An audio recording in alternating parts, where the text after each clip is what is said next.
Hello everyone, welcome to Manila and the PokerStars Asia Pacific Poker Tour. It's the final table of the Super High Roller with 7 players remaining from a starting field of 47, and we are on the pure bubble because only 6 will get paid. This event costs roughly $5,000 to play, and it is going to pay a first prize of approximately $70,000, a min cash of approximately $14,000, and of course, there can only be one winner. And we are going to play down to that winner today on the first of 4 consecutive days of live coverage from Manila with me, James Hartigan, and my friend and colleague, Nick Walsh. Nick, how you doing? I am fantastic. Hello, everyone. How you guys doing? A pleasure to be back here on the felt in Manila. I think this might be the 3rd or 4th year we've covered the APPT remotely, but it really is something that I look forward to every single year. And it looks like cards are in the air already. Yeah, we're getting this final table started. So the blinds are currently 25,000, 50,000 with a 50K big blind ante. Being a stars event, they are playing hands per level rather than time levels. This is the first hand of 24 being played at this blind level. The action is on Vinay B with Ace 8. We'll introduce these players as we see the first few hands of this FT. And looks like a raise, Nick, with the Ace 8 from the hijack to 100K. Yeah, and the first hand of coverage folded round to the big blind here. And I'm thinking there's a chance we might see some elevation here. This isn't open from the hijack. Ace Queen probably wants to pile some more chips in. It is the all-in, the red triangle. Yukishiki Doi deciding to shove for 765,000 with Ace Queen. Vinay shows he wasn't raising super light, had an ace, but cannot make the call. Yep, story checks out. Seems good. That's it. Good to get the nerves out early doors. You know, some of these guys probably having never played on a TV table of sorts, so just get some of the jitters out. And it's always nice when it's an easy one, right, James? First hand of the day, Ace Queen, easy shove. Great, cool. We've played a hand on TV, and it didn't go terribly. We can go from here. Yes, so hand number 1 done and dusted. Chips in play, by the way. The smallest denomination chips are the whites. Those are 5K. The light blue chips are 25K. The dark blue chips are the 100K. Now, ironically, the light blue and dark blue are distinct. The light blue and the white, not so much. You know I hate that, James. As somebody who is somewhat color challenged, I am slightly colorblind for those of you that don't know. This is frustrating. I don't know. I feel like I can still just about make that out. So that might make the cut for the Nick Walsh. But let's see how this goes here. A reminder that this is the bubble. We are starting our 4 days of live streaming from APPT Manila with world-famous bubble coverage in a super high roller event. I guess we should highlight, Nick, that the buy-ins on the APPT are a little bit lower than what we see in European and American events. As such, a 5,000 US buy-in is considered to be a super high roller in this part of the world. Yeah, and I should reiterate as well, guys, I say this every single year, but I truly mean it. This is a stop that I've never had the opportunity to go to. Every single year, this casino, this hotel, this resort, and of course the APPT and PokerStars put on such a good show. I think there's tons of really cool events that you can look forward to. And if you guys are thinking about making the trip out, I would highly recommend it. Everybody that I know who I've spoken to as a result of our live streams has said, this is an amazing stop. And when you can play a super high roller for 5K, that's also kind of a fun thing to say you did, right? How did you do out there in Manila? I played at the super high roller. Sounds very fancy, as you say, James. Turns out the high roller is approximately the same as what you would buy in for an EPT main event. But I don't think that takes any of the prestige from this excellent event. Uh-oh. We got a Martin Cabral. Not like that already. Can we get a counter? Production, can we get a counter going? How many Martin Cabral quotes we're going to hear? How about this? And I want to proposed this to the TDA. I think they need an emergency meeting. This cannot wait until Vegas next summer. We need an automatic disqualification penalty for anyone who thinks it's amusing to quote Martin Cabral, Will Kassouf, or anybody else of that ilk. I'm not allowed to say anything, James. I said that when I busted the Spin and Go Championship this year in Paris. There was a stat that I'm not. That's the statute of limitations, Nick. I mean, I'm not going to retroactively enforce this law. I'm just saying that the time has gone. It was funny for about 5 minutes, and now that time has passed. We have an Irish player at this final table, by the way. This is Gary Thompson, and he is opening with Jack 8 here. Guang Nam with Ace Queen in the hijack. These are two of the biggest stacks at the table. Oh, and Florencio Campomanes also has Ace Queen and is pretty short.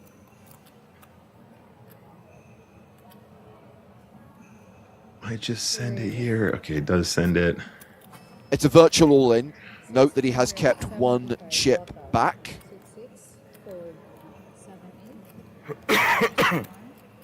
Yeah, and I think it's just going to go fold call. I think South Korean Nam will end up calling here with the ace queen. It's only around 10 big blinds, 11 big blinds. It's around 13 big blinds, in fact. Yeah. Okay, ace queen versus ace queen. Hopefully you won't see anything disgusting happen here. Florencio has 2 live suits, diamonds and clubs. For Nam, strawberries would be delicious. Diamonds. Florencio is free rolling. But this is going to be a chop. Nick, we're going to try it. Despite our huge time difference and physical difference, this is a chop pot. And you know what they say? Everyone loves a chop pot. Oh, no idea how that sounded. Probably horrible. No idea. Thank you, Tom. Could have been worse. I'll take it. By the way, Florencio Campomanes has had a fair amount of success on the APPT. $2.5 million US in live earnings. Won the PokerStars Red Dragon event in Manila in 2020 for more than $250,000. Also won the APPT Manila main event the year before that for 200 grand. Yeah, I was actually going to say just a moment ago, our Irish Gary Thompson, a player that we've certainly done commentary on before, I believe actually at APPT, but if not for sure at the Irish Open, of course, a player with a lot of experience and a pretty impressive handed mob. Florencio Campomanes is a player that we've done commentary on the APPT as well. Perhaps also even on the EPT circuit. It's always difficult, James, to remember exactly where you've done comms on people. I might have to give that one a look up in a little while. It's also great to see more Japanese players on the felt. It does seem that poker is becoming a lot more popular in places like Japan. Obviously, some of the Japanese events that are held in Japan are slightly different or very different from the way we hold them in other parts of the world. But traveling to the Philippines and doing an event like this, very cool. As we see an all-in from Chase here, pocket nines. Blind v blind, Vine with a hand he has to fold, but it was approximately a 10 big blind shove from Chase Kokoliong with the nines. And when you talk about recognizing players, Nick, and where we've seen them, just to take everyone behind the scenes, just before we went live at the top of the hour, Nick was saying Larry Suskalati, the guy who came second in the World Series main event a couple of days ago, didn't we see him go deep in an EPT? And I'm like, nah, never seen him before, never seen him. And Nick's like, yeah, he came like 15th in EPT Barcelona last year. And I had the perfect excuse. I was streaming the Spin and Go Championship live, so I did not see the last few days of EPT Barcelona, so that's why I didn't recognize him. Yeah, that was my excuse too. I was doing the same thing. Under the gun, King 9 suited decides against it here. As you say, James, one of the bigger stacks. Hello, good fold. Pocket Kings behind with the +1. Tricky stack depth to start with here. I was going to ask, Nick, what is the correct strategy here? Do you need to just be jamming to stay balanced, or do you min open here? I think we're plenty deep enough to min raise, and I think that's completely reasonable, right? As soon as we get to around 12 or 11 big blinds here, it starts to look very sus. But he did just pick up some chips in that previous encounter, despite chopping the pot. And therefore, I think just the min raise here doesn't look suspicious at all. He's still going to want to be in there. However, I would indicate, James, that at this point, with 7 players still remaining, it's very strong regardless, right? With a stack like that, you are not opening light from that position. Because Gary's going to feel a lot of shit. I also, interesting, so they're discussing the 4x open Imagine there. a queen 7-5, yes, queen 10. Nah, he's not going to pay You're gonna me get off. a double up. He's not going to pay me off with a queen high if I go bet big. And he was concerned about Gary Thompson, the big blind, calling with all manner of stuff. I just translated it slightly there. But an interesting strategy. Yeah, I mean, look, he's right to be afraid of the ICM here, right? Because we are still on the bubble, aren't we? Yes. We're still one off the money. We should remember that. Obviously, we want action with kings, but I think he's concerned about one of the bigger stacks, you know, just entering the pot with something a bit lighter, and then he ends up not cashing. This is a guy that has done extremely well over the last couple of years, cashing many events, and perhaps this is the kind of behavior that's going to win him slightly more than his opponents who might have played that slower. But having said that, I think theoretically, you know, I'm not sure if the 4x open is a thing we do in GTO. Speaking of kings, however, Gary Thompson now 2.9 million in the small blind facing the open from Vinay. Yeah, Vinay opening ace-8 on the button. And pretty similar stacks. Both start the hand with around 3 million chips. A reminder, the blinds are currently 25K, 50K. 3-bet from Gary. Fold from the big blind. 500,000 and a quick fold from Vinay on the button. Yeah, an extra large 3-bet, James. And again, I wonder if this is that kind of feeling of, if we're going to play a big pot here with kings, you know, we're going to really charge him on the bubble. We don't want to get into a massive encounter with 2 of our super deep stacks. And again, perhaps that size up is just a way of saying, look, dude, I'm not messing around here. This is not a light 3-bet. If you want to dance, let's dance for the stacks, but let's not go to town out of position here when we've got everything to lose in this encounter. As David Bowie famously sang, "Let us dance." So yeah, 47 entries in this event. All of the buy-ins and payouts are in local currency, Philippine pesos, but we're doing the translation into US dollars so that everyone can follow along. Roughly 5,000 US is the buy-in for this tournament. The prize pool, around 82,000 US, the guarantee 5 million Philippine pesos, 70K up top, 14K the min cash. A reminder, this is the pure bubble, so the next player to go out leaves with nothing. And that is obviously going to influence the play, Nick. You referenced ICM a couple of minutes ago. Yeah, absolutely. This is very, very high pressure. And we'll note as well, as we go around the table, if you're looking at the stacks, there's a lot of short stacks. Oh, wow, this is extremely bold. This is very, very bold. And look at the power here. The covering stack going for the jam with the 5s. There's no chance he can call here. I think ace-jack probably is a hand that we feel confident opening for, you know, the small raise up to 100K, I believe it was. But I don't think with other short stacks in play we're allowed to call with ace-jack here. And Guingnam recognizing the power of this maneuver. He had another short stack behind as well, so not really putting his tournament life at risk. He's hating this spot, but I think he knows he can't really call. He probably already knew what he was doing ahead of time. Ace-jack is such a difficult hand to play from this position when you find yourself under pressure. The hand counts, correct? So the shot clock is in play at this final table, so we see time bank cards being used as Dwight sweats this decision.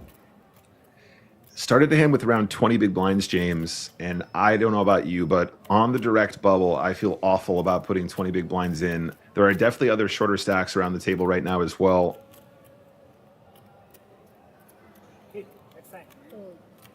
Next time, he says. The shove gets through, and we are still 7-handed, still on the bubble at the final table of this super high roller at APPT Manila. Hello, if you just joined us. Hello to everyone watching on Twitch. Hello to everyone watching on YouTube. A reminder that you can post your questions, your comments in the live chat.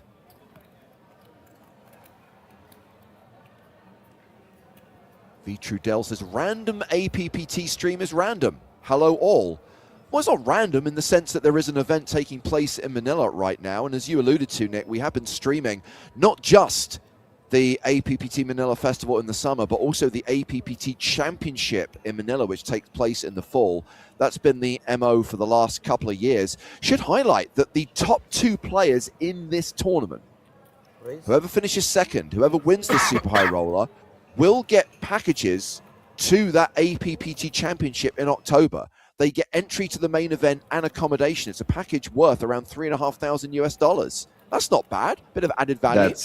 That's very good. I love when we have those little added packages. It makes it so exciting, something to look forward to, keeps the people engaged with the dedicated to the series, as it were, or to the specific branch of this APPT that we're playing. Also, Trudell, you didn't see an announcement of a stream.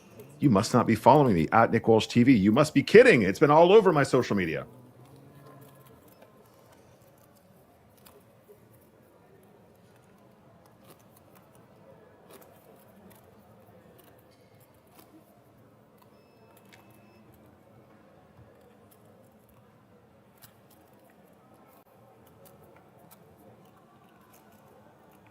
Just focusing on the actual payouts for a second, Nick. I'm guessing that this event has re-entries based on the fact that the min cash is almost 3x the buy-in. That's quite large for a min cash, but makes sense in a tournament where players might be firing multiple bullets.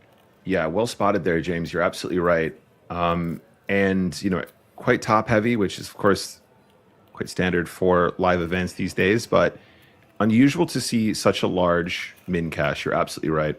Pocket queens for Florencio. Again, the short stack. I think you got to play this as a min raise. I previously understand that looks bigger than a min raise, James. That looks like another. Yeah, he's open to 3x this time, 150,000. Yeah, in the previous exchange, James, he's sort of saying, I'm under the gun. I'm trying to look like I don't want calls, and also, perhaps charging the big blind a little bit more. But that is an interesting strategy. Oh my God. He shows the queens.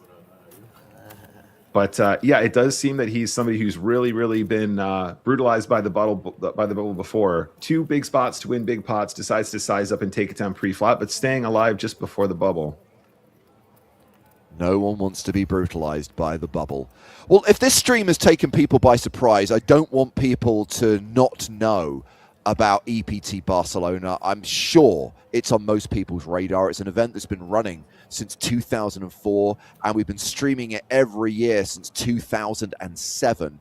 And sure enough, we will be in Barcelona at the end of this month with 7 consecutive days of live coverage from the European Poker Tour, including the final table of the €100,000 buy-in Super High Roller and 6 consecutive days of the 5K main event. Sunday, August 23rd is when it starts. So that's August 23rd through August 29th, basically the last week of the month. You can expect a live stream every day on the PokerStars YouTube and Twitch channels from EPT Barcelona. We will be live every day at 3 p.m. local time. That's 3 p.m. Central European Summer Time. Vinay opening deuces and Florencio making a committing re-raise. Most of his chips going in here with ace-king. Yep, and I think Vinay being one of the bigger stacks, I think this is fine. I would say, generally speaking, you could probably afford just to fold the deuces straight up. Flipping. Probably a pair. Yeah. Shows ace king. I think Florencio, the kind of player who likes to keep it pretty honest here at this stage, has served him well to find more cashes. He's had a lot of premiums, James, and despite perhaps not winning more, he's certainly chipped up quite considerably. I think he's sitting around 20 big blinds now. 3% hand.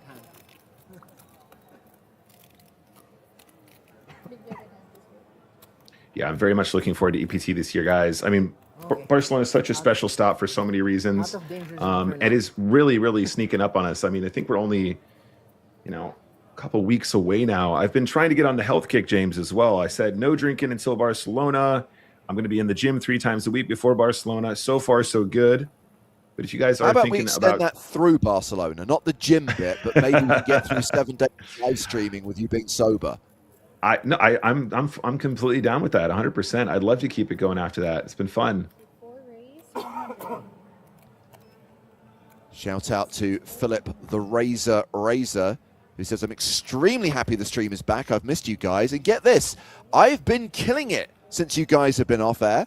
I'm up to a 5-time streamed sit and go champ somehow since the last time, going for number 6 tomorrow.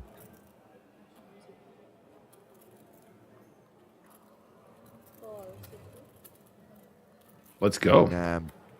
Raising ace 10 and Vine defending with 6-5. We're going to see a flop. This is exciting.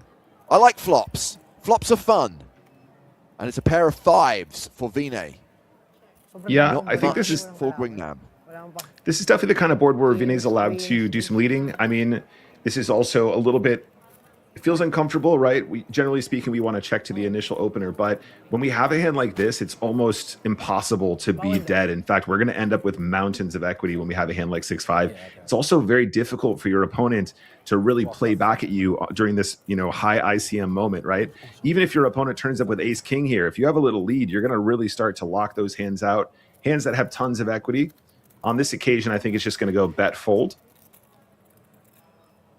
Vinay is going to lead out here for 175,000.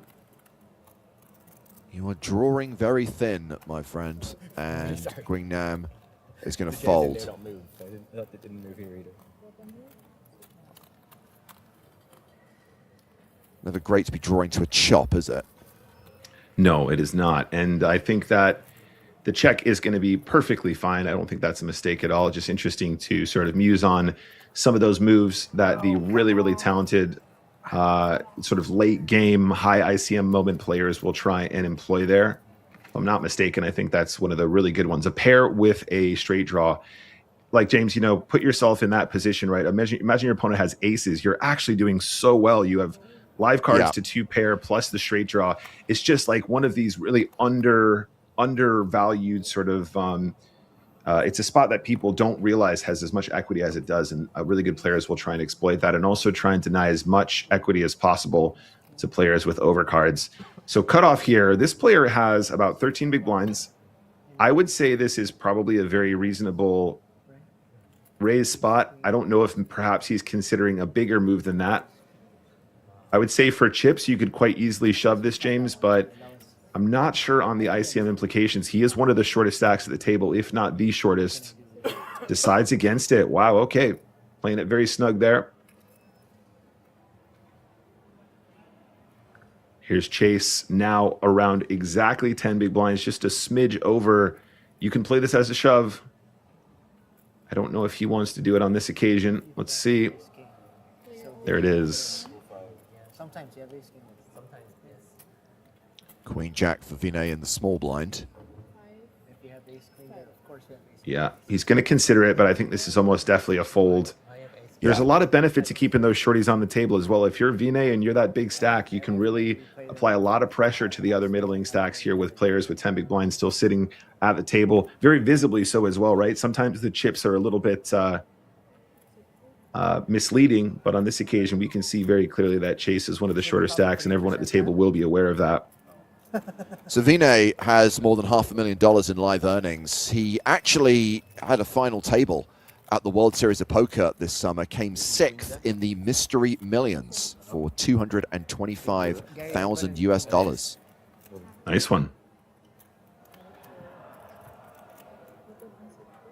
Yeah, unfortunately, guys, our protestations, that's not the right word. Me and James were basically rallying to do this live at some point. We would love to go and do this event, commentary live from Manila.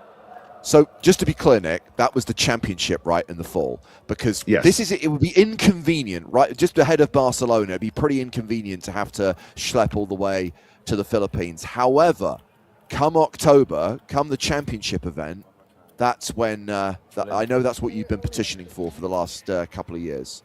Yeah, you're quite right. Like I said, this is a venue that I would love to check out at any time, but you're right in terms of our annual schedule. Probably that would work out better. In fact, that's probably a great time to do it. Yeah. So Chase all in with ace-jack. Guingnam with a decision in the big blind. I know it's a suited ace, but it's more than 10 big blinds. No. Yeah. Right. And again, this is a really good example of a spot that's very close for what we call chippy V. So if everyone's playing for maximum reward and they're not considering the pay jumps and they're not making any adjustments for the fact that we're playing for big money on a bubble, suddenly that hand gets a lot closer. But on this occasion, you're quite right, James. I think we just let that one go. The initial jam is going to be tighter because your opponent is considering the fact that they might bust and win no money. And therefore, the calling range is going to be adjusted as well. This hand, very good hand on the cutoff. I jam against three big Yukishige stacks. Doi has a hand known as the Spraggy, ace-7 offsuit. It is a cursed hand. Just ask You got the memo. Saskalati.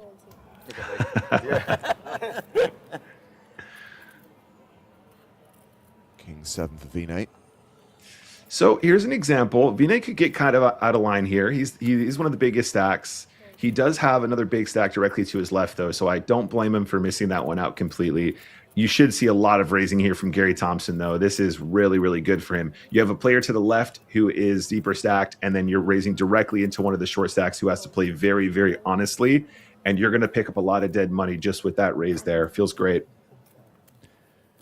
Gary Thompson from Ireland, $1.37 million in live earnings. Biggest cash was 3 years ago at the Aria High Roller Series. That was a 91K cash. Has already had a cash at the APPT this year. Chat Pro 67 asks, is that Nick Walsh? On the microphone, yes. At the table, no. That would be quite the trick, wouldn't it?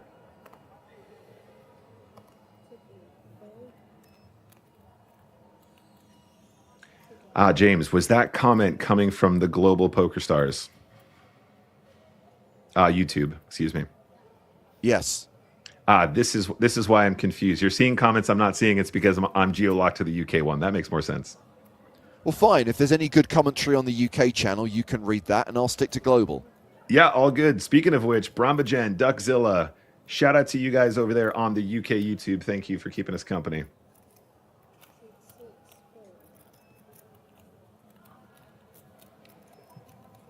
Arata says 5K is super high roller. Okay. Yeah, different market, different part of the world. Also a different festival, pitched at a different level of player.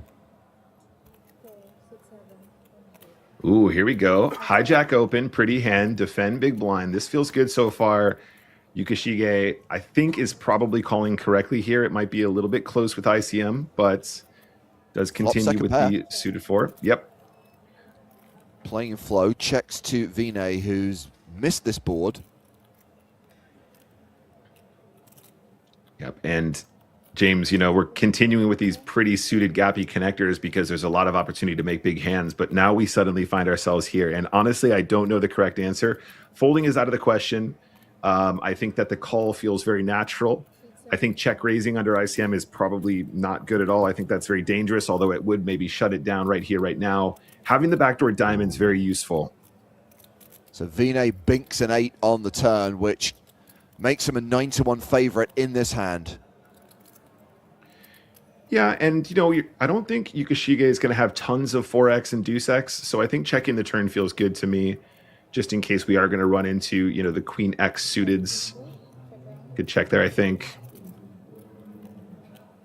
Ooh, very well disguised now, James. The 4 has to feel like they're going to have the best hand often on this paired board. The 8 is so innocuous, right? You're not thinking your opponent is going to have tons of 8s. And now I would love to see a value bet here. I don't think you can miss it. Yukishige really would struggle to check a queen on this river, I think. Just make 400K. 400K. Well, yeah, I mean, you could go max pressure, right?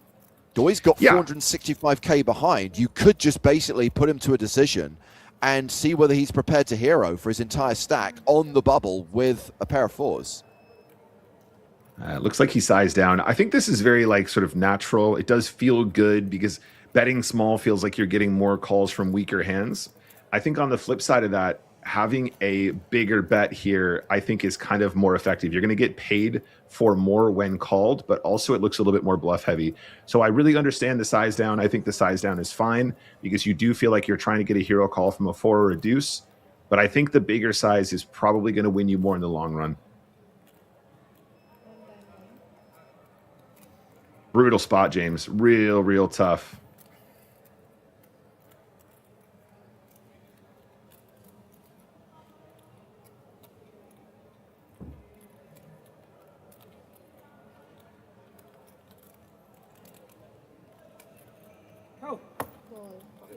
Makes the hero call with a pair of 4s. Don't slow roll him. Why is it 4? Tough spot, man. Really tough. You know, People James, who if turn their anything, cards over Sevens? one at a time drive me crazy. you know, if It's anything, fine James, to turn over the 8. You don't turn over the jack. Gotta do what I Yeah. gotta do. if anything, James, I think the size down would really put me off this pot, but then the pot odds are so much better. And it's such a tough spot there for the Japanese player in the big blinds. Love to be lucky. Who's going to be super short now on the bubble. Just Why no believe me? 5.8 big blinds. Yeah. Vinay chip leader with 72 bigs. Gary Thompson, the other huge stack at this final table. Jacks, 10s, 9s.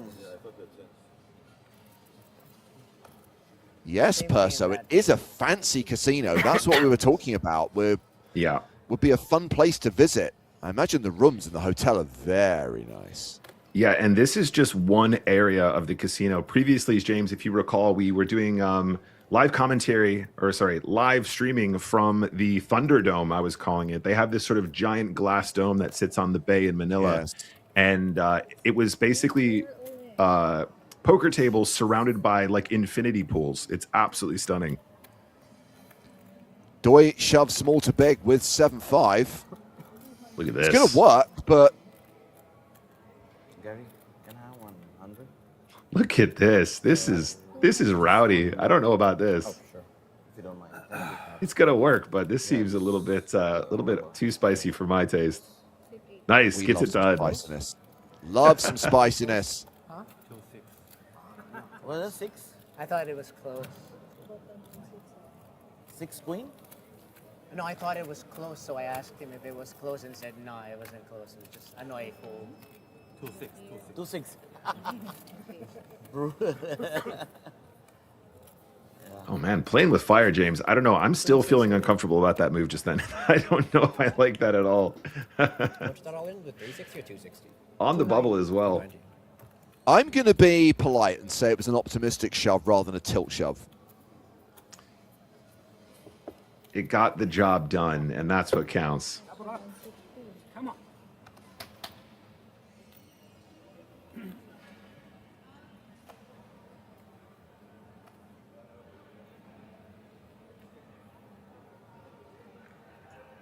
Yeah, we got to play this hand. Come on. We are chip leader boss. Ah, that's a shame. James, I was about to say, when we had a breakdown on screen of the stacks around the table, Yeah. Vinay is like honestly in that super duper spot. You know, he's not just a huge chip leader, but there are so many short stacks on this table. You just got to be playing the whole deck here. You just got to be in there with that suited connector, man. You got to start applying pressure, and everyone is really reeling from. They're trying to avoid busting here, obviously. This is surprising. So we saw Gary open with the Lashif ace-6 offsuit, and Florencio flats in the cutoff with ace-queen of hearts. Yep, he's concerned about that earlier position open, but Gary Thompson understood the mission here. He's going to actually use that big stack in the same way. We could have seen that 6-5 suited open and sort of start us off. Both players making top pair, James. This is going to be pretty tough. Having said that, Gary Thompson is aware of the fact that Florencio will flat with hands like ace-queen from this position. He's going to have a fire here. He's going to take a stab, but I don't know if he's going to make a huge mistake here. As soon as Florencio, with this sort of 20 big blind starting stack, calls in position, he's actually way stronger than you might imagine, especially given the sort of ICM implications. So Thompson continued for 60K on the flop. Yeah, I think we got to check this turn. We got to control the pot from here, I think. See if Gary agrees. He does. Maybe. And Florencio, James, I was going to say, you know, he is very cautious around this bubble, which is he's right to do, absolutely correct to do so. Decides to Oh, check. it's going to be a chop, Nick. Oh my goodness, that's a real shame for Campomanes. Gary Thompson could probably blocker bet this river now as well. So still get a call from a king. He's not going to get raised as a bluff here very often. I wouldn't be surprised if he puts out 100K here or something like that.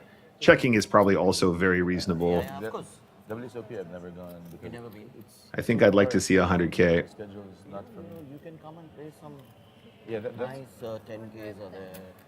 yeah, but How much was it? That's the option. Nice. Yeah, pretty much spot on. 10,000 called by Florencio. Let's see if we can go one better than last time, Nick. This is a chop pot. You know what they say. All them put a chip in. Everyone loves a chop pot. Ooh, I think that's a good one, James. I think that was almost spot on based on what Tom said. That was about a second apart. We don't hear what the audience hears. Turn. True. This is my fourth. I know I said You knew 23. it too. Oh, 40. This is my first. 7 out of 10 from Scuff Boomer. Never comes again, Rough like, is Bradder's review. 6 out of 10 from Ward. Oh. Yeah, Tom doesn't like when I do the judging myself either. Sorry, Tom. I finished 100. Yeah, I think we should lose a point for that. 24. I finished, Yeah, that's -1. fourth, yeah. 2023. I finished 55th. Last year I finished third. In the main, yeah. The main? Yeah, the main. Yeah. These are all the main, yeah. So he's getting better. Gary Thompson with kings. Tomorrow you're going to convert it to a first?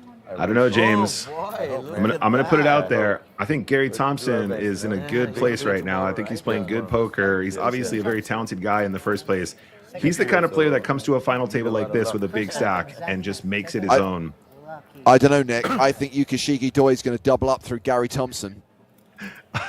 Commentators curse so hard. I swear I didn't see the setup. I swear. That's amazing. Oh, Gary Thompson, yeah, smoke, believe smoke, it. smoke, arse, arse, arse, and then suddenly, oh, he's walked into aces. All in and a call. First, we Tis got the but a blinds scratch. to act.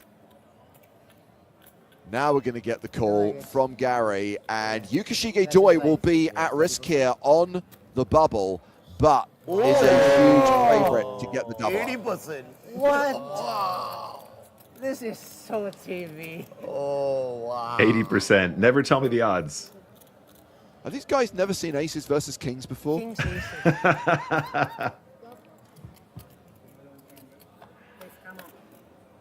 That reaction felt unnecessary. Queen Jack 3 on the flop.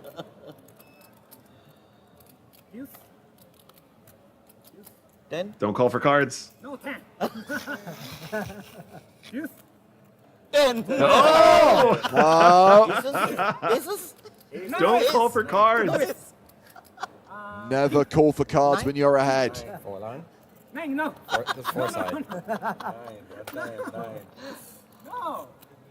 Ace or a 9 would be so dirty. Oh, very Close. close. Stop wrap. I had a 9. I had a 9. That's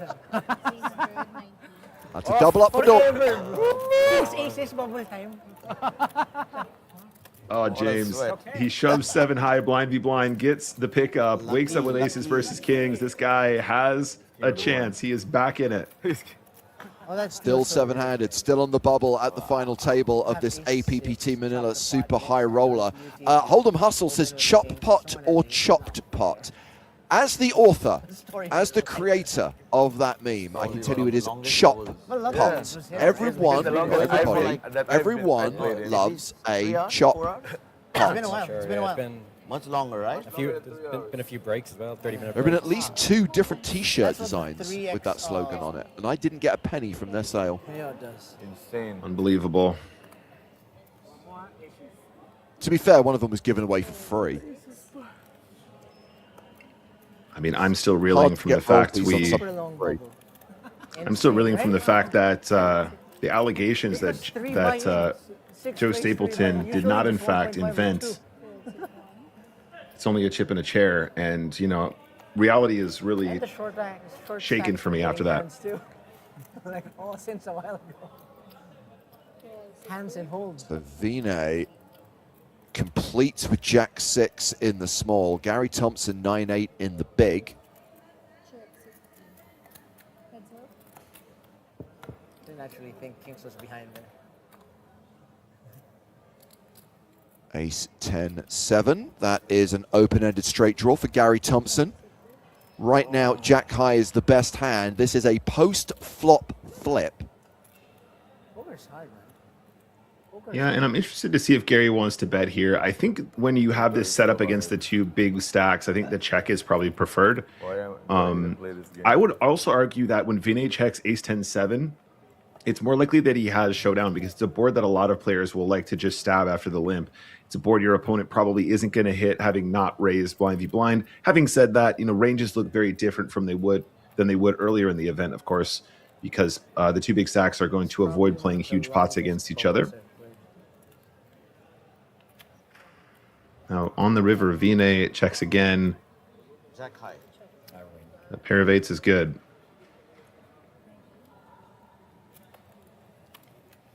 Thank you to Ed for reminding me that there was also a chop pot hoodie at one stage. Ed says, it's very good, still in use. I bought that with stars coins. Oh, My hand checks. James, how are we looking for potential PokerStars watch? How's that collab coming? Unfortunately, the team that would make that happen seem to have other priorities right now. Things that happen. A bit flop, I think. We'll leave it at that. There's a world where bad. Let's just put it this way. Every time I try and have a conversation with anyone at Stars, they just seem to be dealing with 201 things, and the watch isn't even on the list. Yeah, that's fair. That's fair. Okay, pocket nines. I think we need to get this all in here, James. It was Sungyuk Jung here who folded that queen jack suited a moment ago, but he is going to send it on this occasion. Makes sense. Yeah, all in from the hijack. Sweaty moment, no, though. he's left This one chip bubble- behind. It's a virtual in. And I think it's going to get through. Yeah, nice. You definitely don't want action there. I mean, getting called by eights would be real sweet, I guess, but it is very, very sweaty when we are still on the bubble, the direct bubble. Right? I couldn't think of a longer bubble. I'm not normally in the tournament around the bubbles, so. Huh? Not you normally in the tournament on bubbles. This is your role, though, right? To bubble, but you have heaps of chips. So Still can. Florencio saying he's never seen a bubble this long. I mean, they've only been playing for like 40 minutes. You have heaps now, Gary. I like Ace 10 Florencio. suited for Doi with a sub 20 big blind stack. Going to open.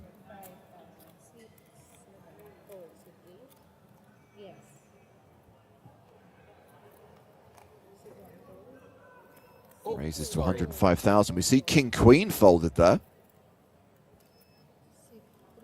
And folded round to the big blind. Campomanes with Jack 4. Let's it go.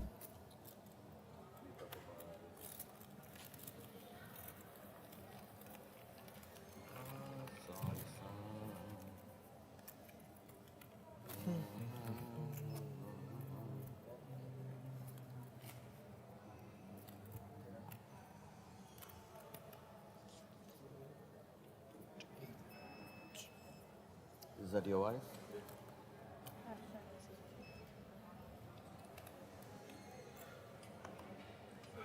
Zhang not going to play Queen 10.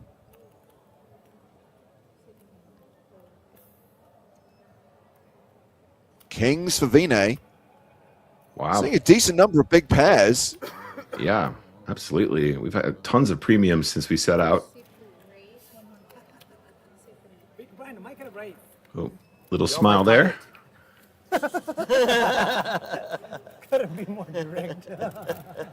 Let's Uh-oh. not get carried away with a small suited ace, as players are fond of doing in this day and age. Yeah, this is annoying, James, because I think this is very, very good from Nam. he's targeting a player that is absolutely widening up his range as one of the deeper stacks, and this is just really good. I think this is really, really good poker. You don't feel so cool when you run into kings here. I would expect a 4-bet from Vinay. A good move at the wrong time, I think, is the best. Yeah. Yeah, I think this is just a textbook spot. Final table on the bubble. Let's target some of the players who are trying to exploit with the wider opens. And if the 3-bet is to 310, you're going to expect at least something around 700K here to be the 4-bet from Vinay if he chooses to do it. Let's see how he feels about it. The thing is, Nam isn't super deep, so really any 3-bet, even the min 4-bet, excuse me, would still be a stack threatening size. So maybe even 700K is too big. 850. Wow, really big. Yep. Tried, failed.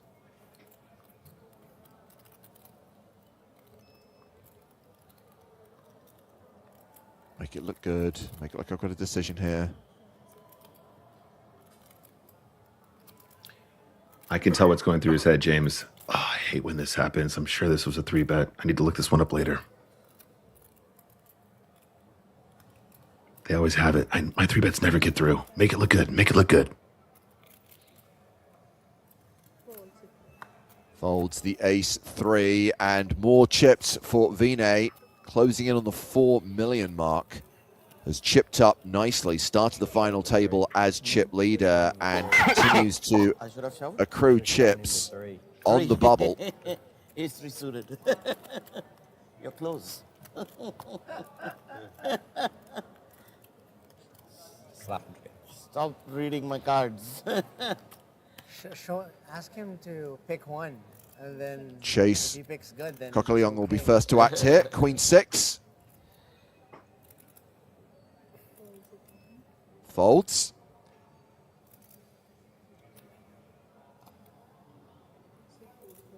Vinay's out. Queen 4 for Gary Thompson. Look at the hunger in his eyes, James. You can just see he's looking for spots. Like I can literally see him go, can I make a move? Can I make a move? Wait a second. I've got Queen 4 off. Maybe that's too much. You can see the cogs turning. You can see the hunger. He's ready to pounce here.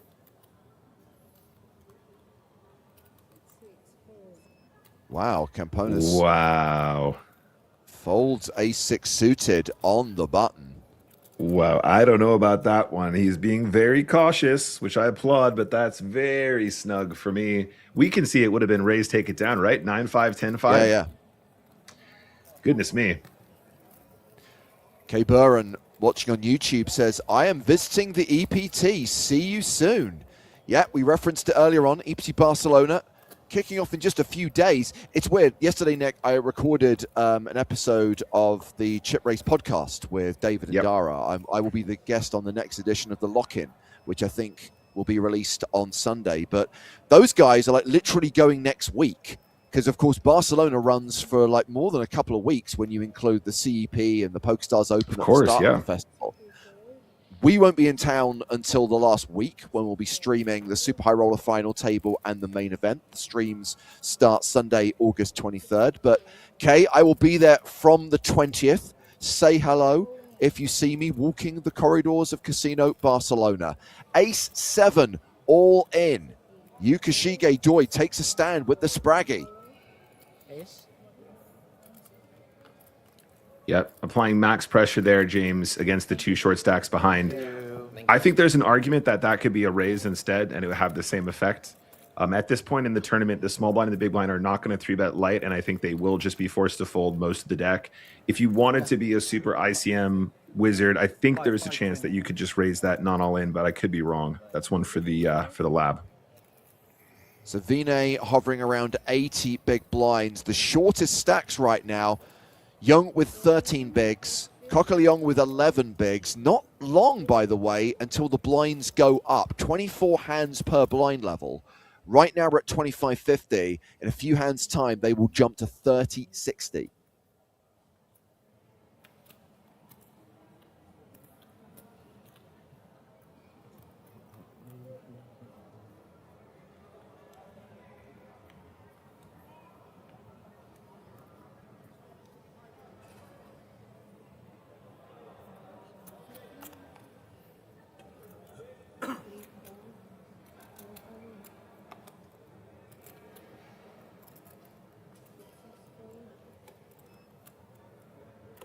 Action folded to Doi, who has Jack deuce of clubs in the cutoff.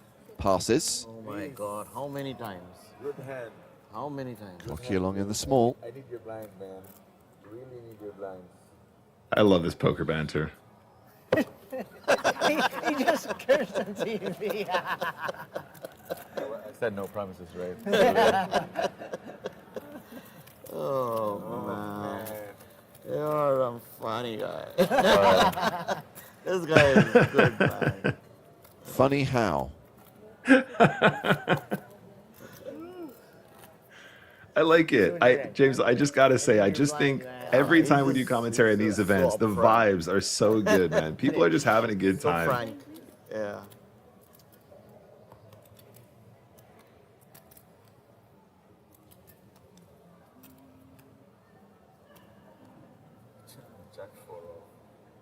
Nam's going to start the action here. Ace 8 off. Slightly better than you. Queen 5 off. Yeah, James, he's raising into the big stacks behind him here. I think this is a fold. Yeah. I'm Does not that indeed crazy. let Yeah, it go. I fold. Yeah, not that crazy. Doi with ace jack. 20 bigs. And don't forget, raising into the big stacks here. So a very different sort of outlook as opposed to that previous shove we saw from the ace 7, which again, I think is probably going to be good. It's going to be okay. The ICM messes everything up, though, and it would be interesting to see the output for that one, raising into 2 very short stacks. Gary Thompson 10-4 off in the big blind. Woof. Yeah, I think it's going to be a raise and take it. Indeed. Shows I think ace the of clubs. graphics operator actually folded Gary's hand before he did. It's like, saw the 10-4, it's like, oh, that's going to be a fold. Press that button. Percochetti in chat says, I can't even spell ICM. Hey, trust me, brother. We're in the same boat. Don't get me wrong. I'm out here guessing just the same.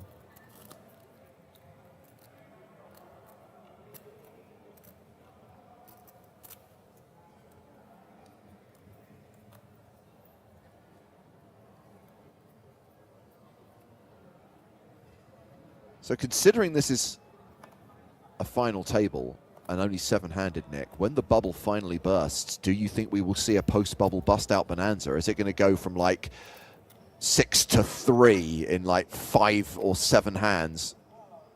I think that's absolutely what we will see, James. I mean, I would argue that even before we've burst the bubble, we've already seen some more loosey-goosey style of play, especially when we're on the direct bubble. So I would assume that once the pressure is off, we're probably going to see an even larger bonanza than usual. Vinay could do something weird here too. Wait a second. Nice fold. Wait a second. He hasn't folded yet. Oh. You see, Vinay, the graphics operator, has already No. folded your hand. He should We have a 3-bet graphics this small. operator who is basically playing GTO and is basically saying ace 3's a fold here. Okay, that's fair. I think Vinay could get way out of line and just click that. I think that'd be a super cool move, but we can see very well timed Very close. on this Very occasion, close. Kings. By the way, Don't show me. Florencio has Don't had show me. nothing but premiums since we kicked off today's stream. Kings. Wow. Wow. Card rush. I was waiting. I thought you were going to test me there.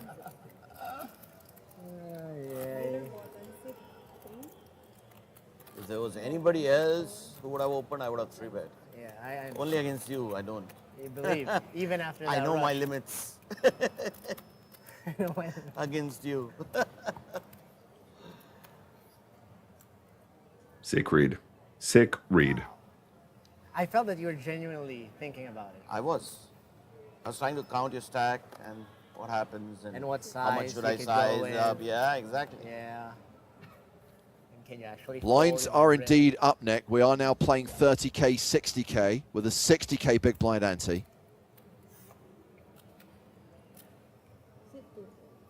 Look at this. Gary Thompson, that hunger. He wants it. Let's go. Yes, mate. Yes, please. Love to turn on the aggression here. 10-5 of clubs. That's good enough for me. Raising it up. Take it down. Graphics, quick, fold his hand. Ah.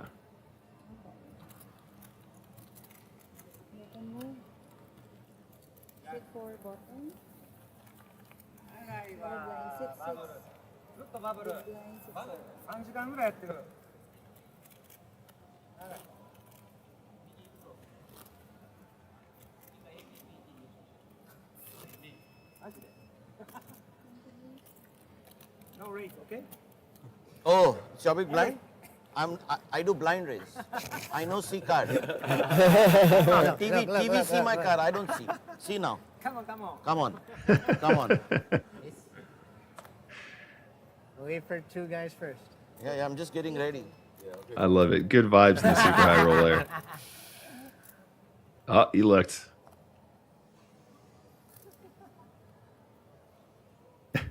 He gave the speech and now he's got a raise.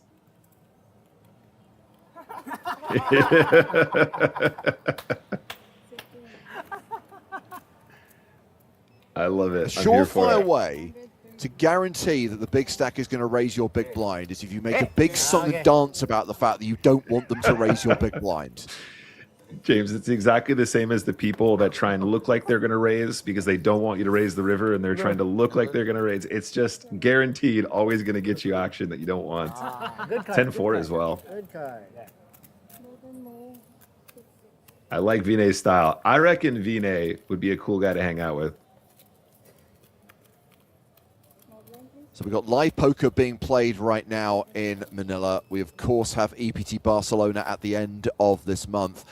Quick shout out to anyone on the East Coast of the US who's planning to play the Maryland State Poker Championship in early September.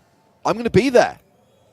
I'm going straight to Maryland live from APT Barcelona, planning to play the main event and hang out with anyone who's going to attend that event.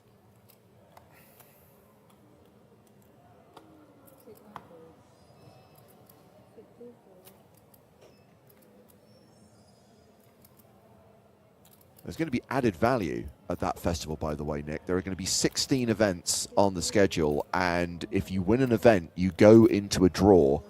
One of the 16 champions is going to get a free EPT package to play the European Poker Tour event of their choice, including travel expenses. Mate, that's really exciting. I mean, I know a lot of American players that have probably never traveled outside the U.S. as well. Having that little window, that little opportunity to go outside your comfort zone and travel and enjoy an event like that, that's super fun. I love when we do added stuff. Yeah, I think the package is worth about $11,500 US, so I will be there to advise the champion on which EPT event to attend. Same stuff? Yeah, 48. And which watch to wear. Depending on the location. For example, Monte Carlo, you can wear a nice watch. Barcelona, I wouldn't risk it. Maybe for the winner's photo. You can advise on the winner's photo watch when you've got your own private security. Just chop the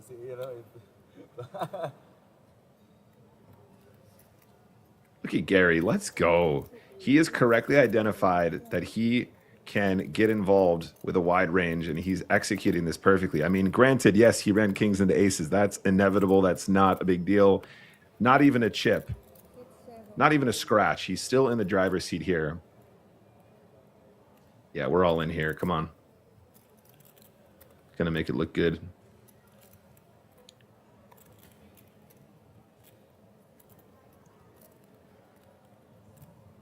All of it. The two-fisted all-in. I mean, with that stack, you can do it with one hand, but it's far more dramatic, far more impressive if you use two hands to put your chips across the line. Now, this is a decision for Chase Coquelion, who is super short with king-queen here in the big blind. You can't show, huh? Be careful. Yeah. I mean, just by excitement, you might end up showing. It's not a lot more to call, but let me see where we're at. 530. The initial was raised to 120. Exactly 4, yeah. 400.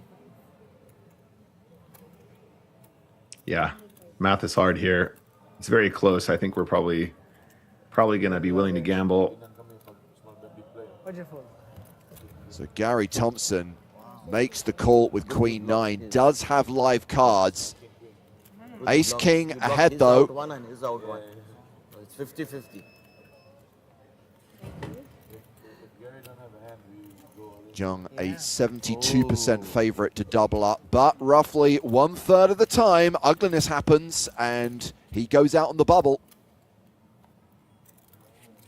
Probably not this time. King high flop. Start.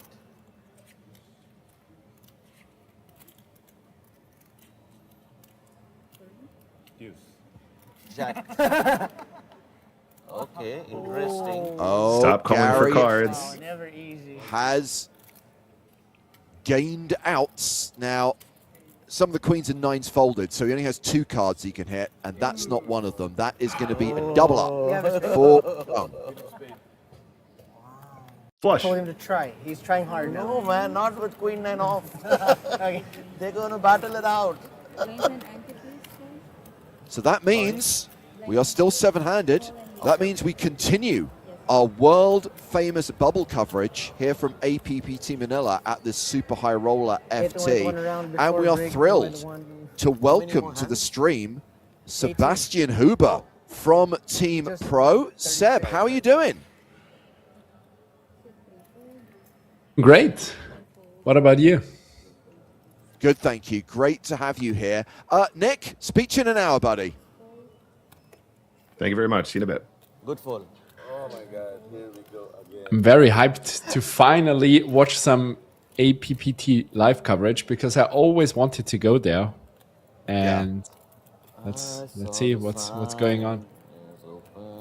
So just to recap the stakes, Seb, 47 total entries. We are at 7 players right now on the bubble. This was a 5K buy-in. We're doing everything in US dollars so everyone can Was it a call? Yes, track snap. the money. But yeah, Oh. obviously a low buy-in for something that would be titled a super high roller, but in line with the other buy-ins at the festival, it is high. So 5K is considered to be the SHR. Min cash, $14,000 for whoever finishes in 6th place. 70,000 US dollars up for the winner. But with Yeah, that's very nice. I kind of like those buys a lot. Obviously, many people are saying it's such a small buy for a super high roller, but if you just only count the big tournament series, it obviously looks small, but it's still a 5K. And yeah, I think it's Everything's quite relative. a nice buy-in size. Yeah, exactly.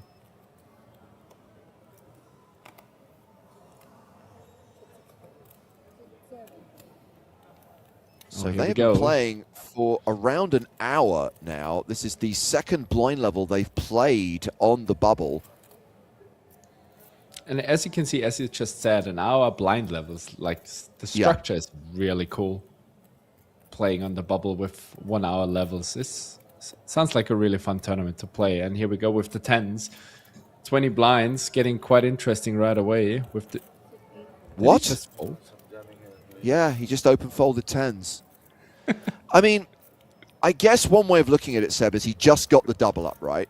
Just got that double up with ace king, and maybe he feels I can just now fold my way into the money. Yeah, let's say it like that. If the money really means so much to you, I get it. But it's just a way... It's just such an incredible strong hand. It's getting very dicey with your low pairs, like deuces, threes, fours, fives. They are playing really bad on the bubble, especially when you're covered by the big stacks. But tens feels like the nuts. Yeah, so instead it's blind v blind. Vinay versus Gary, 7-4 versus King 5, and Vinay has flopped best here, pairing his 4. Yeah, it feels like they don't want to collide too much. You can argue for... Oh, here we go. It's still going to be Gary a small has a pair of fault. 5s. I know. I just like to get overexcited when the lead changes on the turn. That's fair. It's kind of funny. There are some dynamics on final tables where the big stacks are really try to collide against each other, but most times you see very friendly plays and they try to punish the shorter stacks.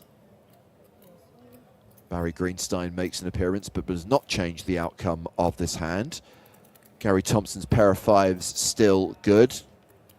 Imagine this probably goes check, check on the river, Seb. I agree. Both players have showdown. That's okay. James, have you been to Manila yet to play some poker? I haven't. No. Here's a weird thing. I've never been to Asia, Seb. And it's definitely on my bucket list. I've wanted to go to Japan for the longest possible time. I'd love to see Thailand, Vietnam, the Philippines.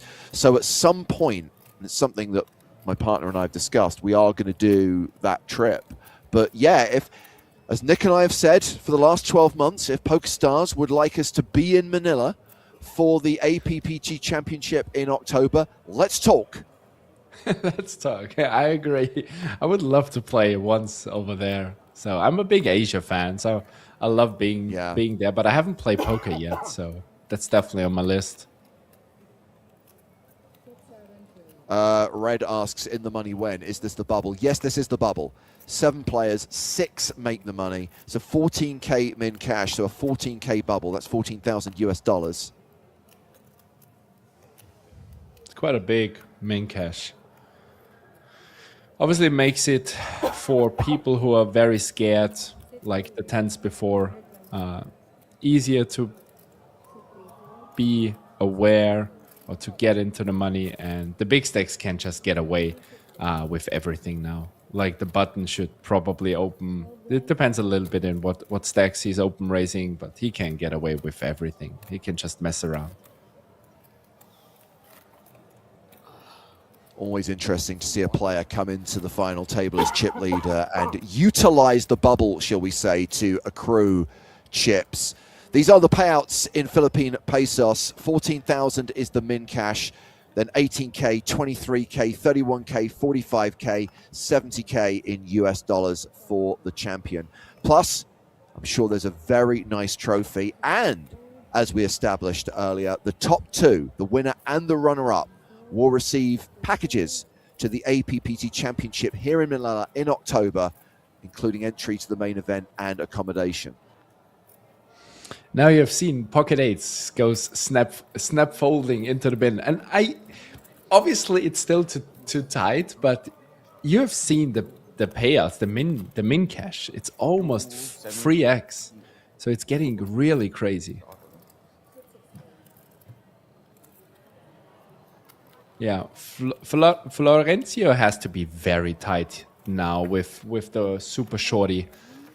He just plays for the main cash. Doubling up is not worth much for him, so gotta be very careful. I had Queen 9 suited. What's your suit? Spades. There was no board that we would interact. It's hard to.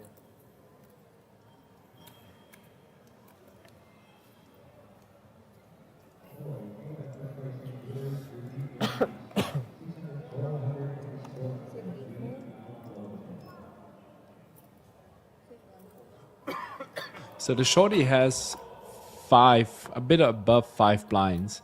Vinjay obviously can run away with everything now. King Jack suited, the good type of Kojak, raises to 125,000. Forward to the blinds. Campomanes passes the small. Queens for Yukishige Doi in the big. That has to go in.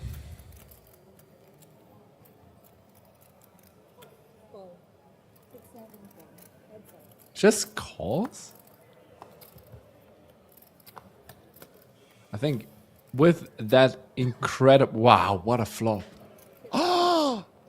Top set versus a flush draw. What a flop. Well, if it didn't go all in pre-flop, Seb, it's probably going to happen on the flop. I agree. The thing in those high ICM scenarios, you out of position queens, it's not like a spot you love. Just put it in and move on. But here we go. He needs to fade up. How much? 175. Oh, he check raises top set. I mean, with 2 overs and a flush draw, as chip leader, leveraging that stack on the bubble, you'd just be tempted to jam on him, right? Yeah, you can just jam. It's There we go. Wow. top set. You don't expect to see top set there. That's No. amazing. And That's you suddenly amazing. realize the king and the jack aren't live. You need to make your flush. And with folded cards, you're looking at 6 outs. What a guy. That's an amazing hand. Black 10. He's sweating now. Nothing. Amazes me that. I have to put it And with top set, you don't on. expect one time. He has to fade so many outs. Normally, he's always pretty dead. Ace on the river. The heart on the river does not come. That's so cool. Set of queens holds, and Yukishige Doi doubles up through the chip leader. He's quite relieved. Very now I know why he just called. Why no jam pre-flop? No. Slow roll. Slow roll. You would have gone. Home rolled. Oh, that's so funny. JS watching on YouTube says, I think he played every street wrong, but he's hyped about it. Insane. Okay. And he won the pot. I've never seen There we it. go. Just like, There's only one thing we track in this game, and that's results. Can we And come that's back why tomorrow results and matter. continue? Take the theory and shove it. Looks like not gonna happen. 875 was how much? Like nalalaban pa. 14, 13 Mas minutes. bayad. Okay. Aces, Yeah. kings, Gary. So we are still seven-handed. It is Chase Coquelion who's in the hyper danger zone right now. Just 6 big blinds. Vinay has dropped down to 53 bigs, but is still chip leader. Camperman is the other short stack with 13 bigs. But you would think now, Seb, that no one's going to do anything too crazy until Chase either busts or doubles upright. Yeah, I agree. There's one real interesting thing. The big stacks kind of want to keep the bubble alive. So the chip leader doesn't want to bust the shortest stack because he can just run over the table. So sometimes you see in those crazy bubble scenarios that the chip leaders give the shorties a walk or something like that, and it might look completely insane. But for them, it's very, very profitable to keep the bubble alive. For sure. Especially like a player like Gary. He has been quite aggressive so far. So he really doesn't mind keeping the bubble alive and be aggressive. All right, we might be playing through the streets here. We've seen Gary Thompson open King 4 suited in the hijack.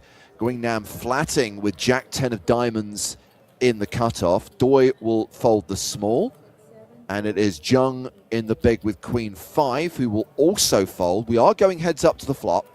3 I have now. And with those positions, there are many, many boards. Too hard. Very, very tricky for both players. This is getting funny. I had king jack of This hearts. bubble, this I bet he insane. raised. Even King even Queen that, wants- yeah. Yeah, I mean, it's trips for Gary, but Card draw. Guingnam does have the open-ended straight draw, plus backdoor diamonds as insurance. King, ace, king, and queens. Yeah, queen, king, queen. Small c-bet, I guess. And he had a share. He had a share. The good thing with the Jack 10, you're just in position. Keep it easy, call, try to hit. Yeah, calls That the could be 90K. very dicey. Yeah. Not a diamond, instead the 8 of clubs. So Nam's still open-ended on this paired board. Gary Thompson close to a 4-1 favorite with trips. And Black Falcon another says, go very- on, Gary! Another very interesting aspect of that hand is you're not going to get free streets on the bubble from a worse hand. So Gary bets again and probably has to check river and decide, because a queen is not calling 3 times unless he sizes down, obviously.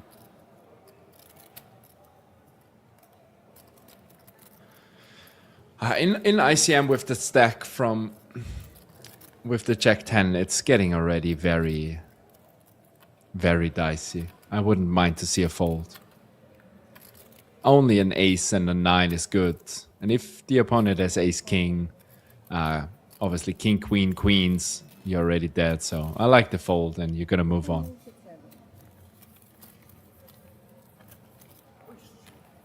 Small blinds at 8, big blinds at 9. That's just insane.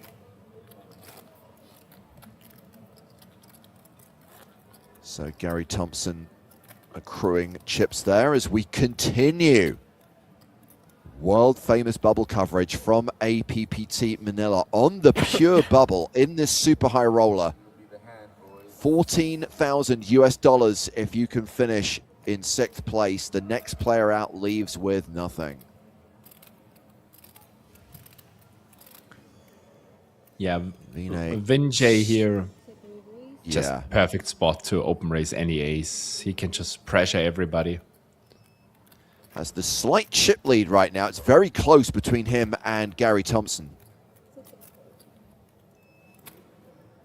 Ace-8 of diamonds for Yukishige Doi, and he's going to flat on the button. Round to the short stack. Kokaleong in the big. Folds. He could So play again, stopping though. Yeah. But instead, we're going to go heads up to the flop. King, Queen, 8 with 1 diamond. Doi with the best hand.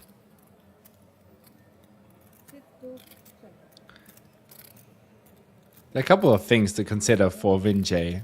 Obviously, he has seen before the... Ooh, that's a dicey card for both players. He has seen before that Doi is just calling queens. So you need you need to keep queens and kings in his range now. Well, Doi has improved to 2 pair. Obviously, Vinay's improved to top pair. And Yeah, yeah. understandably is going to call this 100k bet. We go to the river. There it is, an hour and 40 minutes. I would say it most likely goes check, check. I think you can get away with a sneaky value bet here. 14 minutes. There are some queen jacks, there are some king jacks. King jacks obviously not as much That's a because he horrible would board bet for that on the 2 pair. flop, but there are some hands he could get some value from, but check is fine and he wins.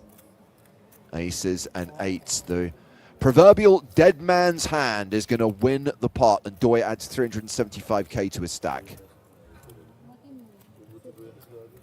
Small blinds at 1, big blinds at 4. It's a big spin up for him on the bubble. That's a really, really big spin up.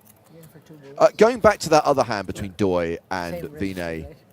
Seb, the Queens versus King Jack hand, Kay asked a question: what does Doi do when there's an ace or a king on the flop in that situation? Is he just folding? If, for example, Vinay just bets the flop, is he just getting away from it if there's a single overcard out there? I think he calls one and probably has to fold turn and rivers. But in those scenarios with the chip leader open raising so wide into you, especially out of position in high ICM spots, I think there's pretty much no flatting with some good suited connector hands and stuff like that. But you want to rejam the most.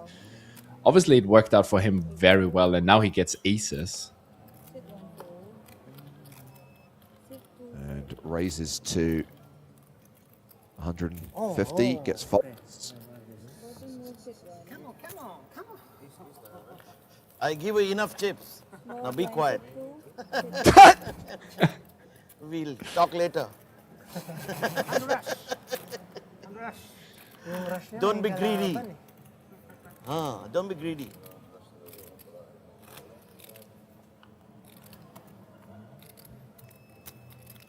Small blind, please.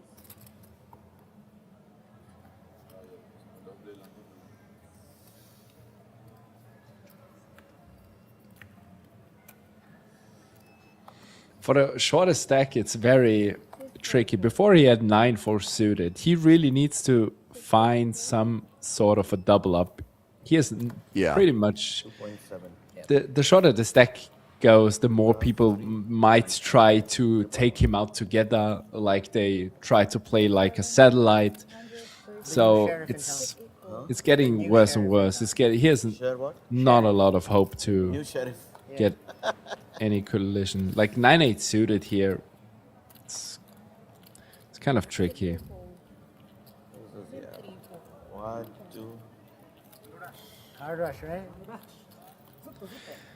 Play the rush, Doi. Play the rush. So, Chase Kokaleong, the short stack at the table, said the guy in seat 1. He's an interesting character. He's a businessman in the Philippines who also has his own YouTube channel and a pretty big social media following because he founded a poker community in the Philippines called Team Chase Your Dream. And the idea is it's to support and promote poker in the Philippines and help aspiring poker players. So there might be some fans, there might be members of that community watching this live coverage right now.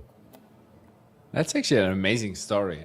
I like that a lot. It seems like a very cool idea and looks like it worked out well for him. Hopefully he can spin it up. And Doi is just getting one monster after another one. That is complete. Queens, aces, now kings. Let's go. Good luck. Oh, and here we go. Chase Kokaleong is going to make a stand with Jack 10 of strawberries, but he has walked into it here. And this could be the hand where we see the bubble burst. 6, 7. Oh my God. I have the hand that can beat that. Break, yeah. Bust the hand. Yes, 6, 1, 6, 7, 5. Doi, a 3-1 favorite to eliminate Chase Kokaleong on the bubble of this super high roller. That is very unlucky. You're waiting for such a pretty hand and you're running into kings directly. Still could hit it. Well, he's hit a 10. It's a start. Queen of hearts. So now has 5 outs. Suffice to say, it's jacks and 10s that are working for him. Come on. Queen, okay, not a heart, but queen. King. Kings and 10s. No king. No king. No king. 10. No king. 10. 4 outs for Chase Kokaleong while this bubble finally bursts. GG, bro. GG. He will exit in 7th place, and the remaining 6 are all on the money in this super high roller, all guaranteed at least 14,000 US dollars. Pocket. All the other players will be very relieved now. Such a big bubble. 14K in a 5K. He's gonna give them hell right now. Max Slate and give him hell. Yeah. Certainly takes the pressure off a little bit. 50? 2? Okay. Thank you. But ICM still a factor, as it is at every final table, with jumps in prize money with every single elimination. 14K guarantee, but if you can ladder one spot, actually it's not a huge jump from 6th to 5th. 14K for 6th place, 18K for 5th. Customer. Turn on 6, 7. Yeah, now the ICM drops obviously quite massively with the 4K pay jump. Now they can try to spin it and play for the win or for the top 3 where the bigger jumps are coming again. And one thing we should highlight about Doi, Seb, who continues to be a card rack at this final table, is that he's on the chip lead. He starts this hand with 3 million. He's pretty much tied at the top with Vinay B and Gary Thompson. Have you ever seen this? 15 minutes, kings, aces, queens, 10s. Huh? 60, right? Sure. It is weird when you see a player go on a rush and just pick up a string of monster hands and see them hold. By the way, He's here been the ace outflopped here. queen. Yeah, by the way, here the ace queen, I like the call a lot. You don't want a free bet call. Yeah. I don't think it's a great spot to free bet fold ace queen. Such a strong hand. So just calling, playing position. You're dominating so many other ace x and queen x combos. So that's quite nice. Even checking here is quite cool. If he has king high, queen high, jack high, you want to kind of let him catch up. Obviously, betting is 6, 7. totally standard. 120k from Gary Thompson, called by Yukishige Doi.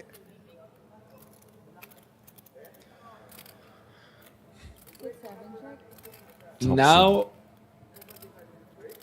he has a decision. What is his target?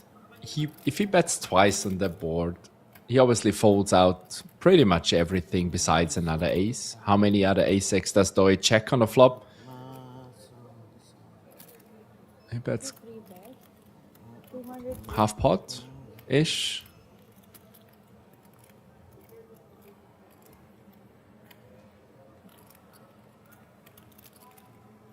Feels like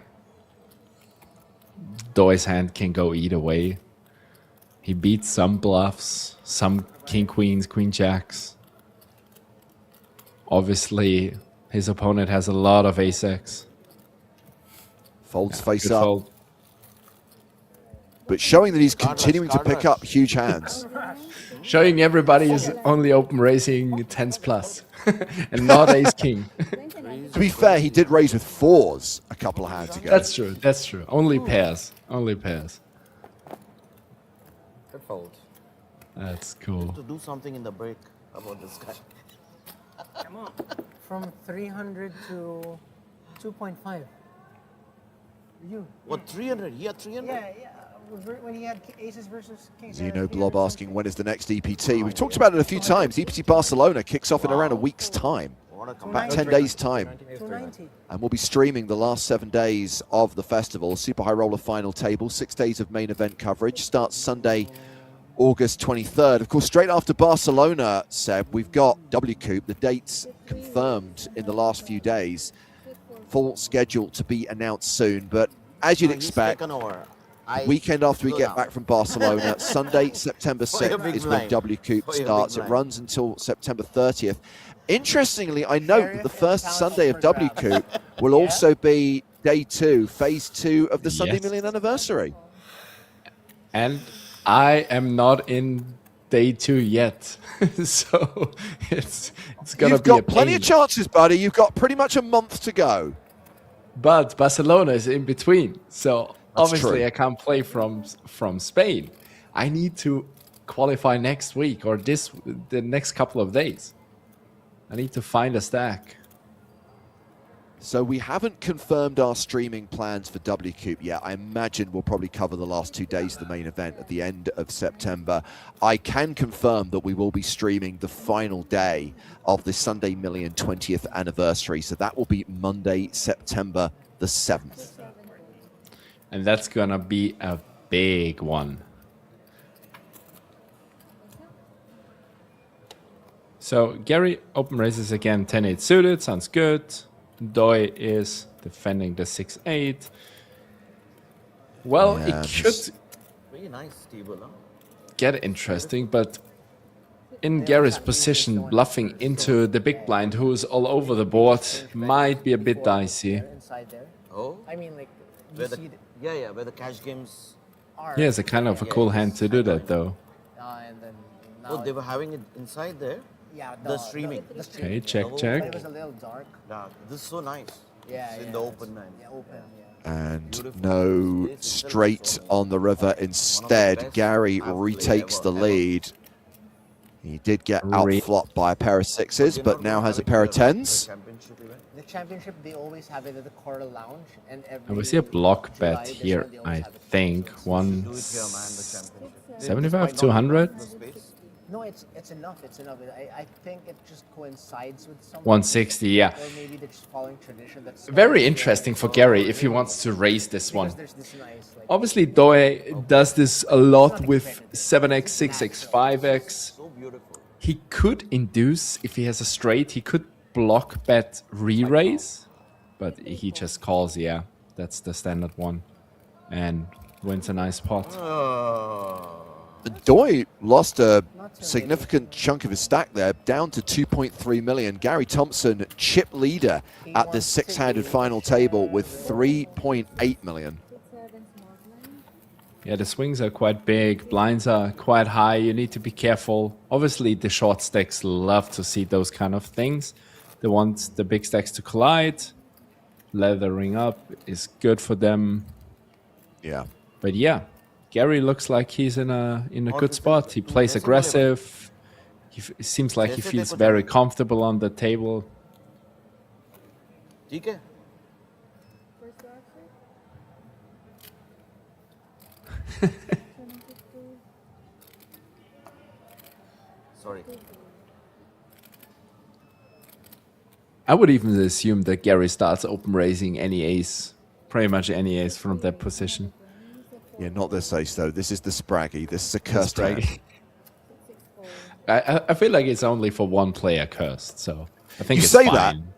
I say that, but Seb, did you see the heads-up battle in the World Series of Poker main event?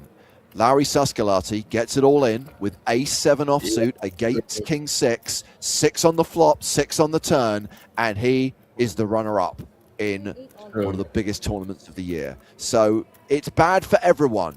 And it's bad for Gary Thompson because Jung's got ace-jack. But he needs to find a fold. Jung has, yeah, good.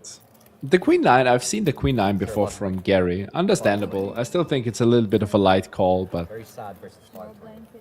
but he needs to fold against Jung a lot here.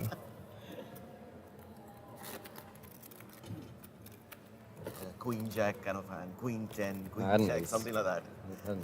Thank you, Ed, for reminding us that in the run-up to W Coop, which again, I'll remind you starts September 6th, W Coop Boot Camp is currently running.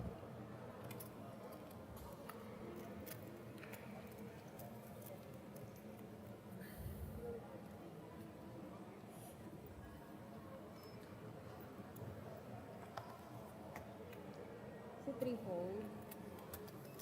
So yeah, in case you didn't follow the conversation Seb and I were just having about the Sunday Million anniversary, this year's event is a phase tournament. So phase 1 currently running, phase 2 starts September 6th. My favorite story, Seb, about phase tournaments is an American poker commentator I used to work with. I forget his name now. In Monte Carlo, he decided to play a scoop phase event, made it through phase 1, and then realized that phase 2 was when he was back in the United States. So he had to drive across the border to Canada to get a hotel to play phase 2.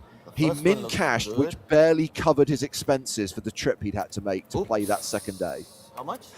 That's an absolutely amazing story. And with a collision, a big collision here. King Jack off against the ace queen. Yeah, that's polite. I mean, that's polite. Yeah, because she that's just polite. the last time he had 700 something, right? When he jammed, so I kind of figured It was 720. he has about 800 or something. Good luck, It's a guys. big jam from the King Jack, but I think it's just not a thing. You can't get away from that hand. You just have to jam and hope you get it through. And running into ace queen is obviously terrible, unless he finds something. 10 will be an interesting card. 10 would be an interesting card. Ooh, But it's the king. good. And now Thanks to Jung myself. is set for a double up unless Vinay can spike an ace on the river. Barry Greenstein required. No ace. That is going to be a double up, and that is going to see the one-time chip leader down to around 20 bigs. And that's how fast it can go. Ngayon, kanina siya. How much? 7, 8, 9 That's a big pot. That's a really big swing with the ace queen. King turn. I have a really weird feeling about ace queen versus king jack or king 10. For me, every time I have ace queen, it feels like the king jack, the king 10s are winning. Always the king x are getting there. It's such a weird setup for me. It's really weird. Confirmation that Vinay is now the 1.7 fourth player on the leaderboard. Gary Thompson, chip leader with 61 big blinds. Florencio Campomanes is the shorty with 11 bigs. I don't think it's going to be too long until the blinds go up. Yeah. Next level will be 40K, 80K with an 80K big blind ante. Yeah, that final table could go faster than we all expect. if Gary runs away or anyone else, but I feel like with Gary we have the most aggressive player on the table so far. He could put a lot of pressure on them. 7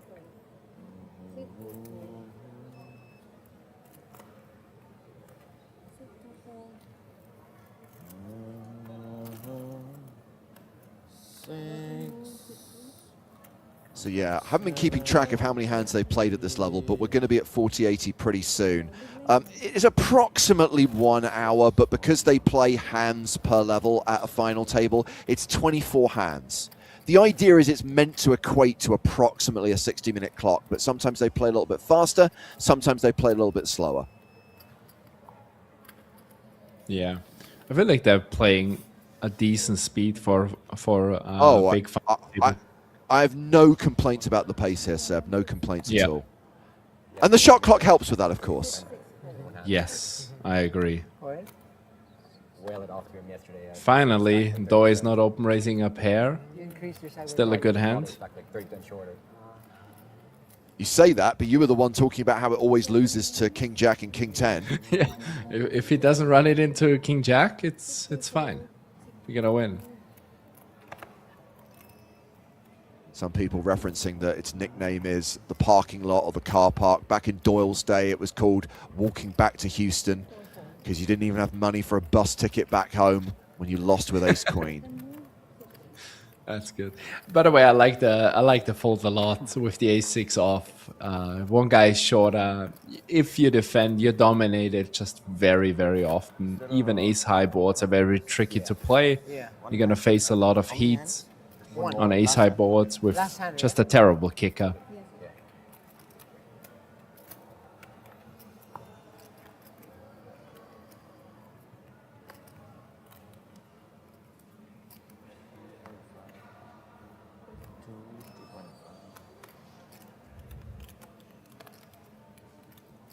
Doi, by the way, only has 42.5 grand in live earnings.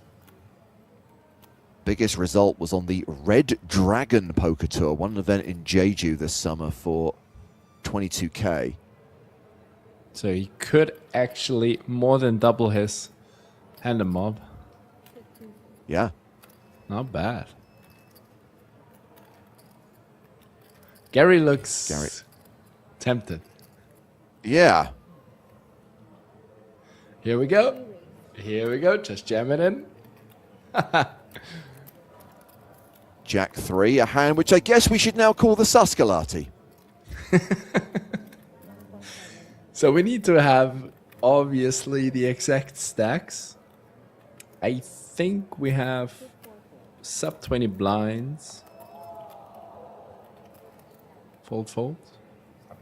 Works out well. First card, very good. Me too.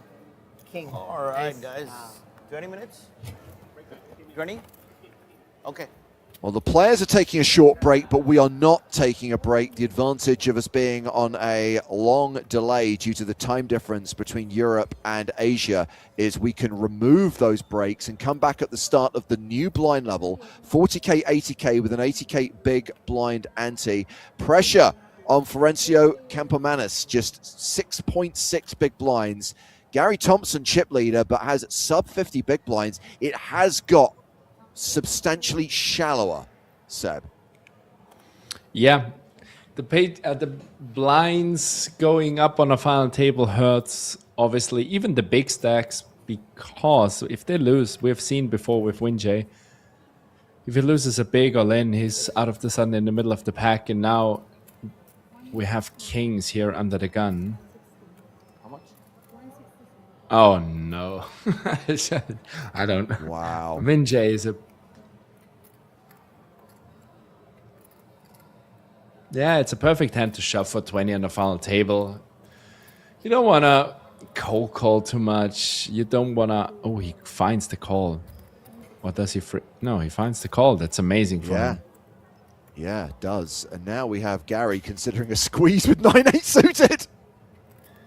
Gary could just jam this one. As silly as it sounds. I wouldn't do it. I think it's a... No. Especially we've seen Zhang being quite on the tighter side, so just gonna be careful. Fold the 9-8 suited, even though it looks beautiful. Stand down, Gary. Yeah, keep your chip lead. And stand down, Gringnam. You have 8-3. Fold already.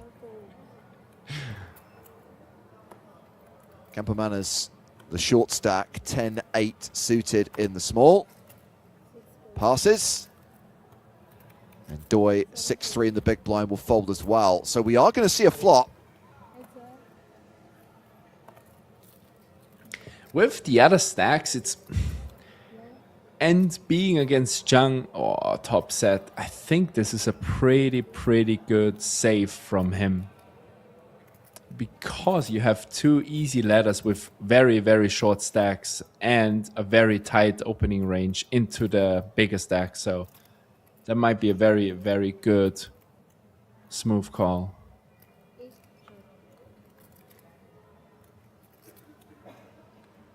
Here we go. Very good check. Needs to try to let Vinjay to hit something. Okay, well, he has picked up a heart draw.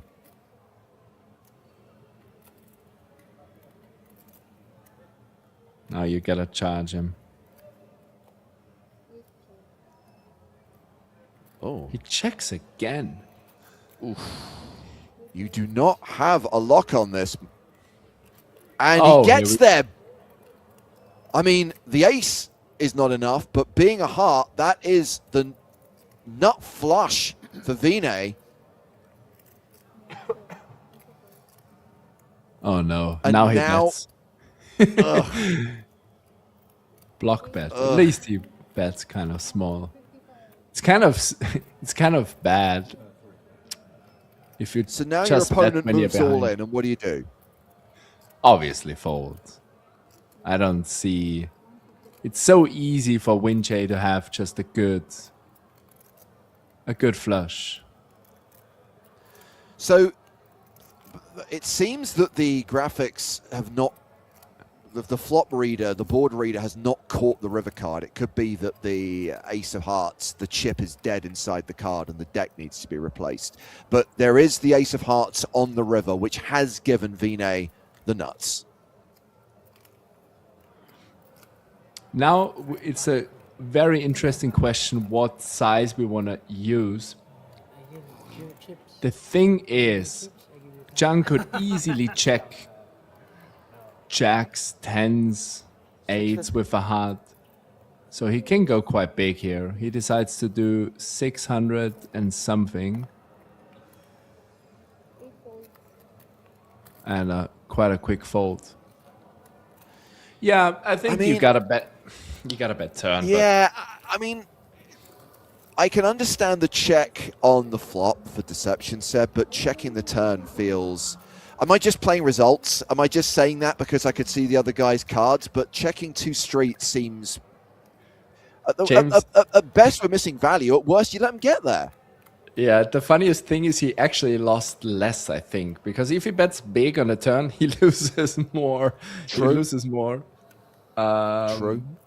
As played with the king. So we can be results orientated and say, well played by the kings.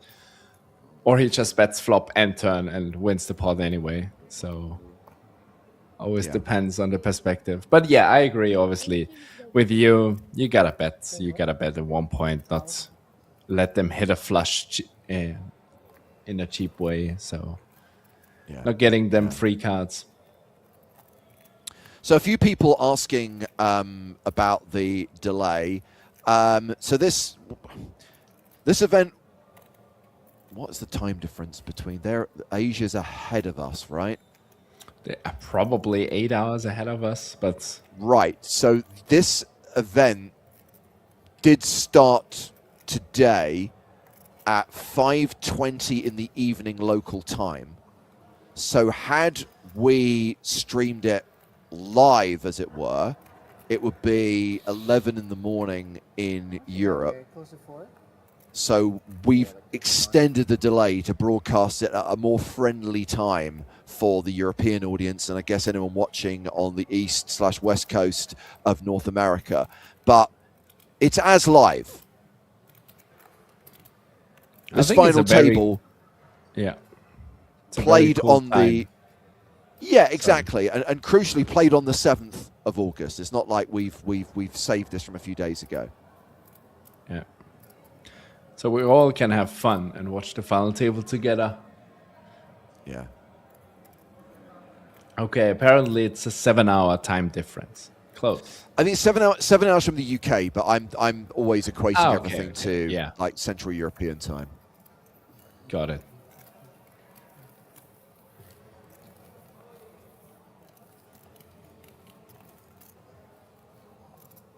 Button 6-6, small blind 6-7, big blind 6-8. As some people argue with the flop check. Normally, I'm a big fan of checking a top set on flops. You protect your range very well. On the other hand, the board was very wet and it was a final table, so you obviously want to charge draws. You want to get max value from... He might even trap aces. Obviously, he has 9s and 7s, and he has some nut flush draws and stuff like that. So I think both ways are fine. Turn feels more natural for me to bet, and river, if you don't go broke with your top set against a 4-card flush board, is good.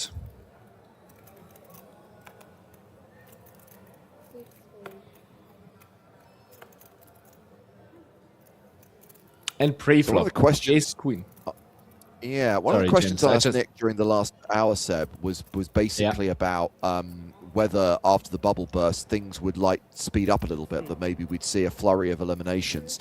That's not happened. No, they're still kind of careful, and with the ace queen, what I wanted to say before, it's very tricky with those page jumps and shorter stacks against a very tight open raising range, what you actually want to do. And here we go, blind versus blind battle, queen jack off against ace king, and he just jams the 19 big blinds, and he will get it through. Queen jack won't be calling.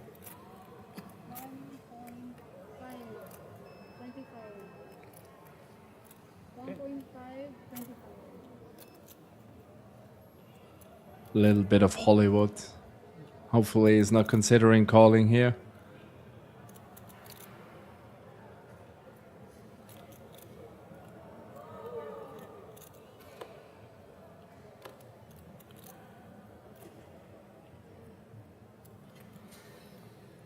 I think he is actually considering it. I'm not sure. I'm really not sure. Yeah, let it go. Good. I don't mind the consideration as long as you reach the correct decision at the end of it. Yes, I agree. Pocket nines. No. So for those of you who've just stumbled across this, Huh?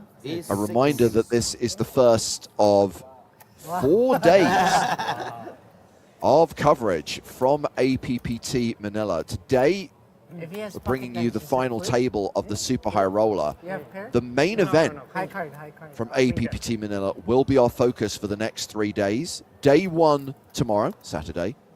Day 2 on Sunday. And then on Monday, final day of our stream, will be the final table of the APPT Manila main event. And we'll be live at the same time, Saturday, Sunday, Monday, which is 5 p.m. Central European Summer Time. Here we go, jamming. 14, 13 point something big blinds. The ace-9 suited. 6-6 fold. Oh, Doy's got ace-queen. Doi was a real short stack on the bubble, and now he might be close to the chip leader. And he So calls. Doy is going to call, and with the blinds folding, it goes to showdown, and Nam's going to see that he needs to get lucky here. He's going to need to spike a 9 or a bunch of diamonds. It's very unfortunate. 2 diamonds have been folded. It's a very sad one. Run into ace queen. Gusto natin Ian Bassett. Kalaban Ian sayang.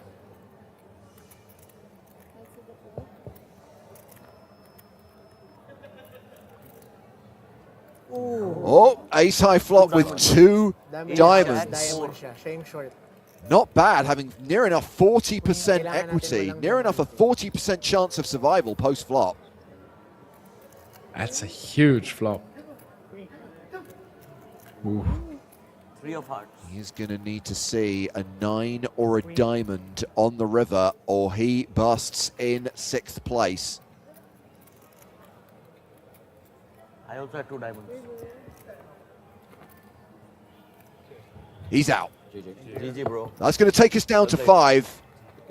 Wing Nam cashes for around 14,000 US dollars, a min cash in this super high roller. Everyone else now guaranteed at least 18,000 USD. Big hand always get action. Hand rush. Hand rush again. Tell him. Yeah, GG, unlucky. I think the ace-9 He was is... rooting for you, trust me. I was. You probably could get away with min I had 2 raising. diamonds. Yeah, I heard. Yeah. Obviously, you don't fold. Might be better to min raise. Can't blame him much for jamming.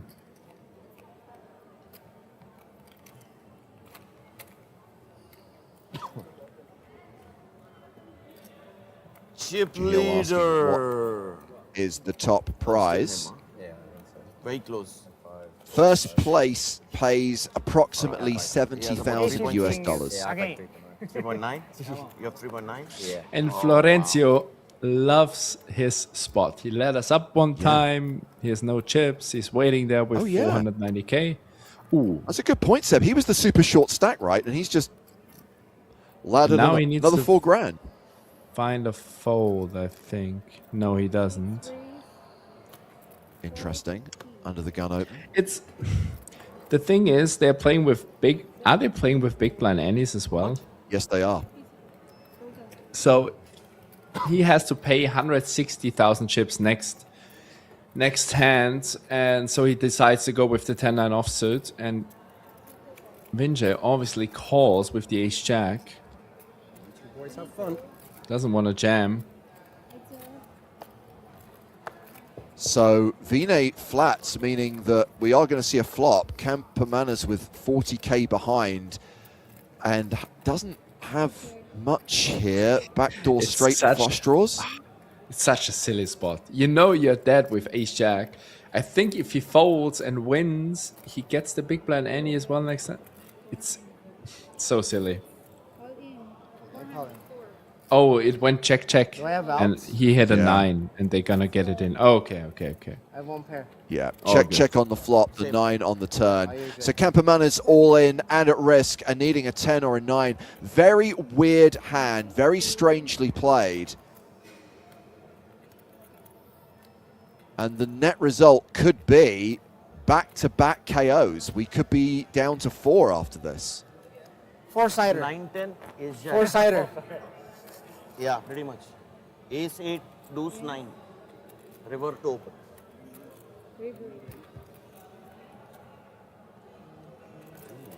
River card is an That's right, 8, bro. and that will do it for Florencio Campamanas. Good luck, guys. Won the APPT Manila main event back in 2019. 5th place finish in this year's Super High Roller for around 18,000 US dollars. Now we're seeing the eliminations. Now we are seeing a delayed post-bubble bust-out bonanza. Nam and Campamanas eliminated in back-to-back hands. 4 players remaining, all now guaranteed around 23k, 23,000 USD for the next player eliminated. That's a really nice payday, especially if you cash this on the biggest event of the tournament series. It feels like you're most likely gonna win money anyway.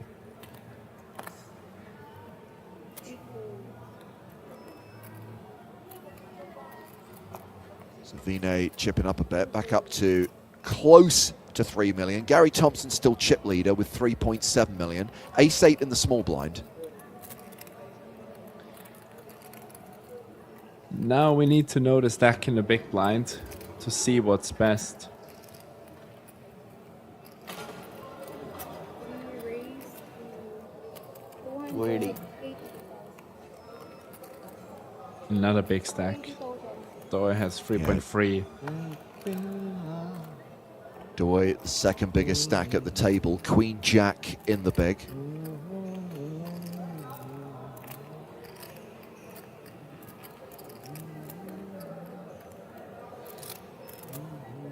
Feels like a clean call. Play in position, Queen Jack, not a bad hand, but he decides to fold. Scared of Gary. Scared money doesn't make any money. I've heard that plenty of times.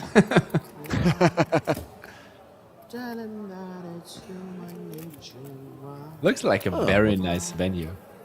It is, and we're being entertained with a song as well as we check out the stacks of the last four players. Jung, the low man, with 22 bigs. Gary Thompson, the biggest stack, hovering around 50 big blinds.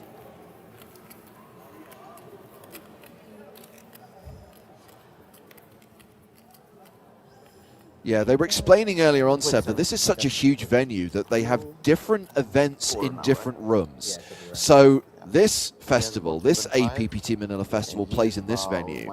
And then when the championship returns in October, that will be played in an adjacent room called the Coral Lounge, which has this amazing chandelier and a bead curtain, which can be raised to reveal the final table.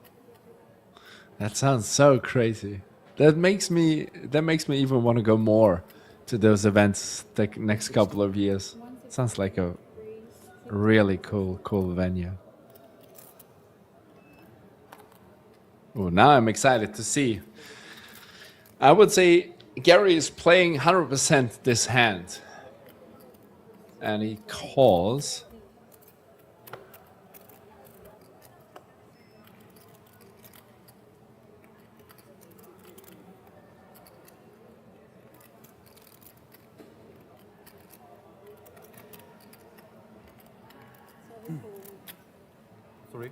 Oh, I start with 2.7 before starting, roughly. I think there's only one answer, guys. What do you want to do with Ace Jack offsuit here? Shortest stack, final four, 22 blinds.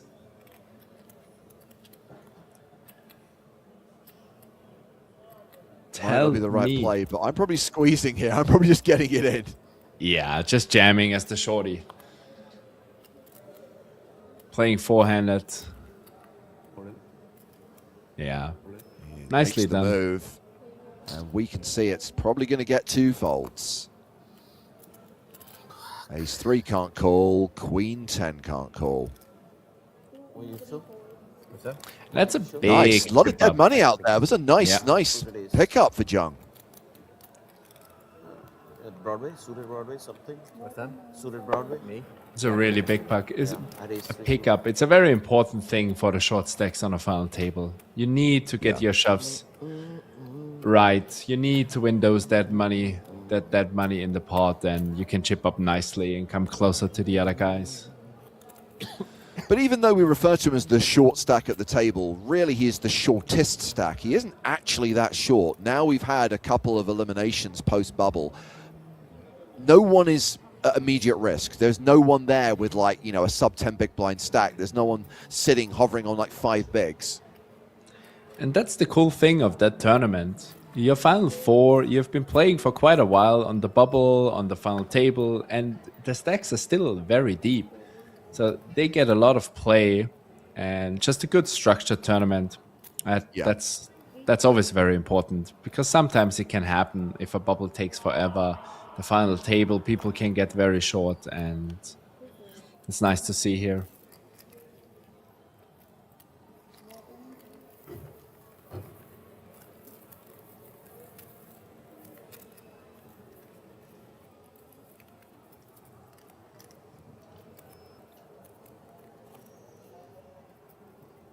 Final four from a field of 47 in this super high roller. at the Manila stop on the PokerStars Asia Pacific Poker Tour. Playing for first prize of around 70,000 US dollars.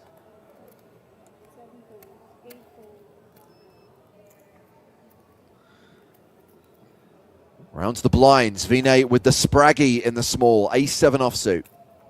So you would fold directly, James, right? Auto fold. Never play this hand. No good can come of it.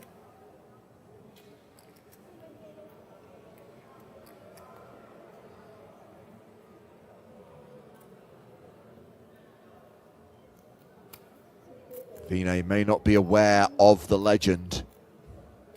Completes, giving Gary Thompson the option. He checks. We'll see a flop.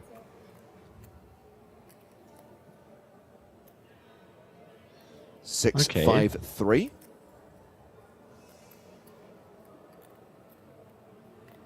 Something for everybody.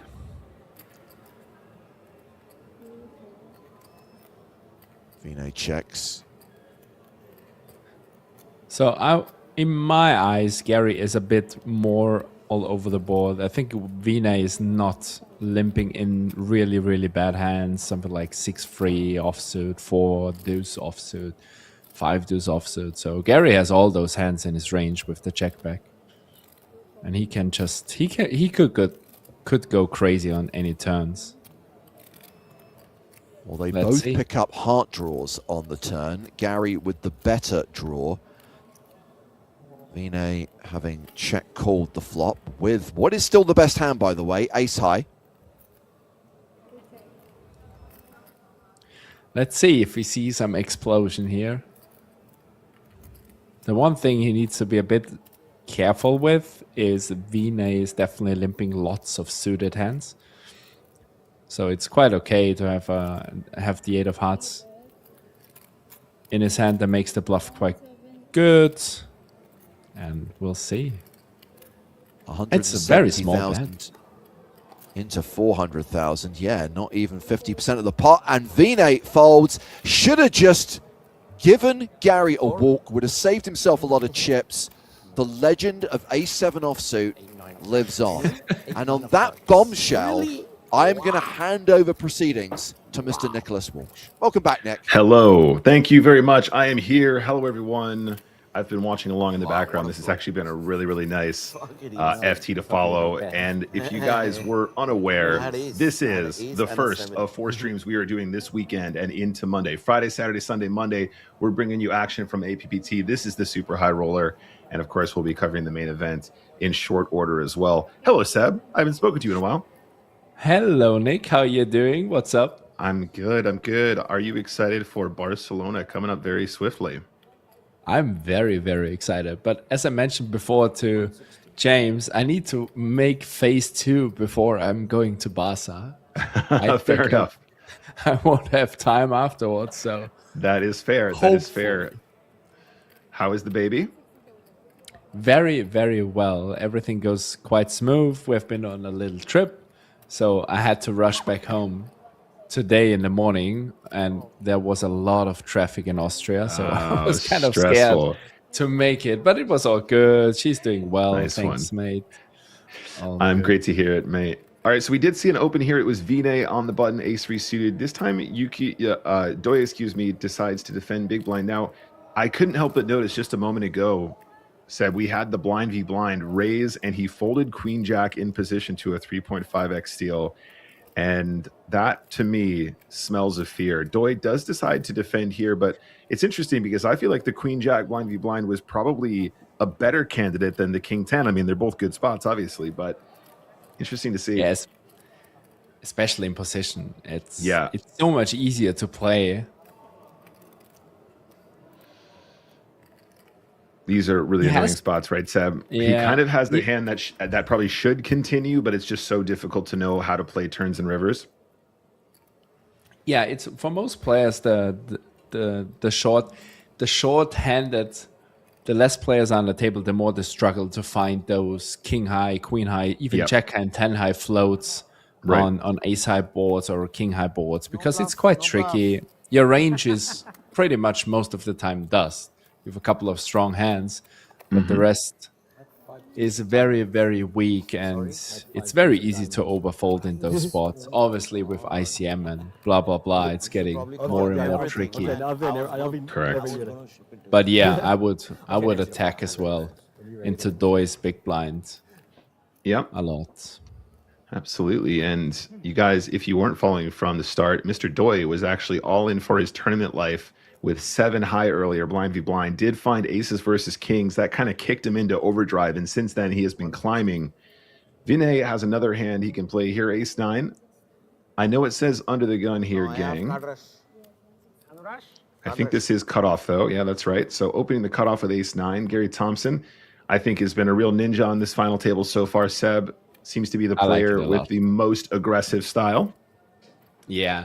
And Vinja wasn't too quiet either, so I think he could attack him now, and I think it's just a beautiful hand. Yep. Yep. I think so far, I think Vinay and Gary, the 2 players with the most aggressive styles, and I think Gary Thompson is doing something very cute here. 3 bets of 420,000. And he has to fold ace 9, ace 10 off. Those hands are just... And he shows even a card. I think he showed him the 8. So I think he does it really well. I like that kind of style. It's really good. It feels under control. He knows what hands to pick. If he gets 4-bet, you're not too worried to throw ace 8 off away. You're not throwing tons of equity away. So I'm excited to see how he tries to pressure the other 3 guys. Yep, completely agree. I said it right from the start when we were still 7-handed. I really feel like he's the guy. He's got that hunger in his eyes. He's attacking these spots, playing them very well. Also, shout out to Team Ireland in general. The Irish are just so good at cards. It's actually crazy. They've got a very tight-knit community over there as well. Myself and Seb, obviously, having traveled to Dublin many times for the Irish Open, since we've been working with PokerStars and doing sort of a PokerStars X Irish Open gigs. I think we've been doing that for 4 years now, in fact. And the Irish poker community, so tight-knit, so many good players working with each other, trying to improve each other, lifting each other up. It's really nice to see. We have an open here from the button with the 9-7 suited. You would agree with me, Nick, if I would say the Irish Open, it's pretty much the toughest live festival on the planet. It's a mixed bag, Seb. There are some absolutely incredible players, but I have to say some of my favorite softest cash games of all time are also just next door in the same building at the RDS. So really, I think it goes both ways, but there are definitely some tournaments where you are a massive underdog. Anyone is, really. It is a very tough field. Yeah, the high rollers, I think in particular, have got some real savages, not just because of the Irish players, but also because so many people travel for that event, right? So many great poker players from all over the world love to be in Ireland for that time of year. It is still, to this day, my favorite poker event every single year. It's just the best. And it's so good. Look at this, though. Top pair for Yukashige and Vinay deciding to stick around with the 2-over card gut shot combo. It's getting quite tough. Vinay has quite a nice hand. He doesn't have to check raise flop. Check call is totally fine. And in Doi's shoes, it gets quite dicey. Yeah. With ICM, I think this is a very tricky spot, Seb. I think having the 7 is quite useful, though, right? A lot of the random sort of turned straights don't exist nearly as often. Now we have the 7 of diamonds in our hand. However, it is a heart. It is a connected card.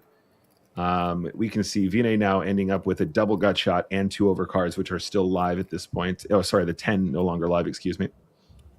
He gets a good price. I think call is... Yeah. I think if you are going to bet turn, I think perhaps bet bigger. If Yukashige wants to go again, I think we can find a bigger size, perhaps. Totally agree. Yeah, now it's so... I hate this the most. If you play the Queen 10, like call, miss, give up, you can't bluff. You can't just blast into Doi on a king. I think there might be an opportunity to potentially check raise turn. I don't know if Queen 10 with the Queen of Hearts is absolutely the best, but we have a lot of the components you want, right? We have a Queen in our hand. We have the 10 blocker. I missed everything. But do you think He looks do you upset. think- He looks. yeah. He thinks he's losing. Do you think he would check shove here? The Queen 10. What the Queen? That's The Queen such a- 10? It Yeah. would be pretty brutal. It would be pretty brutal for sure.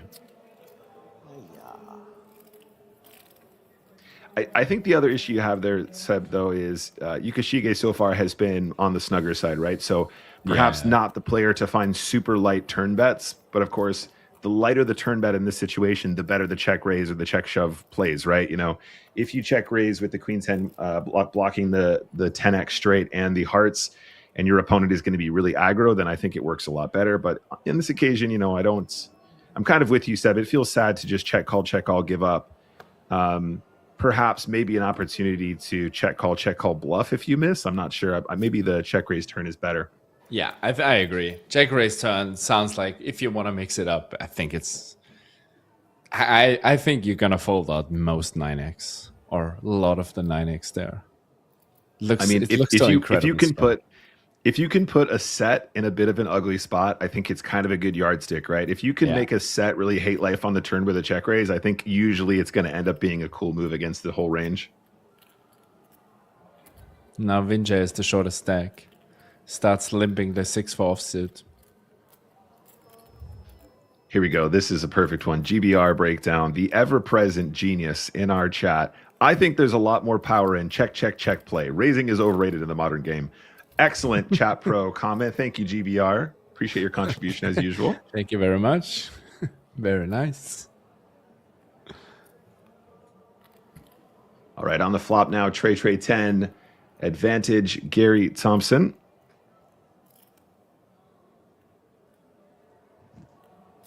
I love it, Seb. You know, I love the spinning goes, and we're getting down to four-handed, three-handed. This is when people's games really get tested, right? Suddenly, you go from being relatively protected in the sense you can fold a lot of hands. There's a lot more players at the table. You have more time to wait for good combinations. Suddenly, four-handed, we need to be much more aggressive. We need to be much more technical in the way that we play these tricky blind v blind spots. And I think the more studied players will prevail at this stage. It's crazy how tough it can get at those stages. Not only you're playing four-handed, where ranges are getting wider, and you're playing a tournament where page jumps are big as well. So playing really, really well in those scenarios is so incredible tough.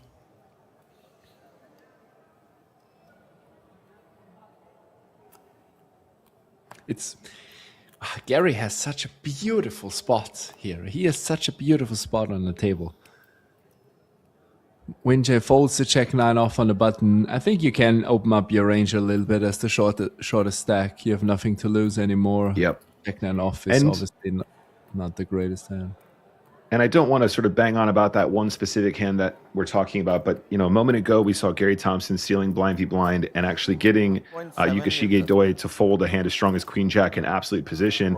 I think Gary, despite probably not knowing that that was the case, not seeing the cards, a player of his caliber will sense the weakness, right? He'll feel that he's overfolding in this position, and he'll feel really confident about attacking. On this occasion, though, Doi does find a much stronger hand. Ace-8 suited. Ace-8 of hearts does decide to call on this occasion. I'd expect a small continuation bet on Ace-10 deuce. That could be expensive for Gary. That could be very expensive. If Doi slow plays his ace, there are a couple of turns, any club, 3 or 4. Yeah, he could just go crazy. He could just bet here. I'm with you, Seb. I think that Gary Thompson picking up that additional equity, that's usually a sign that we're allowed to continue repping a strong range here. I suppose on the flip side, you know, Yukishige Doi isn't necessarily just going to be like 3-bet jamming or, you know, raising huge with every ace. So it's not impossible for him to turn up with an ace combo here once in a while at this stack depth. I totally see where you're coming from, though, and I think this is going to be a really nice turn to barrel, though, as we see Gary go again for 280. the sizing is very precise here, right? Seb, this is the second occasion where we've seen kind of a size down turn barrel in the same way that he did just a moment ago with the straight draw 8-9, gut shot 2 over cards, heart blocker.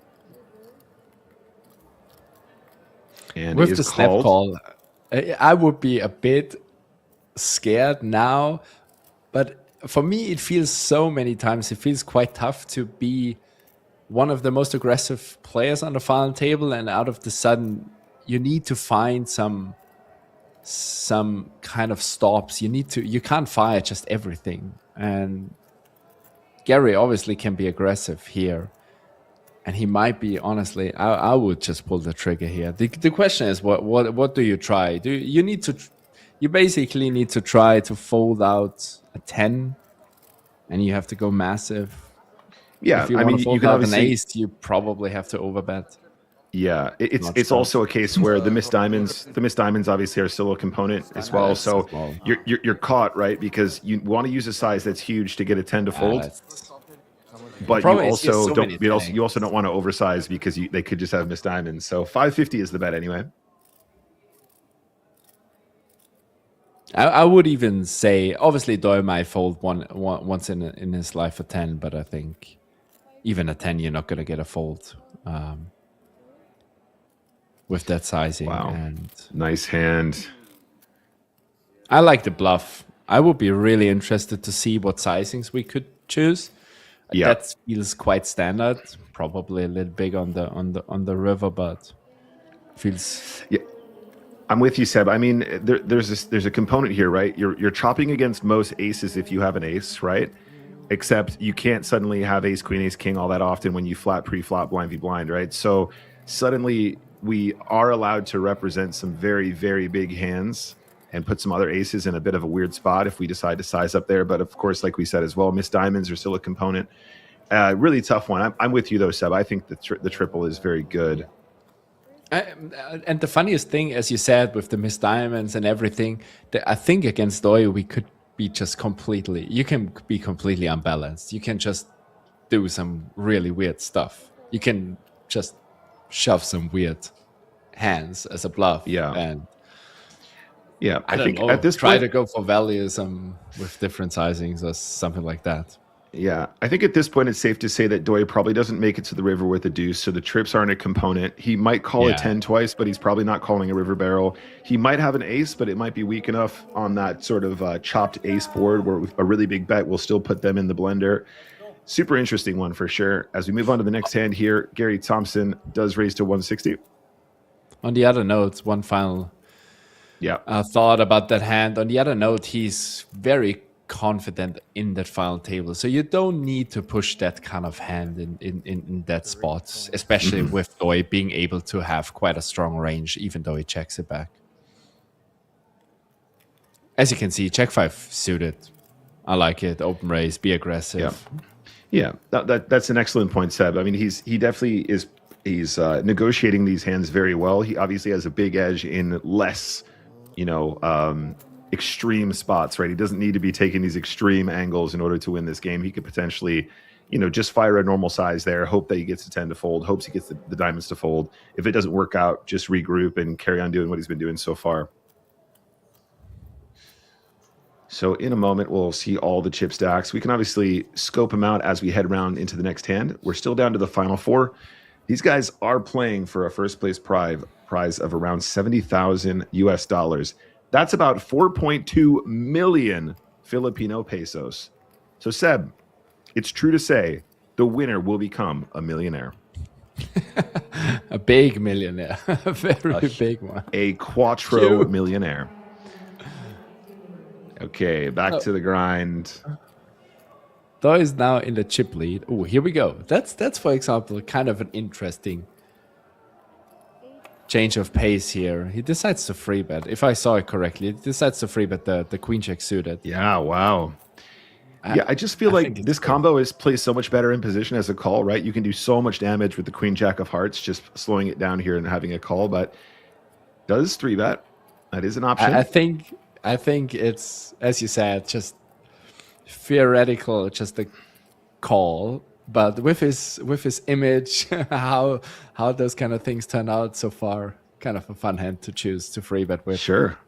I mean, I bet you Gary is trying to count how many times he's seen a 3-bet from that chair, and the answer is probably very little. I mean, this might be the first 3-bet we've seen from Yukashige. So, suddenly very, very playable, callable hands like 9-10 suited are just kind of not doing nearly as well.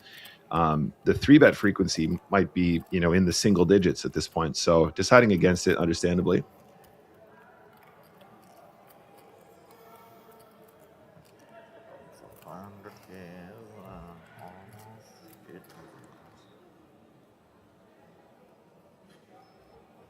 On to the next hand.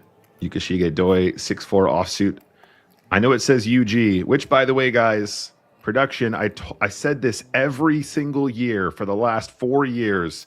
It's UTG. Last year, Seb, I said, if we don't fix it, I'm never doing commentary again. And here we are. They got me. No, I'm only joshing. I'm only joshing, but actually, this is a legitimate complaint that I made in at the Hippodrome, and they've since updated the graphic for me. It was very kind of them to do so. Here's a raise. In fact, not a raise. This is an all-in. Wow.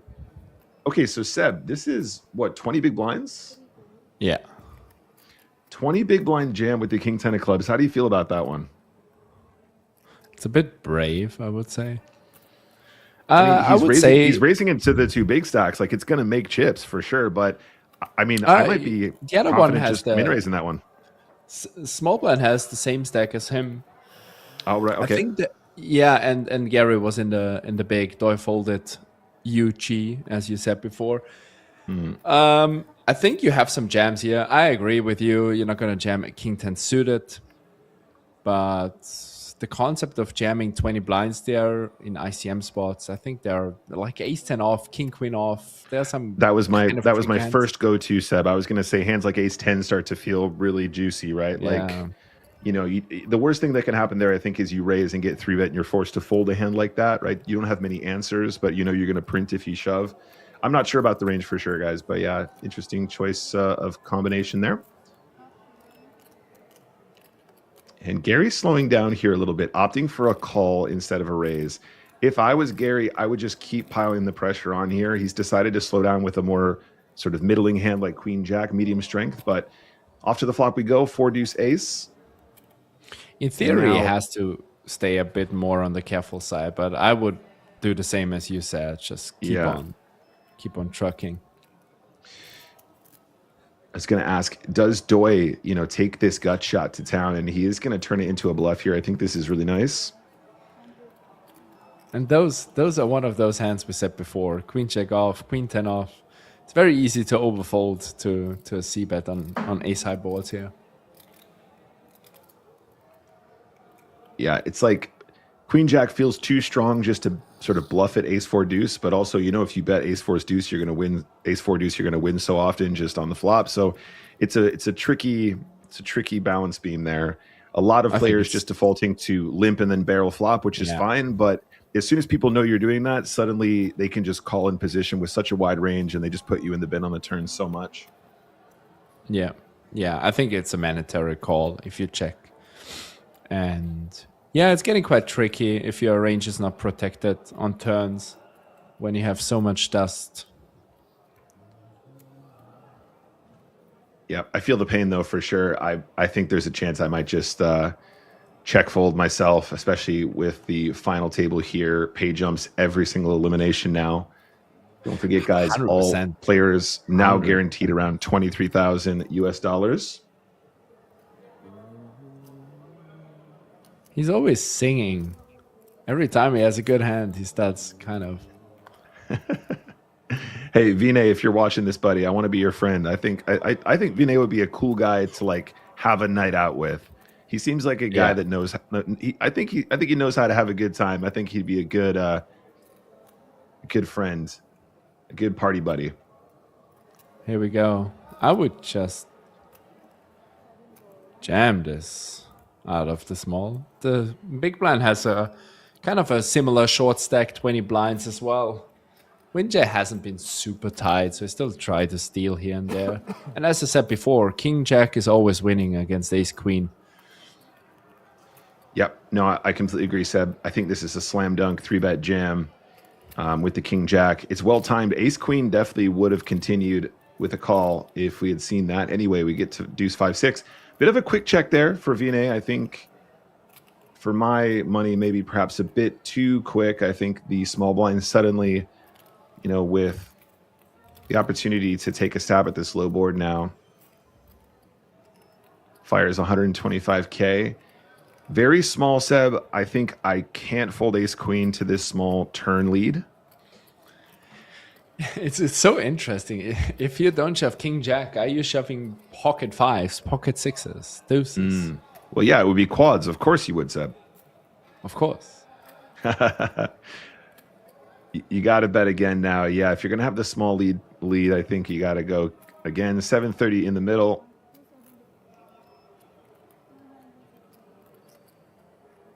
$275. Look at the... Oh! Yeah, good call. Good no, call. sir. Good call. Good Well done. call. Well Ace done. high. Very good, Vine. You're not telling a very believable story, right, Seb? I think that... Yeah, you have to. Even if you had like pocket sixes for some reason, right, and you were trying to get value from an ace, I think you'd probably bet bigger on the turn because you want a bit more protection. And then on the river, you might get even more greedy than that. Like the sort of 1/4 turn lead and then like 1/3 river lead does feel like not many strong hands, right? Yeah, and you still float queen 9 suited, jack 10 suited. If you don't shove those hands, he has so much middle stuff you're beating as Vinjay with the ace queen. You can just clicking the call. It's such a cheap bet. And also, Seb, as you say, like if he's flatting king jack, it's probably safe to assume he's going to 3-bet most of his pairs, right? Most of his pairs are going to go in the middle pre-flop. So suddenly he just doesn't have that many made hands on that board. Vinay just knows exactly where he's at. Great check call on that river. That's what I meant before. Is he shoving those low pairs or not? That's good question. It's getting interesting because if he does, you're just gonna snap ace queen all day long. Right. Okay, so back in the mix, that is a raise from Doi, 10-7 suited. I would be very tempted to put these chips all in. All into the middle, especially against chip leader. Nice. He has been very dialed in with his reshoving spots. So I think it was actually a little bit less than all in, but is the effective all in. So same move. Guys, always keep a chip behind. Very important. In new meta. You got to do it for the vibes. You got to do it to look. People will laugh if you just go all in. What an embarrassing move. You got to leave a little bit behind. You don't even need to know why. Just do what the other guys are doing. It just makes you look like you know what you're doing, right? Yeah, it looks like if somebody asks you, you just look at them and you go, I would explain it to you. It's very advanced. In the local $20 home game, club game, whatever it is.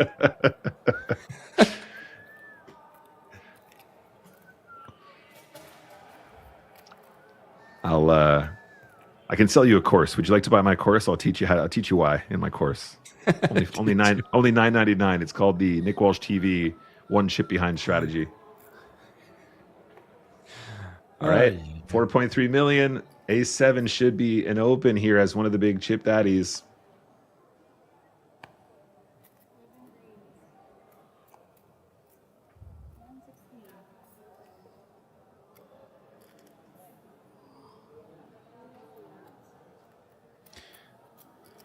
I think against the chip lead with the ace-5 offsuit, I still would 3-bet. Bluff.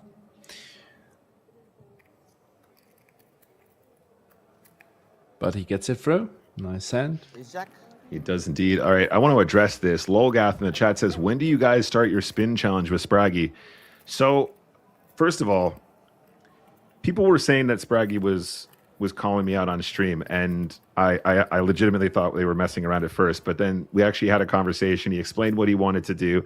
I am fully on board. I know Seb is fully on board as well. I think that'd be a lot of fun. We're currently trying to work out the details. I don't want to say anything until we decide what we're going to do, but I think it will probably end up just being a set volume over a set amount of time. and the person with the greatest chip EV wins, or something like that. We'll probably, I think we've got some clever technology that might map all of our progress throughout the day. Lolgath, in response to your question, hopefully soon. We got a lot of stuff coming up, though. Obviously, we got APPT right now. We're covering that from Friday till Monday. And then, of course, we got Barcelona coming up very shortly. And then, of course, we have Prague to look forward to in the winter as well. So we'll see if we can squeeze it in. If not, perhaps next year. Here's a look at the chip stacks, guys. 25 big blinds for Vinay and Jung. And Gary Thompson currently second in chips. It is Doi currently in first. They are battling for a first place prize of $70,000 US, and all guaranteed 23,000 as of right now. 23K. Now it's about the trophy and the win. Is there a good looking trophy? Do you know that? Oh Nick? yeah. Oh yeah. Beautiful. I mean, if the room is anything to go by, and remember guys, we are in the Thunderdome. I don't know what they actually call it. It's not important. I've called it the Thunderdome, and therefore that's what it's called. And as James said, in the winter, of course, we will go back to the Coral Lounge, that beautiful coral colored room with the beautiful chandelier and the bead curtain. If you've never seen it before, it's a thing to behold. If you missed it, it's still going to be here on VOD. You can go back and watch last year's closing ceremonies, if that's the correct term. And you guys can see the bead curtain raise. Oh, just skip to the end and watch the ceremony at the end. It was majestic. All right, action over here on the Final Four FT. Here we go. He heard us, Nick. He was listening to us. He was listening to the future stream. Free betting King Jack. Oh, calling 3-bets with pocket fives. This is interesting, Seb. That could be very dicey. All right, here we go. It is Jack high, no 5, no set for Gary Thompson.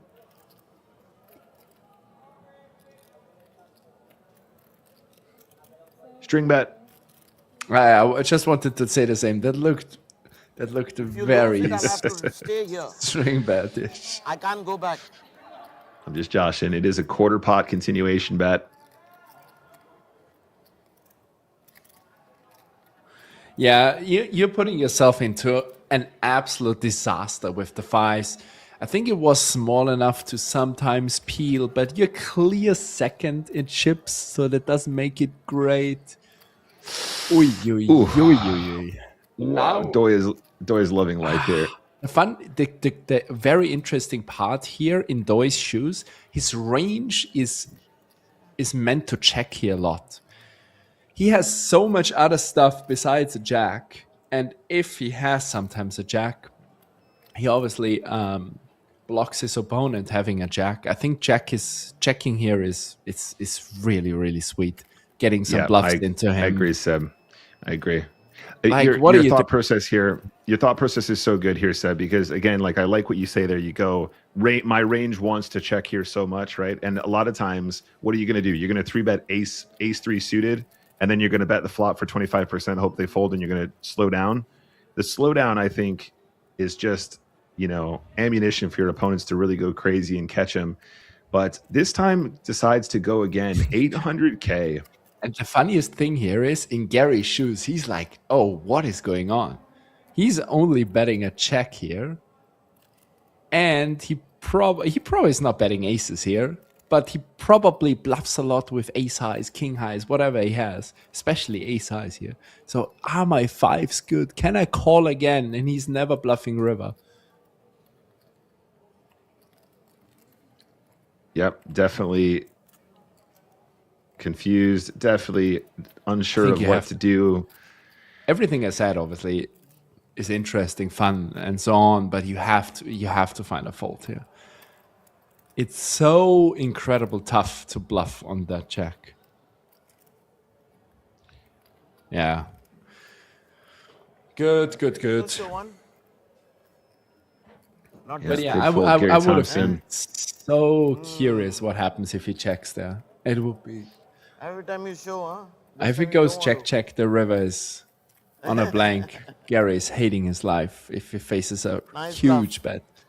Yeah, I mean, if it goes check on the turn, Seb, I'm assuming that we have to lead river, right? We're going to give our opponents way too many way too easy for our opponents just to check back a lot of the hands that they called flop with, right? So on the river, you know, what do you think is the size? Like if we c-bet 25% flop, check turn, and then on the river we bomb, it's so hard to have a bluff, right? But you know, there's probably some meta size like 60% or something like that that's supposed to work, I guess. What do you reckon, mate? What's your size if it goes check on the turn? I don't know. And you've got the king jack. It depends kind of what the river is. Total brick. I think you have to be some sort of aware that our opponents have a lot of middling pairs, a lot of showdown. You need to charge. So as you said, I think you can't go too big. 60, 70, 50, 40. I think 70 is already probably way too greedy. Yeah. And the other thing is, if you get called, you're creating such a huge gap between second and first. Everybody else has around 25 blinds, and you are the big chip lead. And then you're printing. You can play against the other stacks perfectly. They have to wait, or they have to play against each other to get the ladders. Like, I think on the button you gotta jam deuces for 20x blinds. Yeah, that was my next question. I think as the covering stack, I think you can really go to town there. Could be wrong, but it feels to me like the open rip there does very well. As played, just min raises, one big blind continuation bet or thereabouts. Takes it down. By the way, greetings to my fellow Austrians. Just read a lovely comment on YouTube. Appreciate it. 2 more hands. What's your favorite place to play poker in Austria, Seb? I haven't played much poker apart from PokerStars. Apart from PokerStars, of course. I haven't played much. I was at a casino near Vienna, Casino Baden. That's quite nice. All the casinos in Austria are quite cool. So I might be playing something there at one point again, but we'll see. Have you played poker in Austria? I don't think I have, mate. Isn't there like a ski yeah, festival, there's a ski poker winter championship. Was it Schneefeld? Or Seefeld? Exactly. Seefeld? Seefeld, we call it in Seefeld. Austria. You can say Snowfield. Everybody knows where it is. Yeah. That sounds great though. That sounds like a bit of me. I haven't been there yet, so I definitely need to show up at those kind of events at one point. What do we have here? We have a limp from ace king off and a check from king 5 suited. Blind versus blind. The limp here is an interesting option, Seb, because I really don't think Gary is incentivized to go too crazy versus limp, right? I don't think he wants to open the action too aggressively when they're stacked this way. So I think maybe taking the reins with ace king might have been a better line. I think shoving might be a little bit overkill, but we could certainly pump it up to 3 bigs or something like that. I feel like Vinja is losing this hand. I would definitely raise ace king off. All the good offsuit ace x are quite nice to raise. You want to get money in. Okay. Starts betting on a 7. Yeah, did it go check on the flop? Yeah, check flop, and now he bets. Yeah, can't fold. Just call. I mean, I think raising is also not ridiculous. 9 of hearts on the river. Vine, I think perhaps on the turn, just trying to sort of protect his hand, does check now. And I think king 5 has showdown, might check. Yeah. Look, this might be an opportunity to turn your hand into a bluff, Seb. I actually think that probably, I might catch myself doing that once in a while, but also the king high definitely might just succeed there on the river too. Therefore, I'm totally fine with his line. Like, you can check raise worst 5x on the turn. Yep. And just call the top, like king 5, queen 5. Yep. No, I think that's a good way to approach it. Again, guys, we've discussed this a lot throughout today, but as we get shorter handed, high cards have so much more strength, right? Getting to showdown with king high is way more commonly going to be the best hand as we get shorter handed because ranges are so wide. getting to showdown with king high and winning when we're still 9-handed, much less likely because the ranges are so much stronger as opening ranges. So yeah, good point there, Seb. I think having less showdown, bluffing a 5 is cool. Having more showdown, just play it cool as a call and then potentially get to showdown with the best hand. This might be interesting, guys. We have a raise from cutoff, How queen much 10 you started suited. with? That's DNA very might tricky. might just send this one, Seb, but I it think does so feel too. like a lot of chips. But It's so tricky. Those spots, they're so dependent on stack sizes and everything. So we're sitting on 25 big blinds with pocket eights, 2 big stacks behind. I said 4.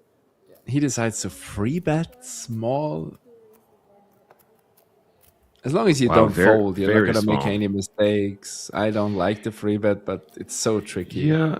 I Okay, would you know what? just Actually, guys, jam. I apologize. I misread the pre-flop here. I didn't realize we were on the button. I think shoving is fine. I think calling is probably fine. 3-bet, perhaps not my favorite option, but let's see. The funniest thing is he free bets into the shortest stack who has played the tightest, but was spot on with his reshoving spots. Mm-hmm. But it's so every time I do commentary, it's so easy when you just look at the Of course, cards. yeah, of course. You're just sitting there. Oh yeah, I don't like this, but I like that. It's so nice.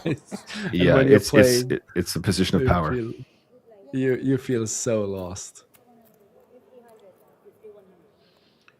Yep. Did indeed take it down with the Ochos there. Ooh, The lines up. tricky part is you 3-bet 8s and then he jams ace queen or whatever. Now you go, what do I do now? This feels Yeah. like a sad story, but it was an awkward stack depth. I actually think that would be an interesting one to look at later on. Vinjay saved himself. I don't know if you have seen the hand before. I think they were 5-handed, 2 shorter stack, and Vinjay was a middling stack and faced an under the gun open, and he was next to act cutoff and had ace queen off for 25 with 2 quite short stacks. My first intention was just a clear shove, and I still think you gotta jam the ace queen, but it was again the guy who was more on the tighter side of life, and he saved himself. He would have ran into kings. No, he would have doubled up. Actually, I'm completely wrong. He would have actually found a crazy run out. But those spots are quite tricky. So what you're saying, Seb, is always look on the tight side of life. Exactly. Exactly. Gary Thompson on the button, ace 5 offsuits. Starts with So raise. he raises into chip lead small blind. Oh, that hand will be. This is a nice hand to 3-bet, isn't it, Seb? Yeah. Yeah, I think they are 20 effective. Blinds went up. 22 effective or something like that. Oh, you're gonna fold out so many better hands. Just make it like 500K to go, something like that. Oh, is that exactly 500? No, he throws in the extra just to tilt me. 550. 550, I think. Nah, it's beautiful. It's honestly beautiful, guys. Yeah. But he has the computer hand. I know it's not ace 5 suited. It's not ace 5 suited. I will be surprised, buddy. Yeah, and actually, it's understandable, guys. I know that the suited component only makes the ace 5 slightly stronger, but it's also a frequency thing, right, Seb? We can't just 4-bet jam every time we have ace 5 because it's ace 5. If we do it every time we have ace 5 suited, at least we're only doing it, a smaller percentage. You know, a friend of mine told me once a story. If you get free bet, the first thing you do before you decide what you want to do against it, take a look and see where he's from. And if he's from Brazil, just 4-bet rip, any 2. You don't even have to look at your cards. And you're going to print. Well, yeah, the data is in confirmed. This is not financial advice, by the way, chat. For you enough one. Don't give him more than one. Financial advice. What do you mean? It's running too hot. Play with one. It's actually quite a tough one for Gary. He was a big chip lead, and he's now amongst the shortest stack, and Doi can really, really pressure them now again. He open raises into 14 blinds and 20, I think, 22. Really, really cool hand. You don't need to shove way too strong. Just raise call. Yeah. And Queen 8 suited, I think, is a nice defender here in the big blind. This does make the call. You'll notice he called with the small chips, chat. That might be a toe. Yeah. If you think too much about that, you're gonna get you're gonna get lost. But pay attention to every detail. Very important. Right. This is not financial advice. Anyway, King 7, 10, 2 clubs.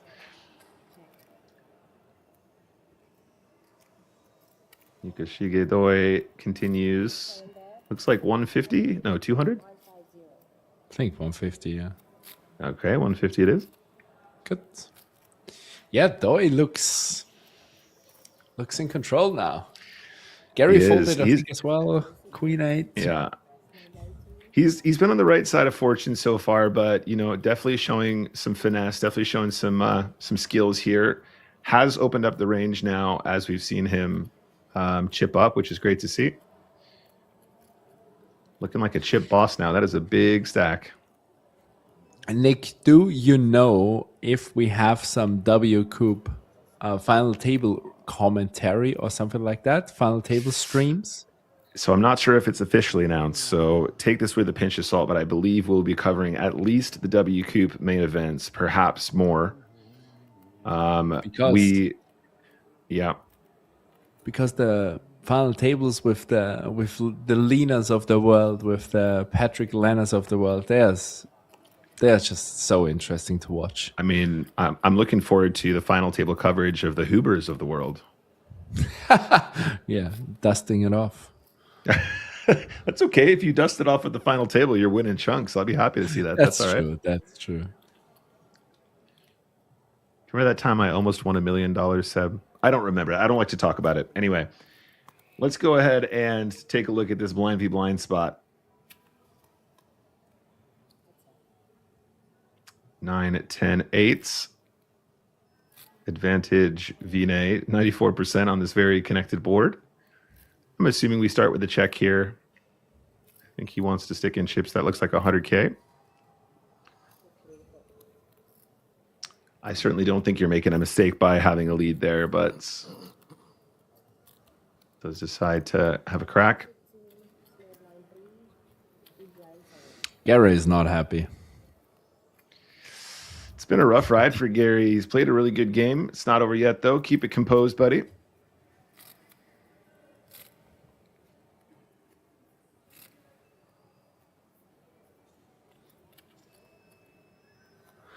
What would you say, Nick? Explain to me what is poker in 2 words. Controlled chaos. I would never put the word controlled in anything related with poker. All right, what's yours? I would say extreme chaos. Extreme chaos. Complete randomization. Sorry. Little Tigru says patience, aggression. I like that one too. Enjoyable frustration. That's my favorite so far. Enjoyable frustration is a very good. Absolute madness. Very good, chat. I like that one too. Enjoyable frustration. That's perfect. Another blind v blind spot. Gary Thompson calls with the Queen 7.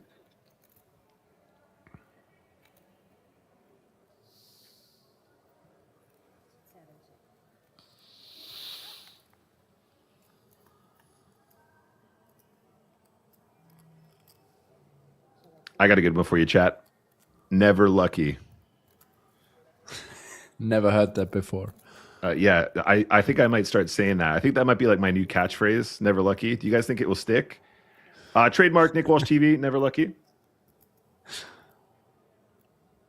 Shout out to Tonka. Love you, mate. Hopefully we see Tonka at a live stop at one point again. I have no clue what he's up to. And Doi is just keep getting the better side against Gary. It looked really, really well. It looked really like Gary is fully in control on that final table, and now he's getting into one tough spot after another one. He's not loving life here.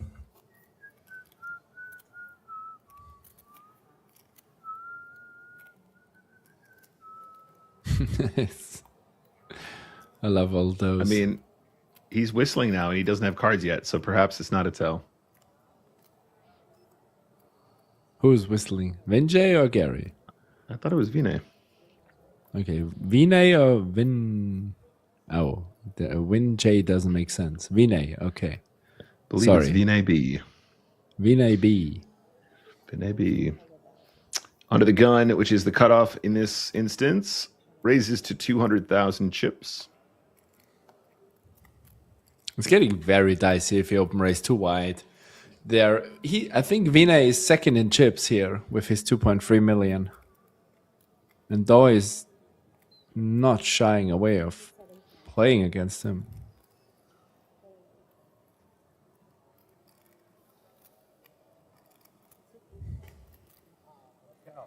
Here we go. 6-3 suited. Wow, yeah, sticking around. Suited gappy connector.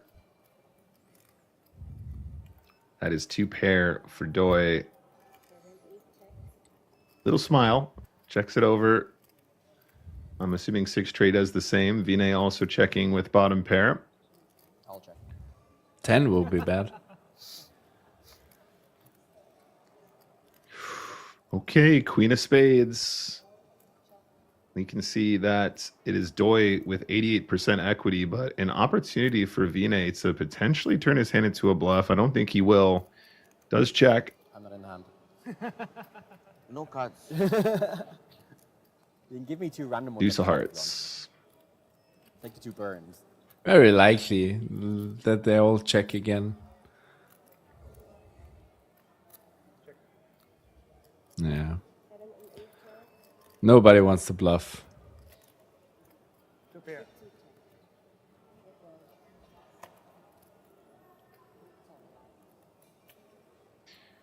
Another pot goes to Doi, 6.9 million, and look at that, 1.1 million. I believe that is the shortest stack in the small blind now.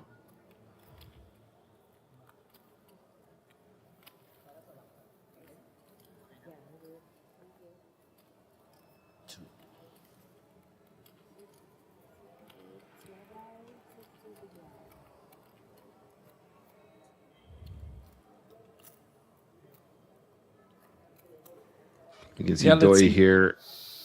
He's feeling the vibes, man. I think he's beginning to believe, for all you Matrix fans out there. He's beginning to believe. Yeah, he has a huge chip lead. Gary, UTG or UG has 17 blinds. Ugh. He's in the UG position. Yeah, you got a min raise here. Yeah, let's He has play no pot. blue chips anymore. String bet. Do they all string bet all the time, or what's going on? Ooh. I'm just kidding. I'm just winding him up. Okay, pretty nice spot again for Doi. Gary Thompson just with a mandatory play here. You definitely have to play this hand. Oh, Jam it. body language saying, let's go. All in. He is all in. Here we go. The circus has come to town. And the ringleader, that is Yukashige Doi, is blasting.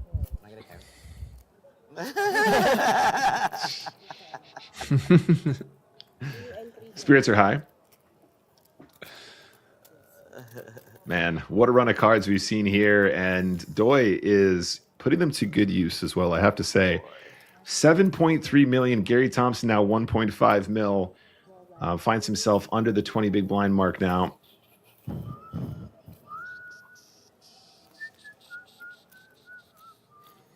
Yeah, those spots are very interesting Building. in terms of play as a chip leader. I could have jammed. You really need to find the right aggression here, and the right aggression is most of the time crazy. Exactly. Can't call. Yeah. I would call it him, but not him. Yeah, often very counterintuitive spots as well, right, Seb? When you every time, you know, a slight fluctuation in the chips and the way they're distributed at the table can have a huge impact on the way we play certain combinations. And, you know, Ooh, some of these guys are fold. absolute wizards when it comes There is to a learning fold these spots. button. 1.1 million on the button, pocket threes. Good to Seb, know. I think we have to send this one. Easy. Especially as the shortest stack. Yeah, as the shortest stack, it becomes a lot easier. We can play a lot closer to chips.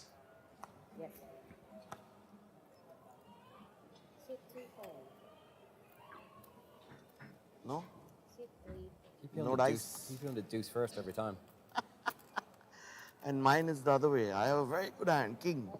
Second one is a 5. The last time I peeled the ace after the deuce. Ooh. That was a shame.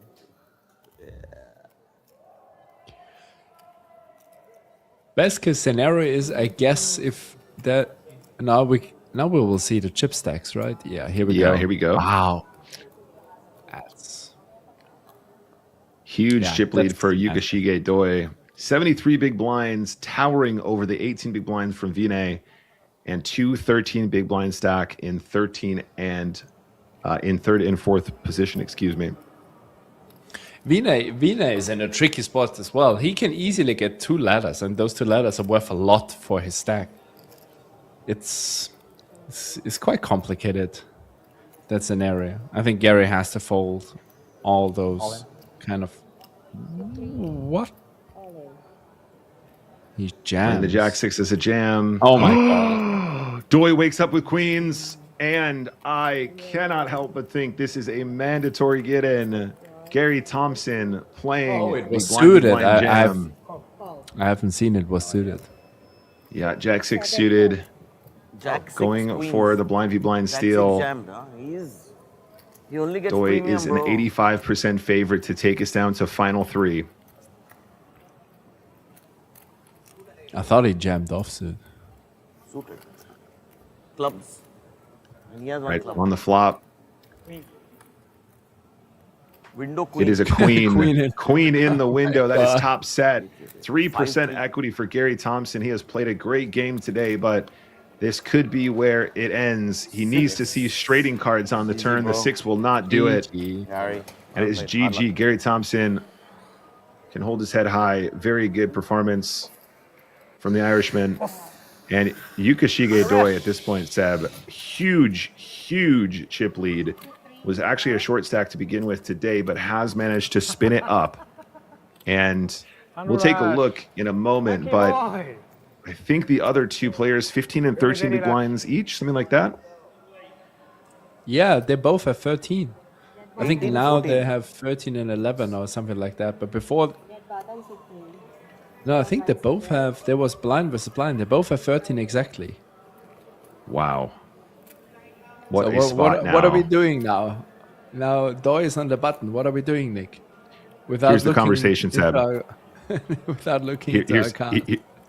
Here's what happens. Here's what happens. You go, all right, guys, I'll take first. You guys can duke it out. Give me the trophy now, and I'll go home. You guys can play on. Jam it, jam it, jam it. Yeah. It's difficult to make a mistake at this point as the big stack guys. What I'm saying is you can be hyper aggressive. Pocket 7s, 1.8 million chips. 18 big blinds though, Seb. There you go. Never mind. I thought they both have 13. Okay. Also, confusion with the graphics here. Again, guys, want to clarify. Under the gun here is now the button. Basically jams it in. I think that's the only option with 7s.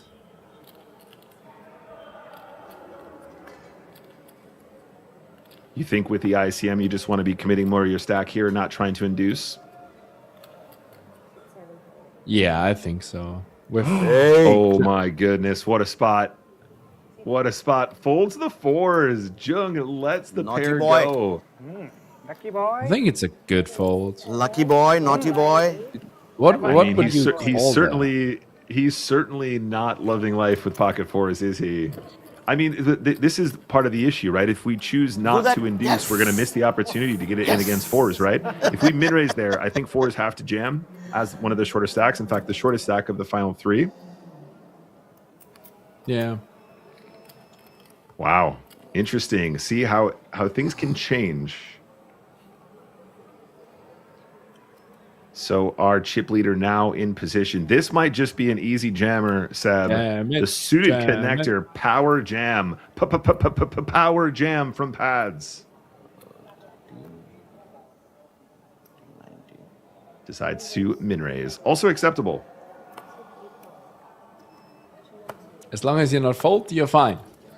It's better if you min raise 6-7 suited and they have 6-5 of diamonds. That's better. 100% agree. Another flop is 6-6-5. No. Flop is deuce 4-8. Wow, very spicy. Both That's actually one of the funniest. connecting. That's a really cool flop. So is that a double gut shot for Vine? Yeah. No. Is not. It's a gut shot for Vine and 6 high, and it's a gut shot for Yukashige and another gut shot, but the 7 high currently prevail. My bad.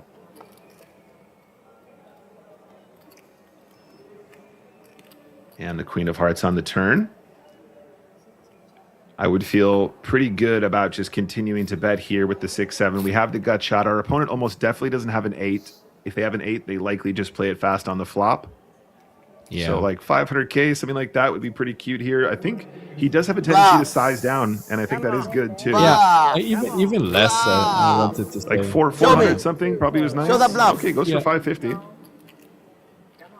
Very good Pretty hand. nice.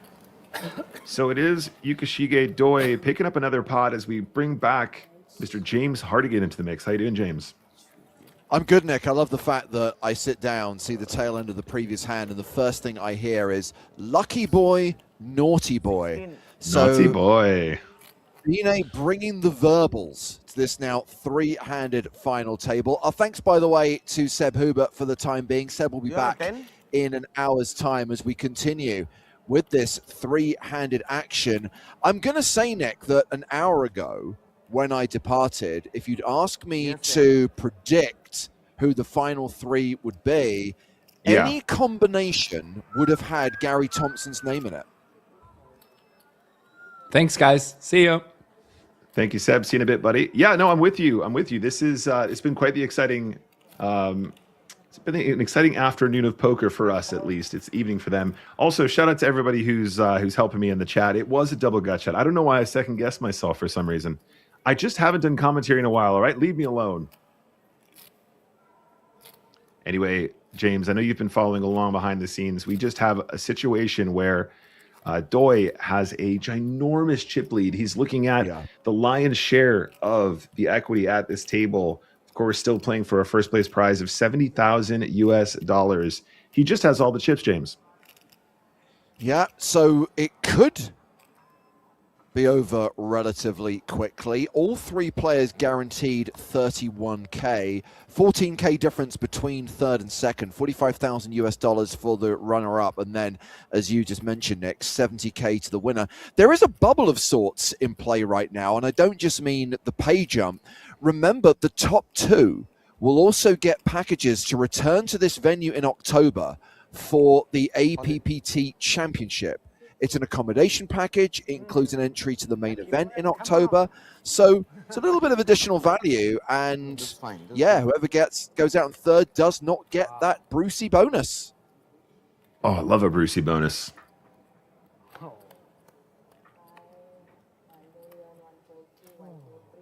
So Vine shoving for 15 big blinds. He was the chip leader at the start of the final table. Remember, we started the action today 7-handed on the bubble. 12, 13, 14, 15. Hercosetti in the chat saying, does it include pool access? I mean, if they stand up right now, they will fall into the pool, guys. They are in the Thunderdome. So pool access, of course, is included.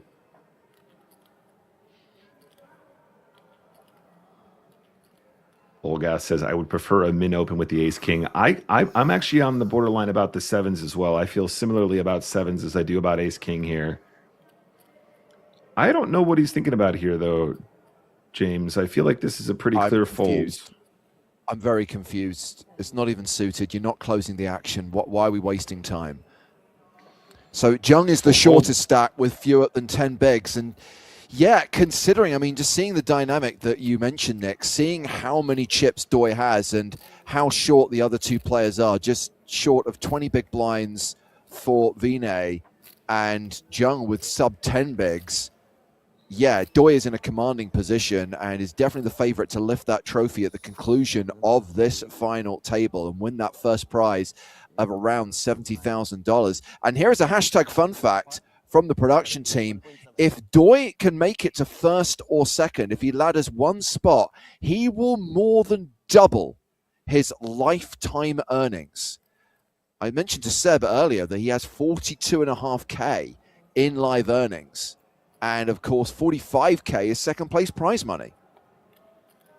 Absolutely stunning. And as I said earlier, James, you know, came to the table as a relative short stack, was a bit dicey at the very start, you know, was all in several times for his tournament life, but has managed to make good on the luck that he's had and the cards that he's been dealt. He's playing it like a boss now. 9, start a open. Jack 9 just can't do much at all. Yeah. Oh, Queen's for Vinay, and I don't know. Assuming Vinay responds with a re-raise, presuming he responds, for example, with a shove, ace-9 off is really borderline. It starts to feel close, doesn't it? I think also the best way to make your hand look weak here, James, is to shove, right? We might fall in the trap of 3-betting not all in, trying to get tricky, but this is probably the correct move. Oh, is there a call? I can't believe we saw him tank for half an hour with King 6 offsuit and he snap calls here with ace-9, but Doi wants to see an ace for sure.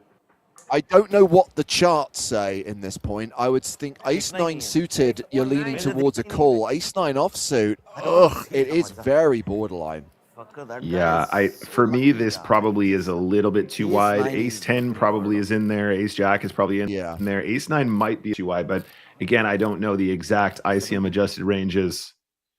We're talking about 17 big blinds, and he had 2 bigs committed, so... Yeah.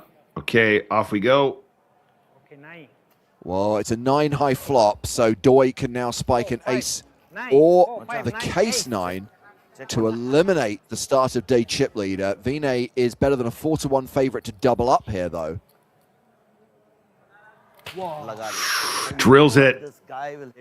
However, it's a heart.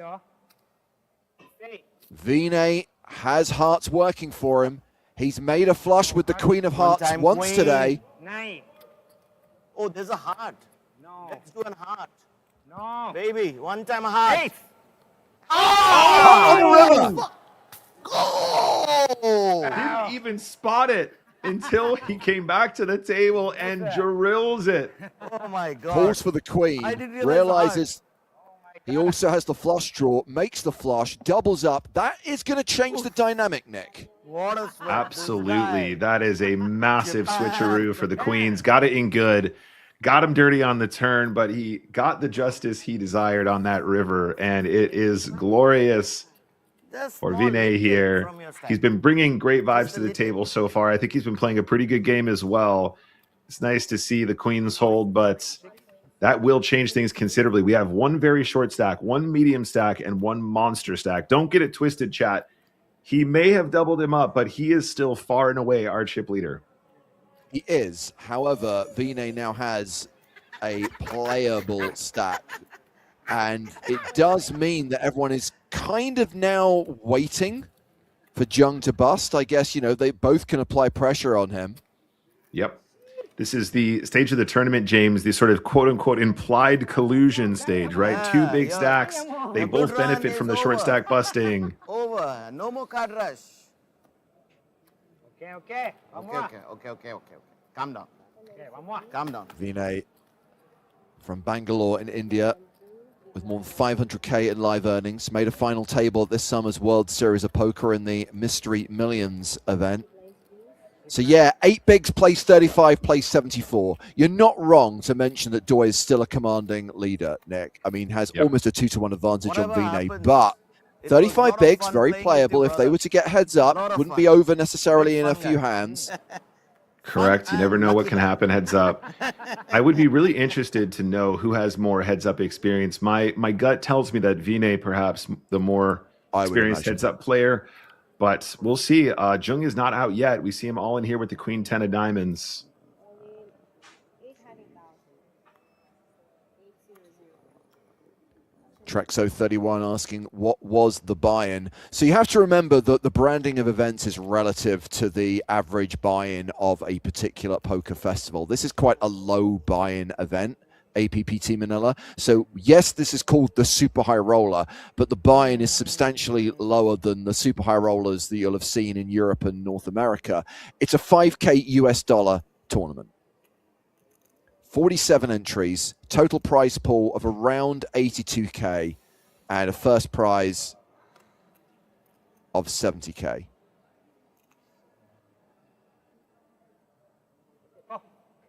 Hit 7 call. Oh my Wait, God, one I had second. 7 deuce. Wait a second. Yeah. Has he called? Gosh. Did he just call with 10-7 off? What? Sorry, I not being funny, and this is I checked this is out. muscle memory. I Dude, checked out. I'm the same. I saw him look at 10-7 and all this hand's over. finish. Let's move on to the next thing. No, Oh my I'm gonna snap. goodness. Wow. There's a 10. Yeah, which doesn't really change anything.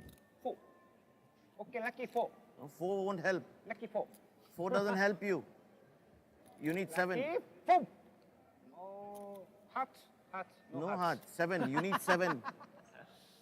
The 4 does help him. That would chop the pot. Yeah, it's not an out per se.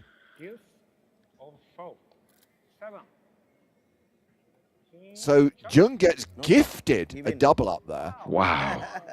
That was Anytime, bro. unexpected, James. I was saying about how Doi has been putting the chips to good use, but in 2 hands, somewhat questionable, perhaps close ace-9 call. Your hot That one is over. 10-7 is an absolute gift. So the key is, and again, who am I to say this, but the ace-9 call was probably marginal. I'm surprised he snapped with the ace-9, but I could justify that a bit more than the 10-7 call there. And I guess he genuinely was thinking about it with king-6 a couple of hands Guess earlier. so. Anyway, the net result is he's doubled up both of his opponents. Goodness me. Talk about changing the dynamic. This is completely different now. You know, for a little while, I was going to comment, James, that, you know, he's playing that big stack. He's, you know, he's playing it a little bit more cagey. He's not all in spots where we perhaps could go really, really aggro. But the fact that he's called on both of those occasions now just puts both players well back in the game here. And I think they're just confirming the chip stacks now. Yeah, I'm guessing, Nick, that, and again, it's tough to say what's going on in someone's mind. I do think some players, especially when they have that dominant chip lead, can get a little bit overconfident. And I think in his case, maybe a little bit of impatience. It's like, I'm running hot.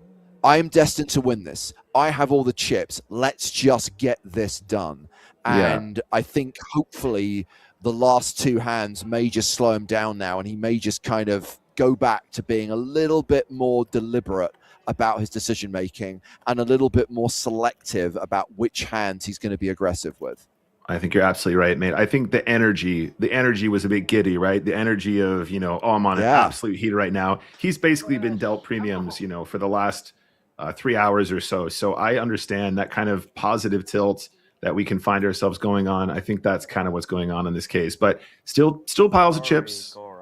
Just giving, you know, 2 players who are clearly skilled at poker better opportunities to win. Completely get it. He's bouncing cards off the wall. He has that Boris Grushenko, I am invincible vibe about him. But yeah, we are still 3-handed. No one now super short.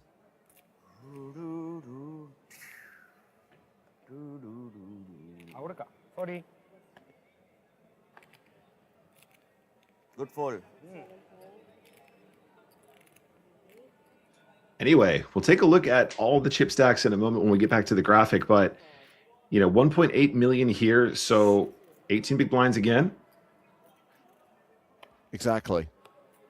And, you know, as somebody who plays 20 to 25 big blind effective poker professionally, I can tell you that this is very dangerous for the big stack. Okay, we've got the club draw here for Jung, and I'm going to change my observation. Well, I mean, it was relevant 10 minutes ago. It's not so much now, saying that with that huge chip lead and with 2 short stacks that Doi could close this out pretty quickly. I think he took that very literally and just thought he could do it in the next 2 hands. But now I think this has the potential to be a bit of a grind. Absolutely. So it was a small bet from the clubs on the flop, a float from the queen 6, which was the correct call on this occasion. And that is actually a really nice run out for Jung. At this point, right, Jung is probably thinking there might be some high card floats. There might be some missed clubs here as well, though it's hard when you have 2 clubs in your hand. Check, check. 9-5 is good. River was good for Jung on this occasion. Oh, great commentary from Mr. Phil Bautista about that 10-7 call. Loose call. Doi was playing so well. Why? Fair commentary, fair question. James and the chat, I know it can sound a bit trite when professional commentators say about how excited they are for poker sometimes, right? You know, because there's so much poker that's played. We commentate on so much poker in the year, James. But I have to say, I'm not joking when I say I look forward to the APPT coverage because we have such a mixed bag. We have some really elite players. We have some really not very well-known elite players as well who are playing in different time zones that we don't get to see on the EPT circuit as often. And then sometimes we just have wild cards, and that's the most fun for me. I like when people are just doing it their way, going off piste, because it's not only different for them playing differently, it means that their opponents have to adjust to them as well. And that's part of the game, is seeing more unusual poker played and trying to work that out, not just always playing like a robot. For sure.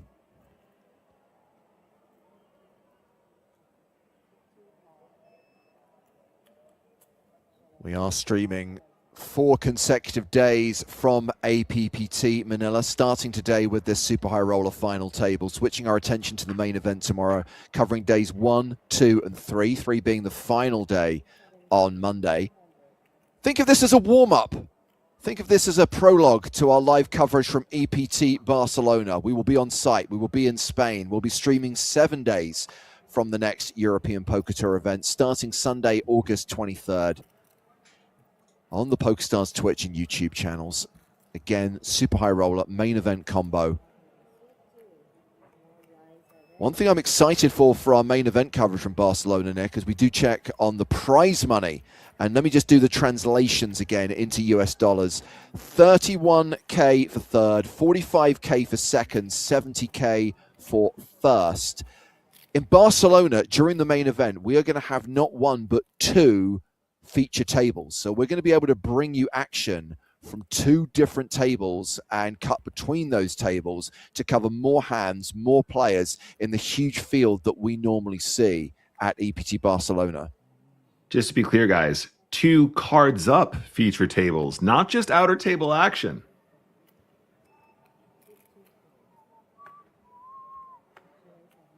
Right, blind v blind. Doi, I think he can just shove here. I think this is probably the best move. I want to quickly handle this question from Timmy, who asks, when are they going to have one of these tournaments in Pittsburgh? I don't think the Asia Pacific Poker Tour is going to be coming to Pennsylvania anytime soon, but thank you for your question. Right, so actually opting for a small raise instead here.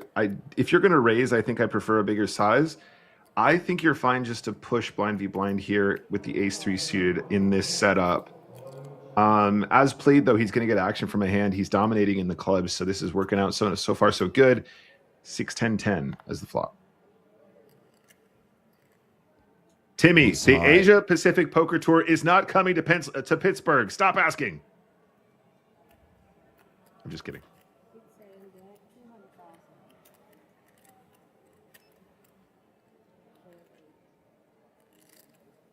I mean, luckily for Jung, there's only 1 club out there. Yeah, the thing is, technically, Jung has a kind of hand that might actually raise flop He's got the backdoor straight draw, backdoor flush draw combo, and he's blocking the 10-8, 6-8 situation, the 7-9. Yeah, the gut shots here as well that might steal and then continue. This is textbook. This is really good stuff from Young. A lot of players are missing this raise, and often these are spots where you can absolutely print where your opponents will definitely c-bet give up too often. Now, technically, if Doi is going to c-bet here, he's supposed to call again, right? We're beating the straight draws. We're beating combinations like this, the backdoor straight draw, backdoor flush draw. It's just difficult to do in real life, especially in a live event like this.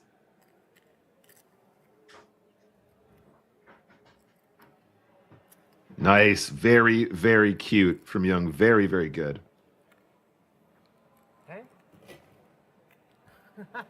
So let me respond to Timmy's question less facetiously. I believe that in the past, and Tom will correct me if I'm wrong, that PokerStars has partnered with Philly Live as a venue. I don't know if there will be an event there in the future, but I can tell you that Maryland Live is hosting the Maryland State Poker Championship in late August, early September. That is an event that is sponsored by PokerStars. And as a consequence, I will be in attendance. I imagine the Shabanimal will be there as well. Maybe Jen Shahadi will drop by. Can't confirm that.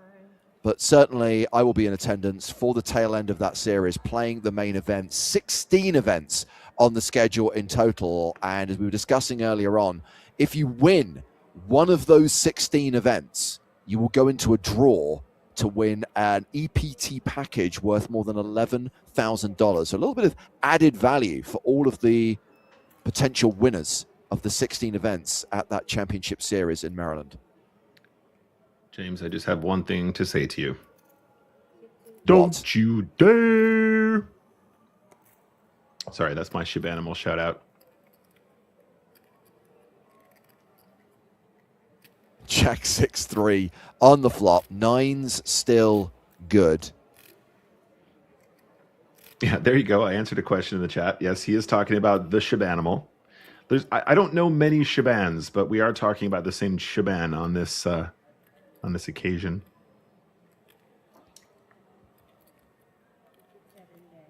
Yeah, Timmy, Maryland's obviously a good venue for us. If you consider that PokerStars in the US operates in Pennsylvania, Michigan, and New Jersey, Maryland's in easy reach of all of those places. So the idea is to definitely give people who play on PokerStars in the US the opportunity to come to a live event. Hopefully see you there. How far is Pittsburgh from Maryland? I mean, from that venue, from Maryland Live, which is in Hanover, it's about an hour. Oh, okay, cool. Not far at all. Nice. Maybe a couple of hours. Oh, wow. There you go, Timmy. Timmy, it's all coming. It's on the way. So we did have a bet call on the flop. Interesting, Vinay deciding to float with the ace-5. I don't think it's crazy. It definitely will have the best hand a fair amount. But we are going to see corrects me, another 4 to 5 hours. Still drivable. Still drivable. I mean, I would argue, James, that a 5-hour drive in the United States is about the same as a 1-hour drive in the United Kingdom. Well, I would like to tell you that right now I am supposedly within easy reach of the Commerce, the Bike, Hollywood Park, but all of those venues are probably a 4 to 5 hour drive away. It's funny because it's true, chat. That traffic will kill you. 지금 중계해요?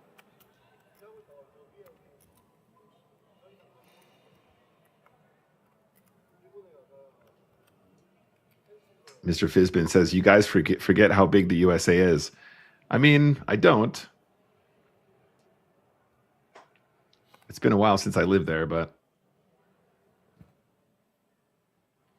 King, Queen, 2.5 mil. This is 25 big blinds now, chat. And we are just going to want to find that 2 big blind steal here, I think.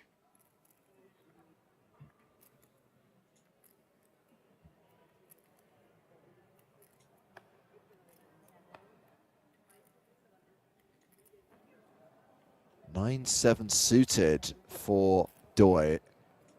He's going to defend. We'll see a flop. which is King, Queen, 8. Top 2 for Jung. Not a lot for Doi to be excited about. Top 2 for sure. And I think we just go again. If we want to be balanced, our continuation bet here is probably like one big blind, maybe a bit more, like 150 or so.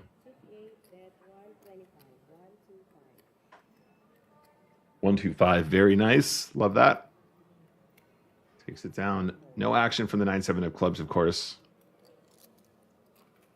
Sorry, I'm fixating over this post from Philip the Razor, who says, I drive 7 hours round trip every Saturday to play poker. Who loves it more? I mean, 7 hours in the car to play some poker. Fraser, I'm not being funny, mate, but just at that point, just move closer. Just get an apartment there or something. So that's a lot of hours of your life. You could be playing poker for 7 hours more if you lived closer.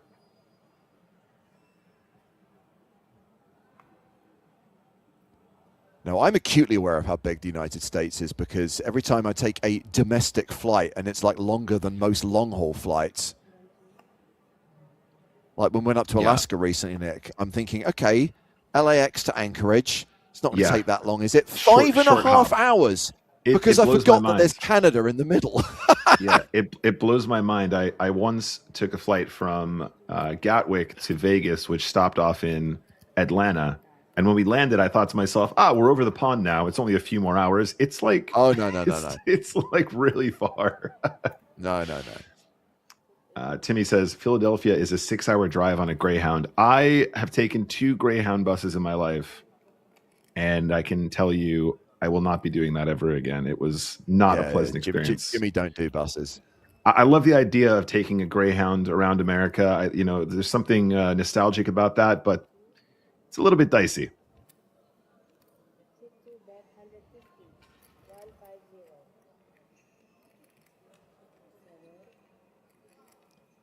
$150,000 is the bet from Vinay. Queen high is the best hand here, but with the Jack of Hearts, does Doi look him up once? Nope.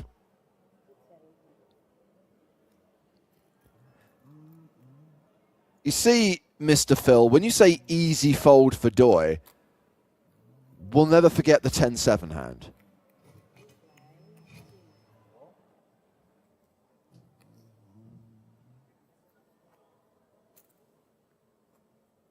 Those are the ones that stick out.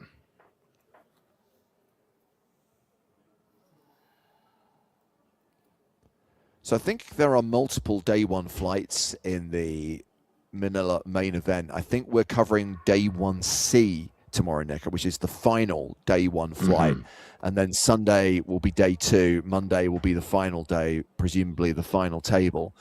It'll be interesting to see how big the field is, see how many players actually turned up for this event. Yep, I would be interested to see as well. And the action now obviously considerably different now that we have 2 much deeper stacks behind us. Doi is going to start out with a min raise here. 200K to go.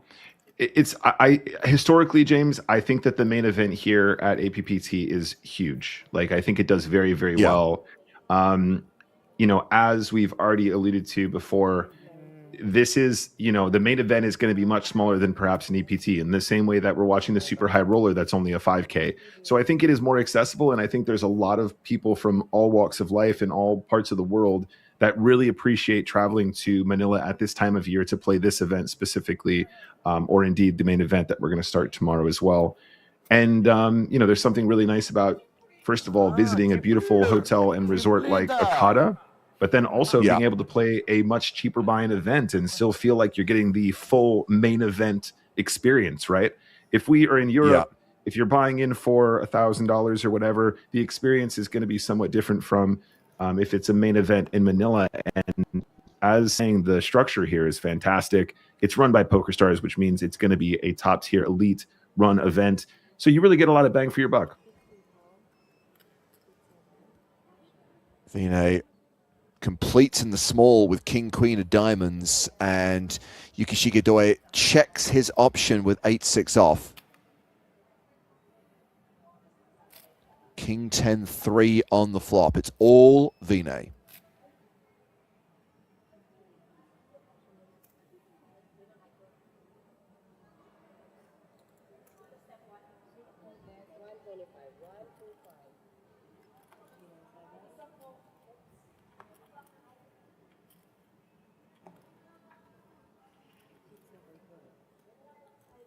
A bet and a fold.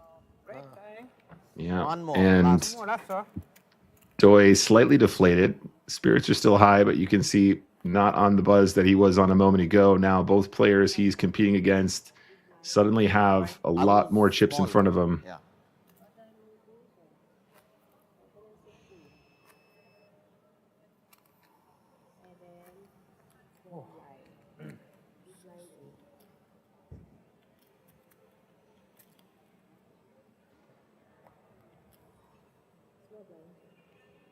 Okay, sorry.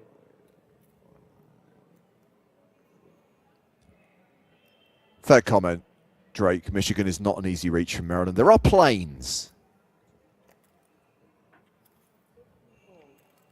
There are hovercrafts.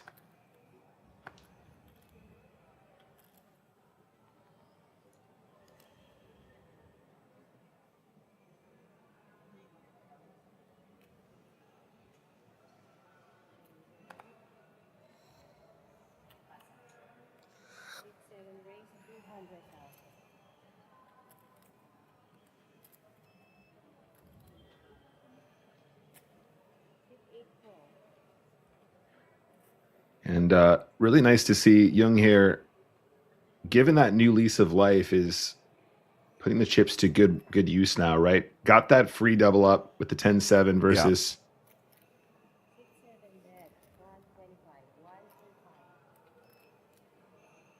and now second pair.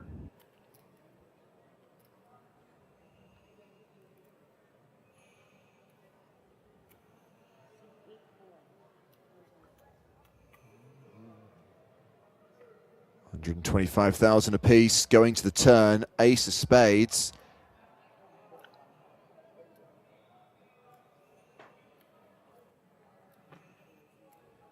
$3 million, yeah. But this guy will shift him nicely. The other guy. Waves the flag here. I think Young probably good to check again. I can see some upsides to betting, but Sorry? Yeah. difficult to know what we're getting value from. And usually if we don't know that we're getting value and we know that we're not bluffing, we probably don't want to bet most of the time. 4 spades out there. Doi, an opportunity to potentially represent a big spade.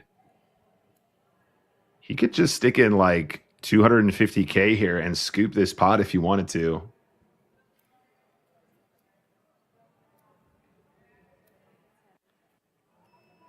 Alternatively, he could just check. Yeah, this is also understandable. So check, pair of tens good. And Doi's descent continues. Look, he still has around 6 million chips, but it wasn't that long ago. He had more than 8 million chips. The player's taking a short break, but remember, we don't go on break. It's the advantage of being on an extended delay. Now, Doi still has a 2-1 advantage on his 2 opponents. Vinay B playing 25 bigs.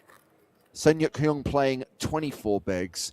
Coming back at a new blind level, 60,000, 120,000, with a 120K big blind ante.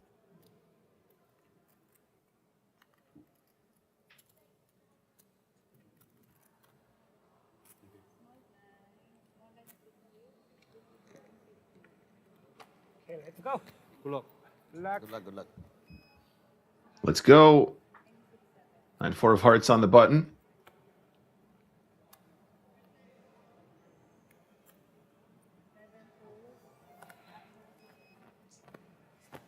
Now back to work. The 225 big blind stacks. King 7 of clubs. I think we can mix raise. We can mix call. I like the call. Vinay definitely could consider raising versus limp here. It will happen at some frequency. You got to do a bit of mixing here. having that king in hand is good to try and get folds pre-flop, but checking is also going to be totally fine. I don't know the exact split, but it's in there. Ooh, tricky business now. Yeah, and low cards, a 5 and a deuce, meaning that 7 kicker is currently playing. And this is a really interesting technical kind of board, James, because it feels natural that we would probably take a stab at the king high board often as a bluff. We do want to have some checks. And for the most part, those come from our weaker kings, right? We just have a weaker kicker, and therefore what we want to do is have some kings that check. It makes sense that it would come from the hands that are going to be dominated a little bit more often, but not often here. Making top pair is hard in the game of Texas Hold'em. So as played, I think probably check, call, flop. Check raise feels too strong for a hand that could be roasted already. It looks like he disagrees, though. Young is going to go for a check raise. 42.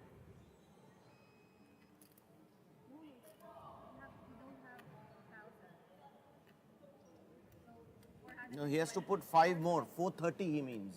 I mean 420. 420. He said 43, right? Yeah, 40. We don't have 1,000. So one. No, 1 minute. You said 43, right? I say 42. That's correct. Okay, so you have to put 20. 420 total. Yeah, you can give him change.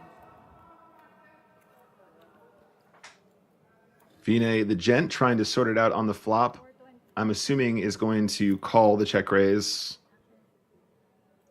It's too soon to give up top pair. Top pair is hard to make in this game, but we can see currently only 20% equity for the weak kicker.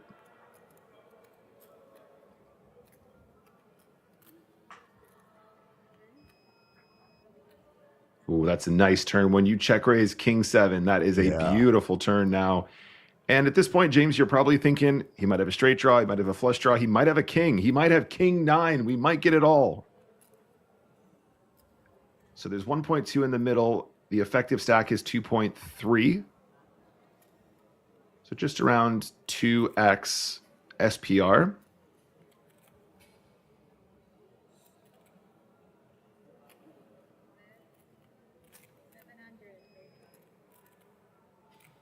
Yep, love the size here. 700K feels very, very precise. You're not going to struggle to get the chips in on a later street either. So far, so good for the South Korean.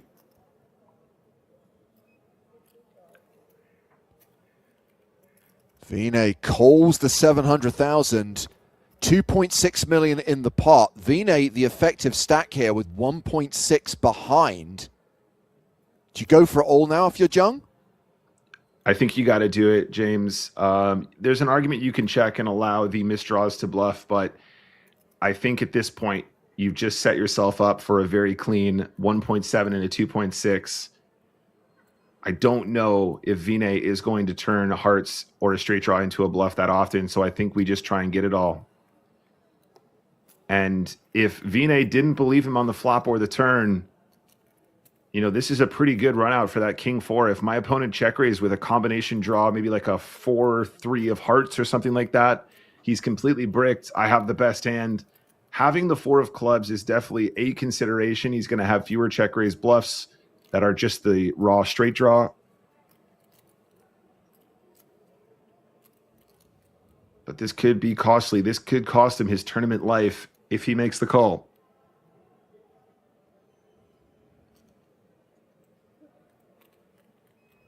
Yeah, 2 pairs. Solid read.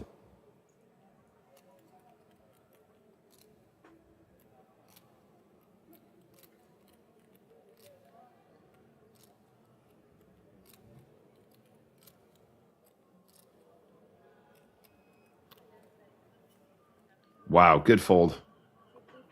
Show 1. Gets away from it. TV. TV. You'll see it on TV. That old chestnut. I fold king. Good fold.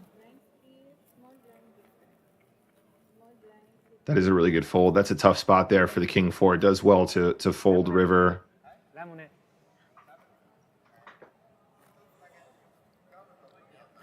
Well, we talked about not having any short stack at the final table. Scratch that, because Vinay is edging towards the danger zone.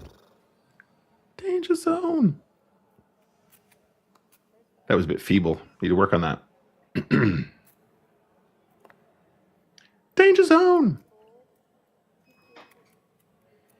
Yeah, you don't get a redo. You screw it up the first time, you move on. Fair enough.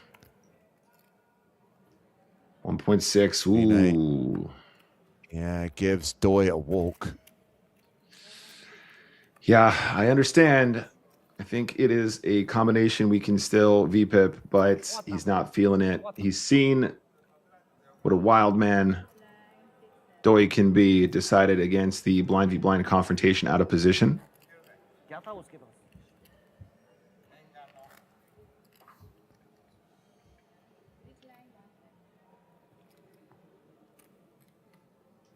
Well, over on the Twitch, we are getting a viewer dump from the man, the myth, the legend that is Spraggy.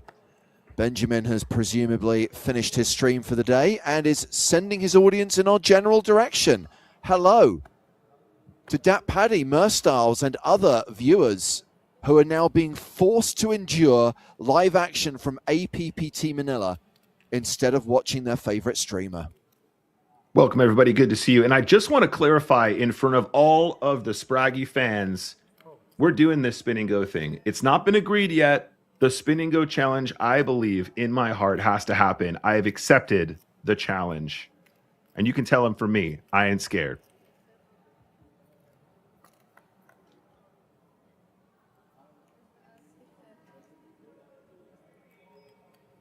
So for those of you who have just arrived, we are watching the final table of the Super High Roller at APPT Manila. And again, that comes with an asterisk, small caveat. The buy-ins at this festival are relatively small. So the Super High Roller is actually about a $5,000 US buy-in event with a first prize of $70,000 US. We started the final table with 7 players. We were on the pure bubble. 6 got paid, and now we're down to the final 3. It is the Japanese player Yukishige Doi, who's the chip leader right now with Queen 9. I'm going to say, Nick, and I don't normally like to go out on a limb, but I'm going to say that Seung-Yuk Jung is probably playing the best of the 3 players at this final table right now. Yep, I would agree. Definitely seems like the most studied. He's been very, very precise in his actions and the way he's approached these spots. 3-handed, as we say, every single time. Very, very tricky to know all the spots this well. And I think so far he's not put a single foot out of line since I've been on stream here today.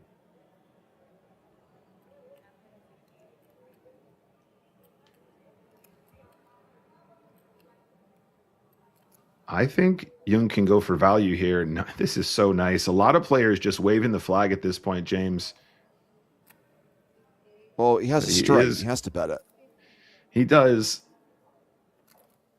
Having the diamond blocker very useful in this spot as well. Now, does Doi go off grid again? Does he go off piste and find a queen high call? I know that sounds a bit outlandish, chat, but so far we have seen some outlandish plays from Mr. Doi.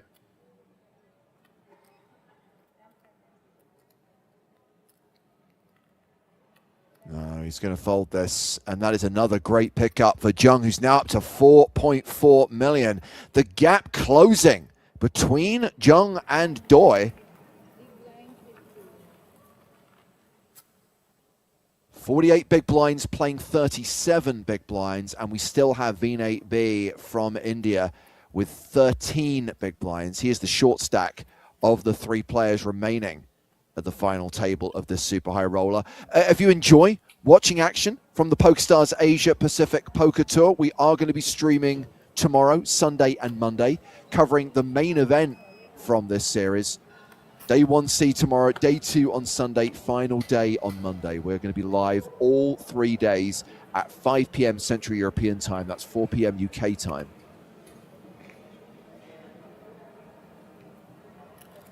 Merstyles is a beautiful venue, and what's amazing about this place is they have multiple rooms, multiple parts of this resort where they play poker. So right now, you call this the Thunderdome, right, Nick? This room with the big pool? I do. Yep, the And then Thunderdome when is. And when PokerStars then returns in the fall, there's the Coral Lounge, which is the room with the huge chandelier and the bead curtains. That's That right. is where the APPT Championship will be held later this year.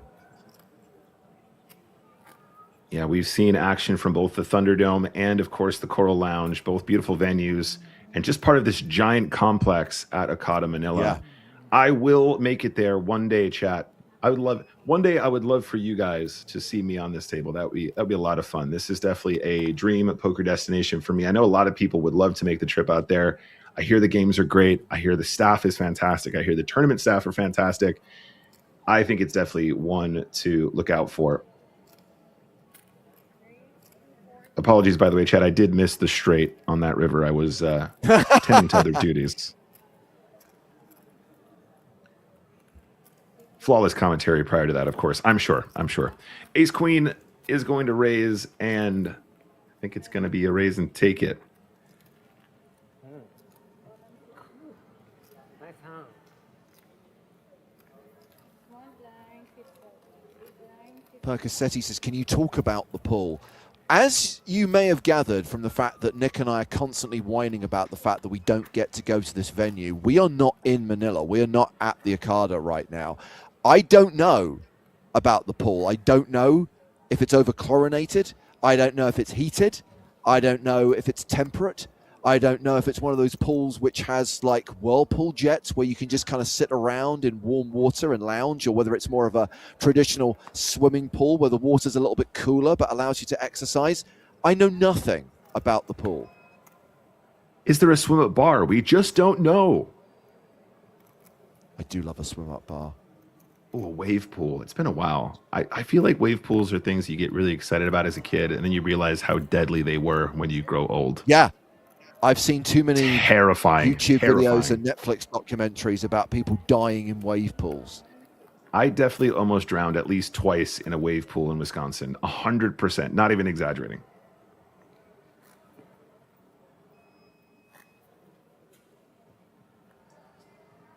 End mix.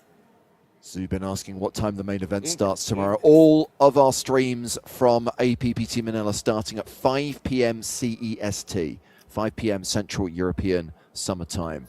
A reminder that our streams from EPT Barcelona starting Sunday, August 23rd, they'll all be at 3 p.m. local time, 3 p.m. European time. Super High Roller final table and 6 days of the main event.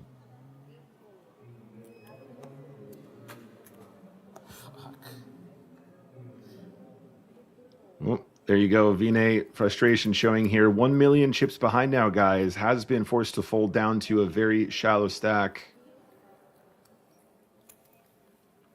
iBluff says, I guess you can't swim. It definitely had nothing to do with that. It has to do with 8,000 people in a wavy pool, all crowded around each other.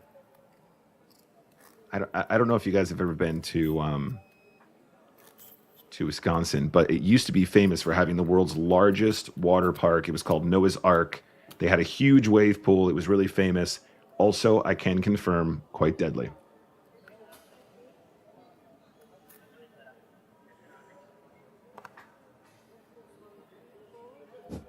Robin says wave pools are survival of the fittest. I'm not sure wave pools were designed as some kind of natural selection mechanic. I don't know. The more that I experience them, the more I think they might be exactly that. Here we go. You got to be all in here, buddy. Let's go. We're banging in the JT of spades. Taking it down. It's no Thorpe Park on a Tuesday afternoon. Also deadly in a different way.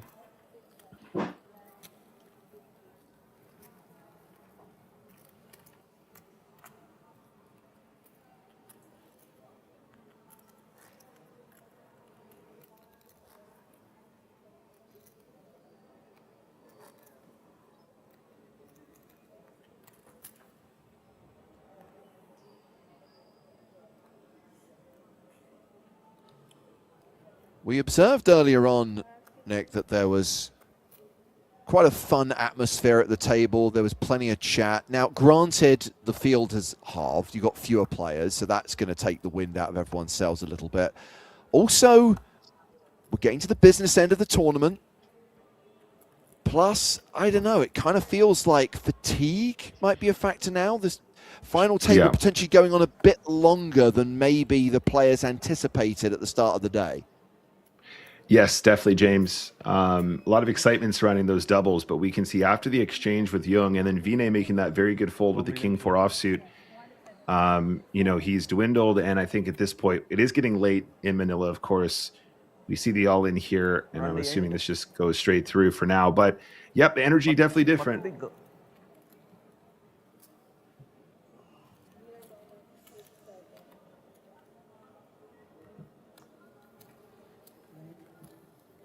Gear change pannittu.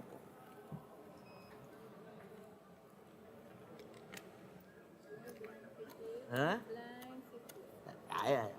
Whatever, it doesn't matter.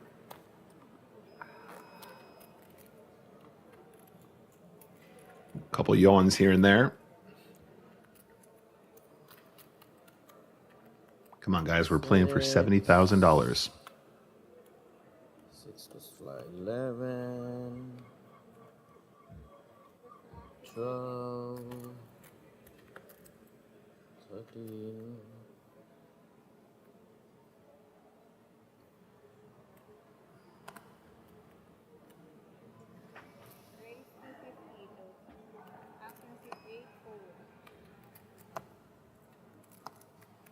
Wow, nothing very. I bet they're going to the pool after. I think they should make a pact that once it's over, they should all dive into the pool with their clothes on, with the trophy, with their prize money. Yeah, James. I mean, if you win a trophy here in Manila and you don't get in the pool, what are you really doing with your life? I mean, you might be a winner on paper, but that's how you got to celebrate for sure. They don't put the pool there for nothing. So Vinay has been out-flopped.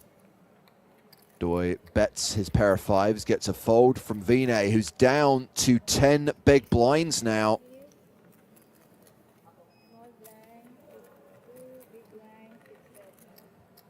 Blinds are currently 60-120 with a 120k big blind ante. Playing 24 hands per level, and I kind of feel like we're at least halfway through this level, Nick. It's not going to be too long till those blinds go to 80-160. Yep, something's got to give. Also, shout out to Spout91 who says, would bring a new meaning to the term prize pool. Very good. Hey! Very good. I like that a lot. Get in the prize pool, baby.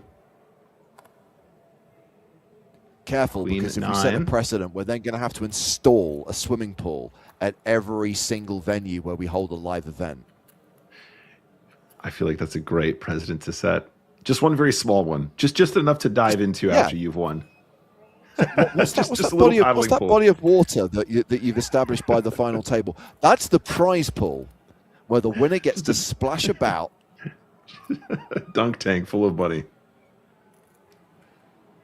Dude, if we ever bring back Shark Cage, we're having the prize pool. Yes, please. Here we go. So the All open in from Jung Vinay. with Queen 9. Vinay has shoved with sevens. Back on Jung, he quickly folds.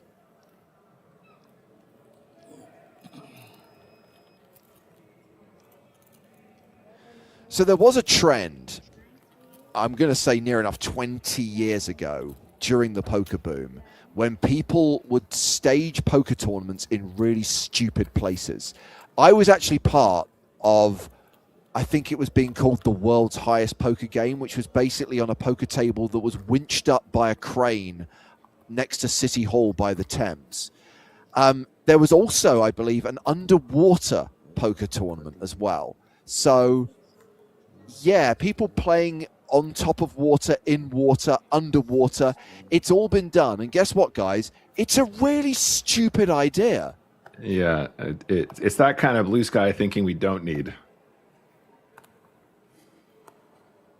That is hilarious. Novelty poker. Yeah, James, I got to be honest. I'm not afraid of heights. I wouldn't be concerned about going up on a crane. That's fine. but being trapped up there for more than 45 minutes without any chance to go to the loo, that would be my worst nightmare. So, yeah. So basically, I don't cope well with heights. So I regretted it the moment I stepped onto this platform and the crane winched us up there. But you're right. Once you're eliminated, what you're supposed to do, you got to wait for the tournament to finish because you can't just jump off this platform. But the bigger problem was it's windy. And what blows everywhere? Playing cards. Yeah. I was about to say, Mr. Doi, don't do anything crazy with that ace-4 off. That was essentially half of Vinay's down in the middle. 7, 8. More pair mana. I mean, I don't know whether you remember, but in the early years of the PCA, when it was still played at Atlantis, they used to play the final table out on me. Yep. There's that amazing scene where the hair on Ike is just whipping around because it's so windy out there. Ike Haxton's luscious locks flowing in the wind.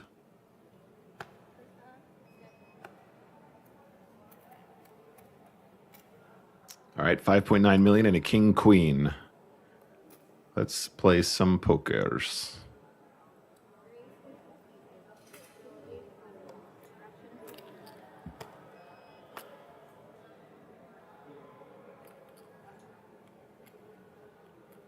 Small blind 5-4 off. Has folded. I think it's actually round to the big blind now.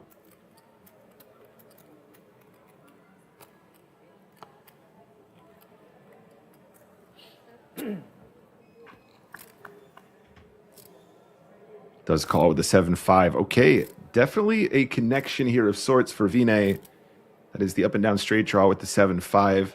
King, queen, no improvement.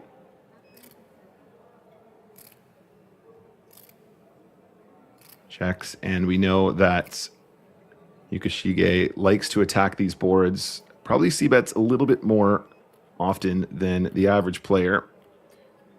Now Vinay with an opportunity to continue. Now, is short stacked. Does he want to start check raising now? Does he want to play it slow as a call?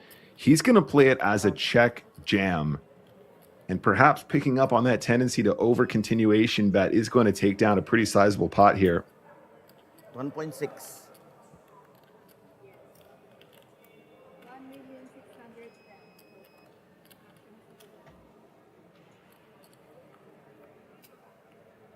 Surely Yukishige cannot call king queen off here. We've seen him definitely play some loosey-goosey poker, but I think this would be a pretty big mistake. Even against the 7-5, we can see he's only a few percent ahead of the bluff. The 7 is live. The 5 is live. The 9 is the straight. The 4 is the straight.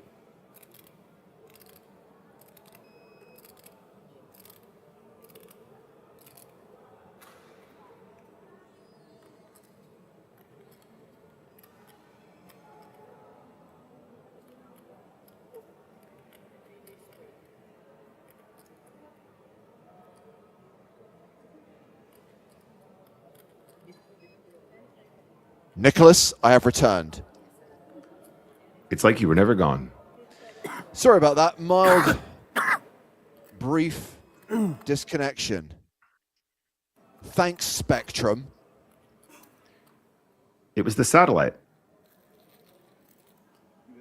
I think one of Elon Musk's satellites got in the way of our connection here, beaming James directly from Los Angeles. There's a look at our chip counts, guys. 21 big blinds for Vinay. Has managed to chip up, was down to around 10 big blinds. And Doi, 46 big blinds up top. Jung just cruising right now, James, right? He's just climbing his way back up to contention. Really narrowed the gap. Not much in it now between Doi and Jung. Vinay, good to see him back up above at 20 big blinds as we play on three-handed at this final table. Blind still 61-20. 2.4. 2.4. How much? Oh, on me. 20 big blinds.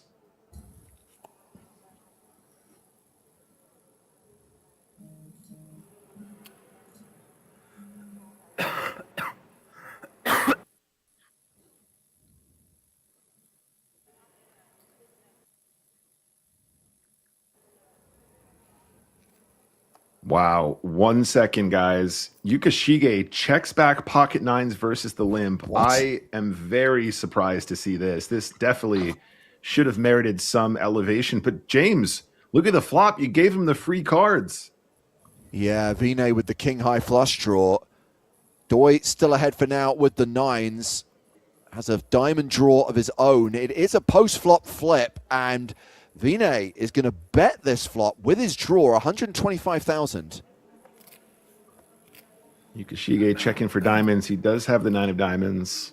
Now, having seen him not raise pre-flop, does he continue just as a call? He does.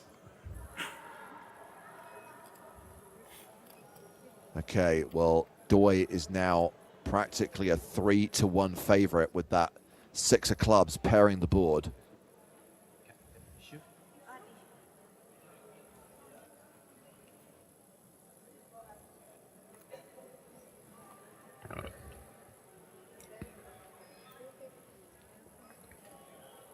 But Vinay is going to fire a second barrel, 250,000.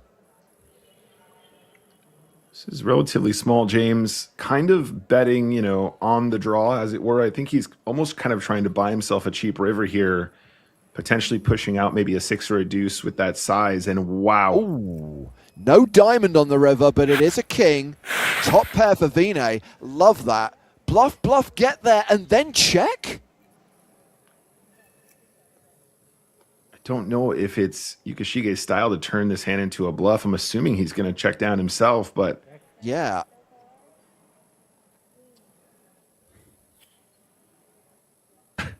not happy. Vinay back up to 3.1 million. So stack consolidation. Everyone closing in on each other. Okay. Stand by my assertion that once Doi lost that huge dominant chip lead and had the other two on the ropes, it does look like this is going to be a three-handed grind rather than a bish bash bosh. It's over. Short-handed final table. A good time to welcome back Sebastian Huber. How you doing, Seb? Hello, guys. Great, actually. I'm very surprised to see that we're still free-handed. I left for right? 20 minutes or something like that, and I watched a couple of hands, and quite unreal. Still free-handed, and they're battling it out.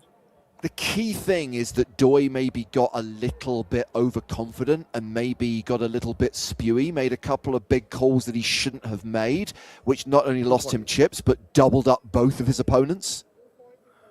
Yeah, that's crazy. So that's going to be now a very exciting free-handed battle, and yeah, let's see. Let's go. I'm ready.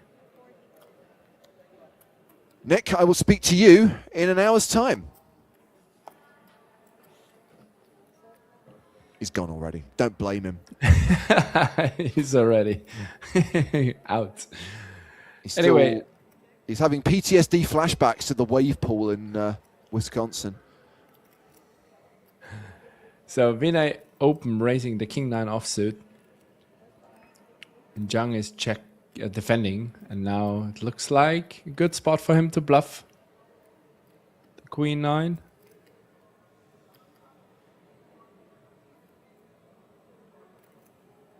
Here we go.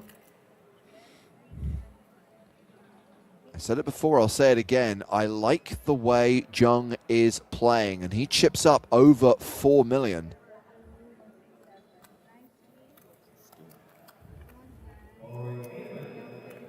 Did some great work laddering, Seb, when he was a short stack, back when we were on the bubble and back when we were six-handed. Now finds himself in the final three, second in chips, not that far behind Doi right now. Yeah, he was pretty much short the whole day. He was managing his short stack very well, and he was pretty much spot on with his reshoving spots as well. So he did really well there, and now it looks like he's in a very good spot. And Doi is going down again. Wir haben eine Frage von AJ5987 aus YouTube. Er sagt, wie lange spielen Sie schon? Sie haben 4 Uhr gespielt. Yeah, doesn't sound bad. 84. Pretty talented, James. 84. Don't know about that. No, it's totally fine. It's totally fine. And we have a free bet. Ooh, here we go. Very, very nice.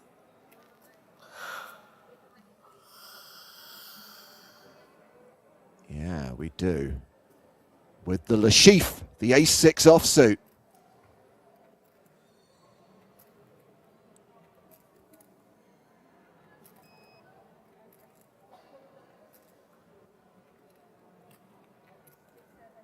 Calls. That could be a big pot. Very tricky. Both hands are not lovely. Ace-6 off is obviously incredible tough to play. Check 10 offsuit is not doing that well either. Obviously in position, that's quite nice.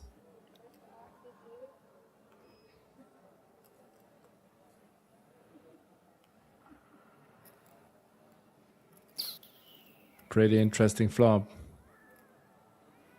Looks like a mandatory c-bet from the ace-6. Ooh, he finds a check. Trappy, trappy, tricky, tricky.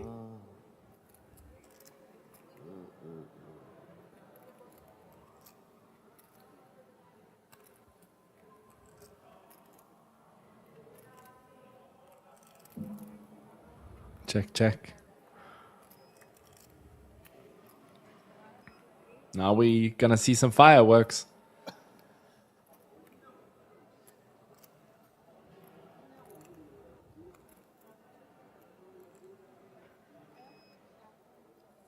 Or it's just not happening. Yeah. It's just not happening. I think you have to check it again with the check 10. You really... Your opponent still has kings, queens, better check X. 700k is half pot, quite chunky. Obviously, Doi has a lot of outs. It's gonna be a very interesting river. That's gonna be a very interesting river. See what that river card is. It is the 8 of diamonds pairing the board, and that means Jung's hand is good.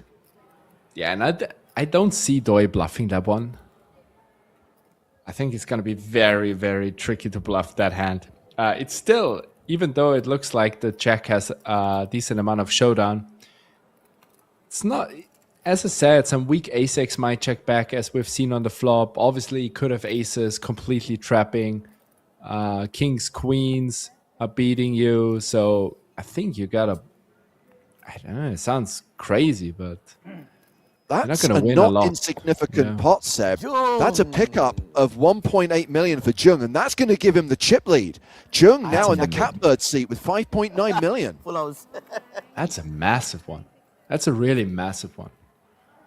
And obviously, Doi is now... How big was his stack before? He had almost 8 million, right? Hand, queens. No.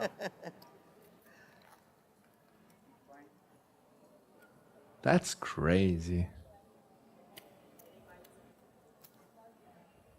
From a short stack to the big stack. Let's go. Absolutely.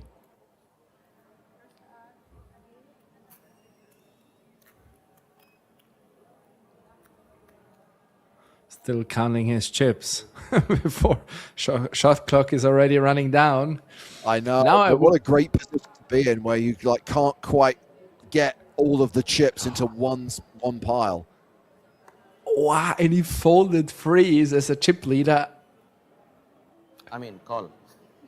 and would have ran into the sixes of Vinay. Oh my god. He finds probably the best timing I've seen in a while.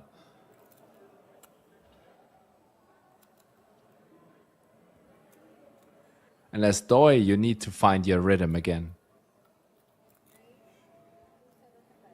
It feels like, oh, now you gotta jam. Now you gotta jam. I was slightly surprised, Seb, that he limped there. I mean, I didn't really notice, but he basically tapped the table to check, and maybe he thought he was in the big blind. But yeah, he was playing it as a limp trap. He gets it in.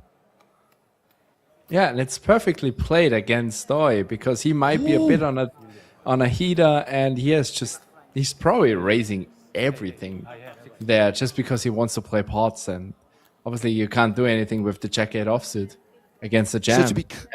So an hour ago, Doi had more than 8 million and was the dominant chip leader in this three-handed battle. He is now the shortest stack of the final three. Jung is the chip leader. Vinay has 3 million. Doi's just dropped down to 2.9 million. Yeah, and he's not going to be happy with that.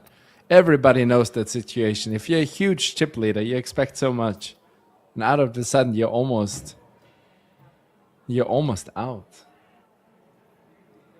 Mini Cooler pointing out that the Le Chiffre and the Spraggy are very similar hands, and I made the comment that neither hand worked out well for either player.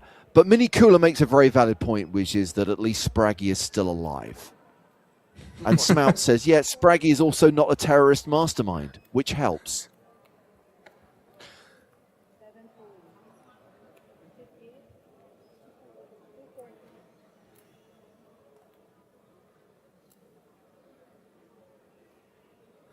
Vinay Queen 3 of diamonds is raised.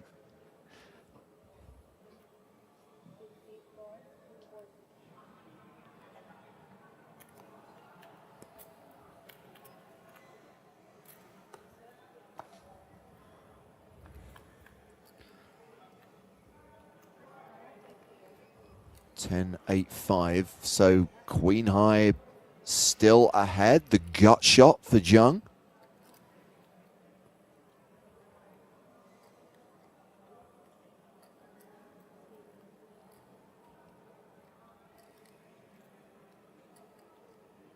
Could get interesting. We'll see how that goes, but I guess we're gonna check and mostly likely see a check back with some backdoor equity. The diamonds, you can bluff on a king, on an ace. Obviously a queen is quite good.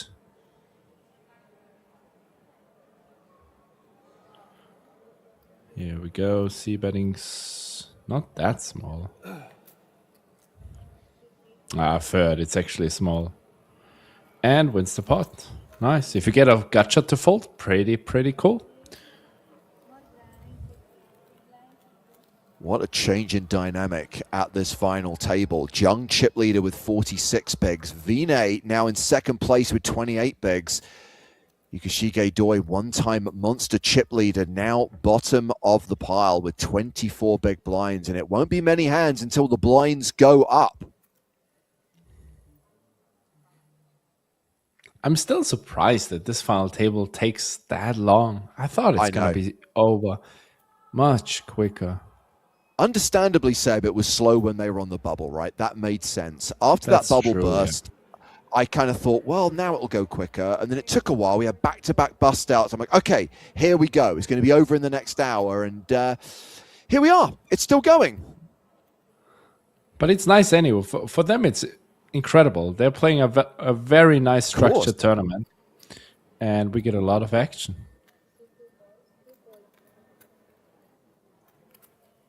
All three players guaranteed $31,000 US, which is third place prize money. 45K for the runner-up, 70K for the winner.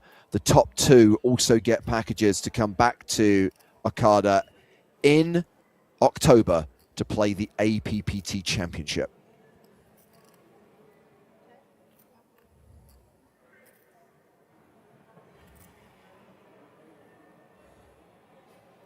No fight. Doi going to take a stab at this.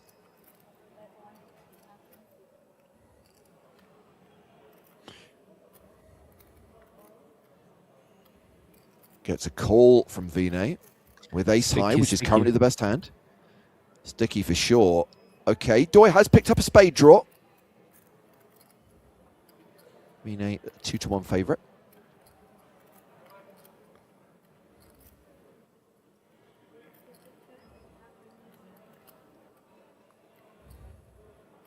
In Doi's shoes, it's kind of tricky how you play this hand. It's probably a pretty cool bluffing candidate. Attacking 4x and 5x. Obviously, he hasn't got any 6-8s. He hasn't got any 6-3s. And he bets kind of small. I don't think the a6 is going anywhere. Getting such a good price. Could be ahead if Doi is a bit out of line here. But the river is... Ooh, he raises. Oh, that's cool. That's a really cool play. I didn't expect that. Yeah, well, I mean, we talk about Doi picking up the spade draw. I missed that Vinay had picked up the open-ended straight draw on the turn, in addition to having the best hand right now in ace high.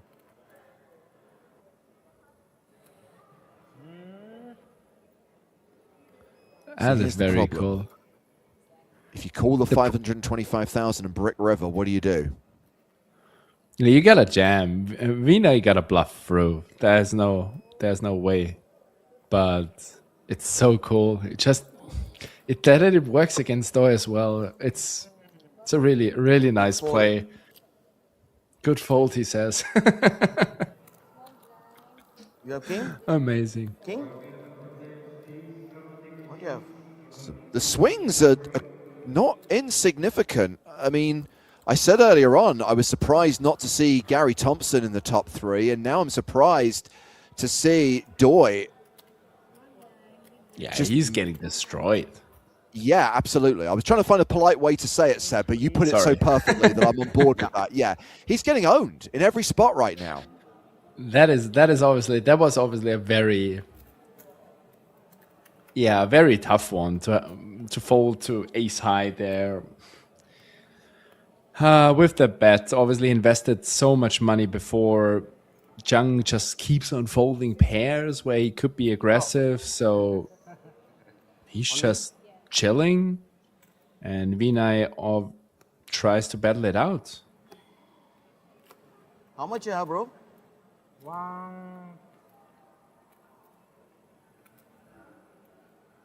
1.4, 1.5, 1.6, 1.7. Okay. 15 blinds. All in. You can pull the trigger. Yes, he does.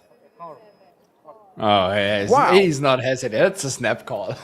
That was King 8 is a snap calls call. King 8. Oh, boy. Here we go. King 8. Queen. That's a 5 diamonds. big pot. Because either Vinay gets a lot of chips and a ladder, or he doubles the shortest stack up and he's getting the shortest. Doi ahead. Vinay with live cards still has 40% equity. Doi is right to be stressed. Has paired his 8. Vinay has paired his 5. So Doi still needs to dodge queens and 5s on the turn and river. Oh, some additional outs. 10 queen Absolutely. 5. Our outs. But no club. King. No club indeed. Non-club queens, 10s and 5s. Jack on the river. That is going to be a double up for Doi. And it is a switcheroo. 4.1 million for Doi, 2.2 million for Vinay now. No, not again. The whole way. Phoenix. Japanese Phoenix. The Japanese Phoenix. We had 4. 1.7 we lost.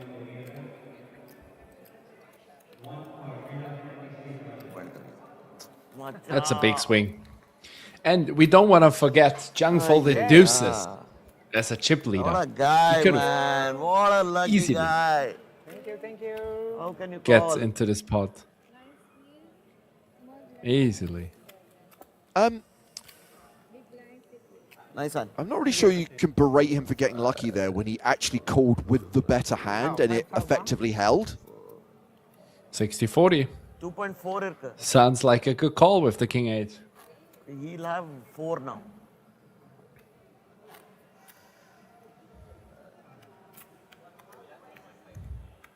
He'll have more. 1.7 was all in plus whatever. 3.6. Plus whatever. Oh, here we go. Ace 8. He still has almost 20 blinds. 18 blinds for Vinay, so or 19, whatever, 18.5. He still has a good chance. I'm going to say one of my favorite parts of this final table is Vinay's 240. live updates to the off-camera person watching on the rail.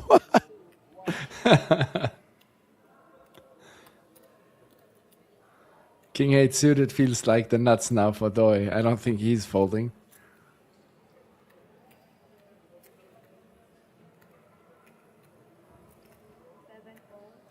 How much do you have?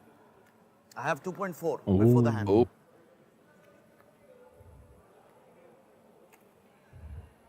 So much dead money out there. Just get it in. Exactly, James. It's the best play. Doi is not trapping that much, I would say. He has lots of mediocre stuff. Very well done. I feel like Jung is doing this really well, picking out these jamming spots. Yeah. And Jung increases his chip lead, closing in on the 6 million mark now. I would induce suited ace queen, ace king, ace jack. That's nice, but the offsuits, just jam it in. It's very well done.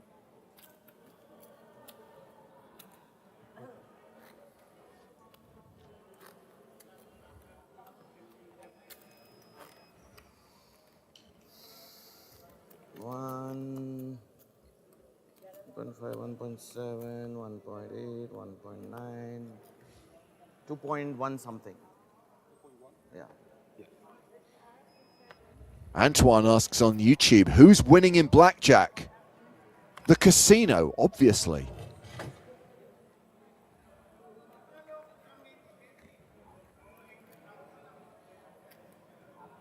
Another very clean spot for Jung. But he's not jamming, right? Did he limp? Yeah, he called. Ooh. Yeah. But here we go. Feels like it has to get in, but apparently not. Vinay's going to check his option. We're going to see a flop. Ace, king, deuce.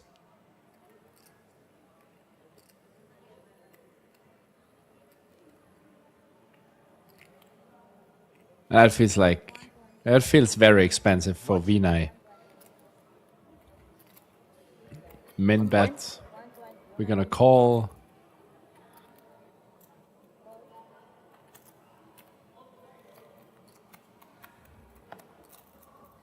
Let's see. Heart would be good. Ooh. That helps. It does. That helps a lot. I love the way you called for the backdoors. He's like, no, just do it simply. Let's just go for the two pair.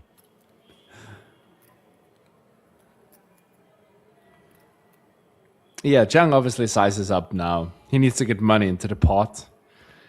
Unfortunately for him, he's running into King 10.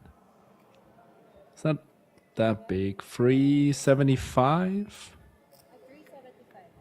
375. So what's the correct play from Vinay now that he's turned this two pair? Just flat the 375? Should we be raising here? It's quite small. Quite small. I feel like Jung is all over the place. I would mainly call. I think you're going to fold out way too many King X and 10X. You're dominating. Oh my god. Oh! He's rivered a better two pair. And look at the pot and look at Vinay's stack. That small sizing on the turn, Seb, gets us to a point where we can play for stacks on the river. That is crazy.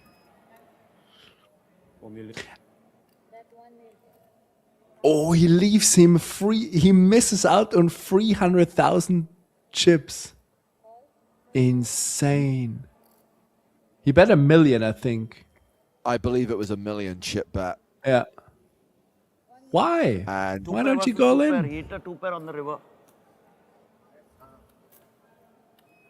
And that is going to leave Vinay super short with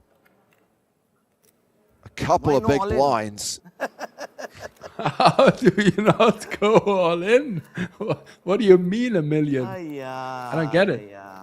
Okay, this is it, I guess. he has another life, James. Vinay can come back. Sure. If he doubles up twice, he's back over 1 million. He's back to 10 blinds. 3. That would be a crazy spin back up. Huge chip lead now for Jung as Vinay posts the small blind. 4 bigs. 4 bigs and a dream. You heard the man. Oh, Jung with ace queen again.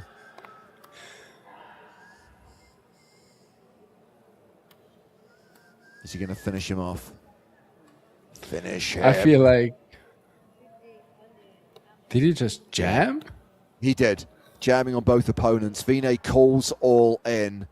Doi, 7-5 off, can get away from this, fold his way to potentially heads-up play, because if ace-queen holds here, Vinay will be out in third, and we will be down to the final 2 in this super high roller. It is what I'm a big believer. I'm a big believer in King Jack. Okay. 60% of the time, ace-queen will hold, resulting in Vinay exiting in third place. The flop is ace-king 4, advantage Jung. Vinay needs a king or a jack on the turn or river. All right, buddy. And it's over on the turn.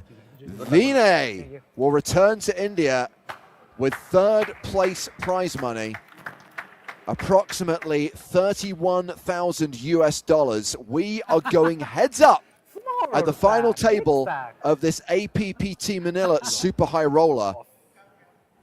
Japan versus South Korea. Break time? No break? Yukishige Doi versus Sengyuk Jung. Huge chip lead as well. Yeah. Jung with 56 big blinds, nearly 9 million chips, playing Yukishige Doi's 2.8 million, which equates to 18 big blinds, because I think, Seb, that they are coming back at a new blind level. They're coming back at 80,000, 160,000, and we still play with a 160K big blind ante. Every pot is now with the big blind ante super expensive. Maurizio says the Korean guy plays really bad. Lol. I don't think he's been playing badly. I've been impressed by what I've seen from Jung at this final table. He definitely did some really good things, but some questionable things, but he hasn't played... 32. He hasn't played bad at all, and he's chip lead off the 5K Super High Roller. So he is a big favorite to win 70K. And as we said before, results orientated, it's never bad. Results matter. Results matter, indeed. So Doi, guaranteed at least second place prize money, will more than double his lifetime earnings as a result of his result in this tournament. Both these players will receive free entry to the APPT Championship here in Manila in October. They are playing for a pretty big difference in prize money. 45K locked up, but 70K for the winner. And of course the Super High Roller Trophy, which has been placed between them on the final table. Pretty beautiful trophy indeed. I would love to win a High Roller trophy like that. I guess I need to travel to Manila in October.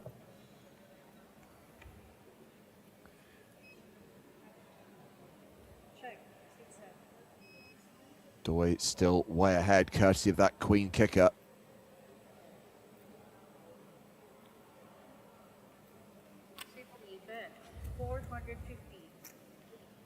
$450. Let's see if Jung finds a fold here. It's getting quite expensive. Doi has the range advantage with limp and check. Jung is not checking back too many strong ace-x and king-x. But he still has a very good hand. I wouldn't fold too. Doi, for sure not. Yeah, calls the 450.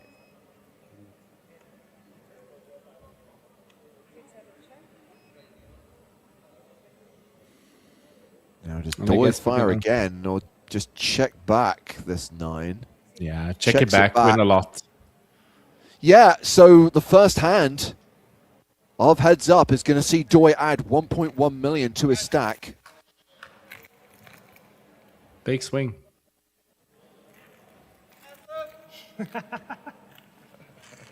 Big swing.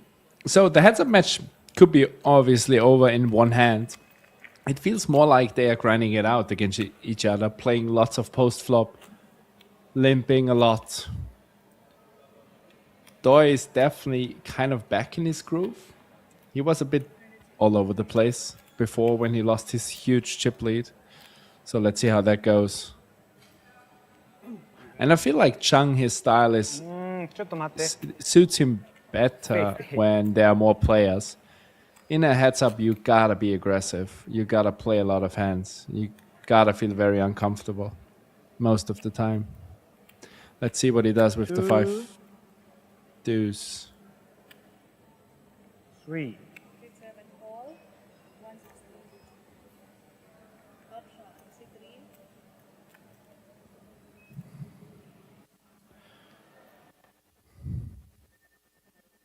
I guess even 5 deuce, yeah, limping is everything is not beautiful. Sometimes if I think my opponent is rather weak, I like raising just any 2. If I'm deep enough in a heads up, push my in position advantage. Both players are hitting again, so Yeah. could be.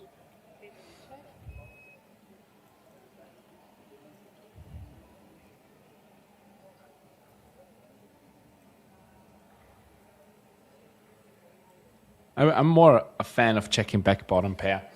You're not gonna get much value from anything else. A couple of high cards. That's quite a big. That's almost pot. Okay, obviously the 7 doesn't go anywhere. Do we want to raise against pot?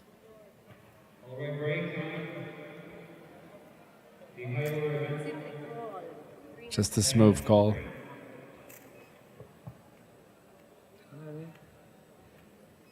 That's a crazy Fives. turn. And deuces. Jung now a 4-1 favorite.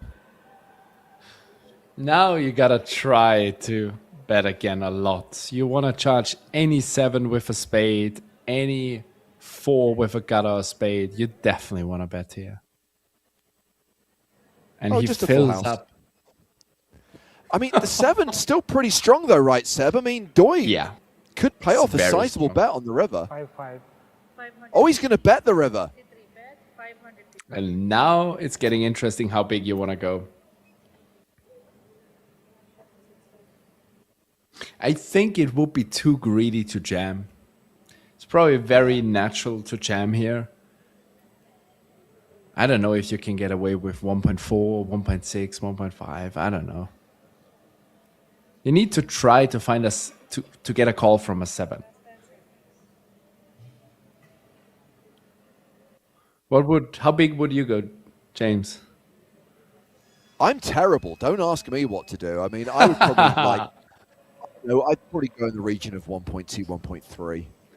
I would be too greedy. I would just jam and pray. The problem is, I don't. But I actually think that your strategy is look. If he has a flush, then he's going to call, right? It's like Yeah, if he's he weak, jams. he's going to fold. Yeah, he jams. Effective all in, I guess. What is this? Oh, 2 million, yeah. 2 million. It's not all in. It's kind of an in-between size. The thing is, I don't wanna say that, but I think guys, please let me know. How often do you think he bluffs like that? Give me a number in the chat. Give me a number. How often do you think it's gonna be a bluff? Oh! Doi calls and flips over the 7, loses to the full house. In which case now Jung looks like a genius, and now I wonder whether he should have just shoved. I was thinking, Seb, when you were asking me about bet sizing, does a shove there actually look bluffier than a clickback or a raise in the range of between 1.5 and 2 million. But John got paid off there. I'm pretty convinced. Obviously, you can never be 100% sure, but I'm pretty convinced he would have called a shove too. So, yeah. That is crazy. That's okay. Like 10 to 1 chip lead or something like that. Yeah, that's going to leave Doi really short, right? I mean, they're just going to verify the stacks. But what I was surprised about is not only did he call pretty quickly, but he called with such confidence that I think he thought that he was making a huge hero call and was right.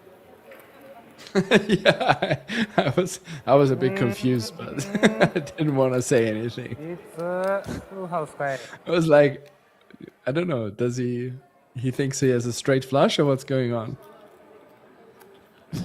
I call. I have a 7. I have a I am 7. unbeatable. And the other guy never puts full in house. piles of chips. Oh, yeah. Okay, so down to 1.5 million. So we're now playing what? Sub 10 bigs? Yeah.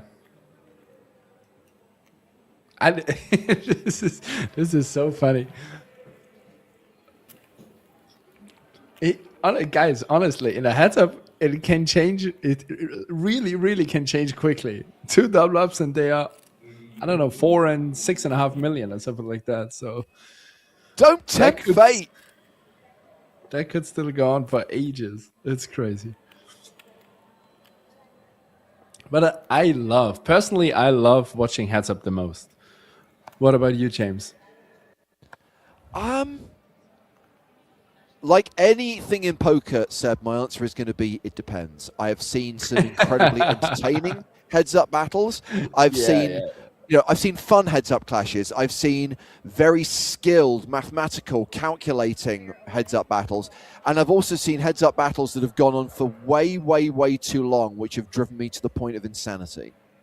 I totally forgot about that one. If you're commentating, that it's not fun at all to watch a heads-up that just doesn't end at any point. And you're playing probably for not that big of a first prize. Yes. So, now, I'm sure we have people watching this stream who have been watching live coverage from PokerStars live events for more than 10, maybe 15 years. So there may be people out there who remember this very clearly. We had a heads-up battle in APPT Monte Carlo in 2014. And just to give you an idea of what happened here, Seb, the final table started at around 1 o'clock in the afternoon. Oh, hold on a second. We've got an all in here, but a fold from Jung. I'll keep an eye on the action. I'll make sure we don't miss anything significant. They got heads up at the dinner break at what was like 7:30, 8 p.m. So we're thinking, okay, there's a chance this will be over by 10 p.m. and we can go to the party on the final night. Have fun. There was someone who was flying back to Toronto from Nice who switched off the stream as they were boarding their flight. Was like, oh, well, I guess I'm not going to get to see the end of this. When they arrived back in Toronto, when they got home from the airport and switched on their computer, it was still going. It was 6:30 in the morning. That's crazy. That heads-up battle concluded after 8 hours of heads-up play. It was finally over. That is crazy. And how many of you were commenting? Did you have any breaks while we had breaks along the way? I'm not going to lie. I think by the time we got to 4 a.m., I demanded vodka. By the time we got to 5 a.m., I asked as McDonald's opened. I demanded food. Yeah, that was. I think at one point, I took a power nap. I took a 30-minute break and just passed out on the floor. Yeah, and especially at the end of a tournament series, you did the commentary days in, days out, and then the last day was just the worst one. Yeah, crazy. At about 11:30 p.m. midnight, when they're into only like 2 hours of heads up, and we can see the fireworks out over Monte Carlo Bay, and realize, oh, that's the party that we're missing. Maybe we'll get to go to the after party. Nope. But I don't want to jinx it, but it looks like they're waiting for good hands, so this that. could take a while too. Everybody's just folding in, giving them the blinds. You know, I mean, bear they were a lot deeper in Monte Carlo than these guys are here.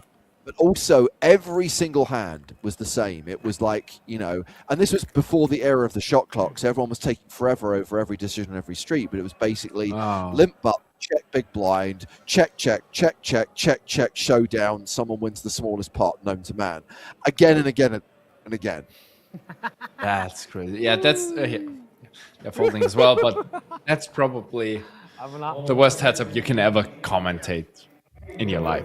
I think there's no worse one. This is just, that sounds terrible. It was pretty painful.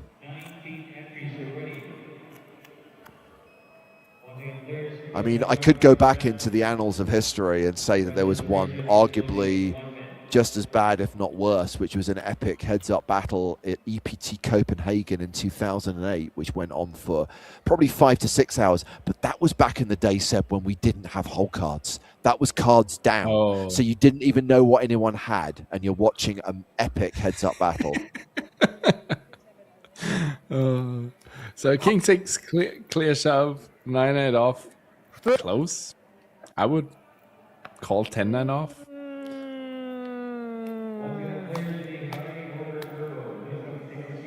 Does he want to end it or not? Okay, next time. Next time, he says. Next time.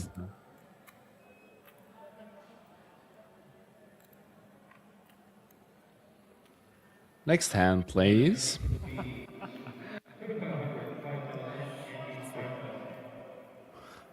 The dealer has the most work of them, of those three. Yeah, games. especially where like you've, you know, just shuffled, you just pitched, and then the small blind / button bucks. You're like, oh, great.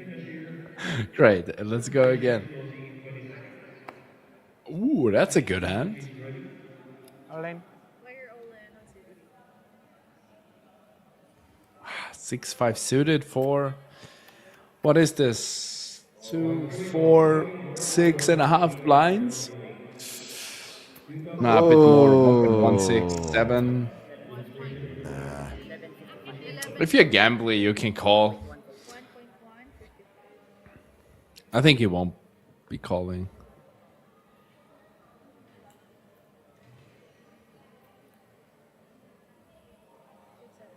I like Good Jack. fold.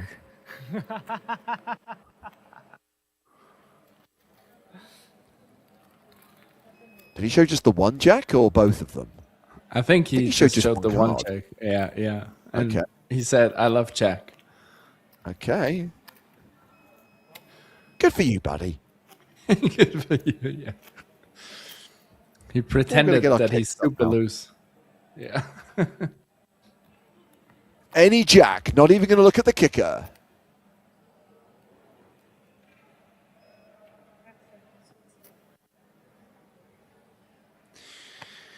Ten six, for example. All in.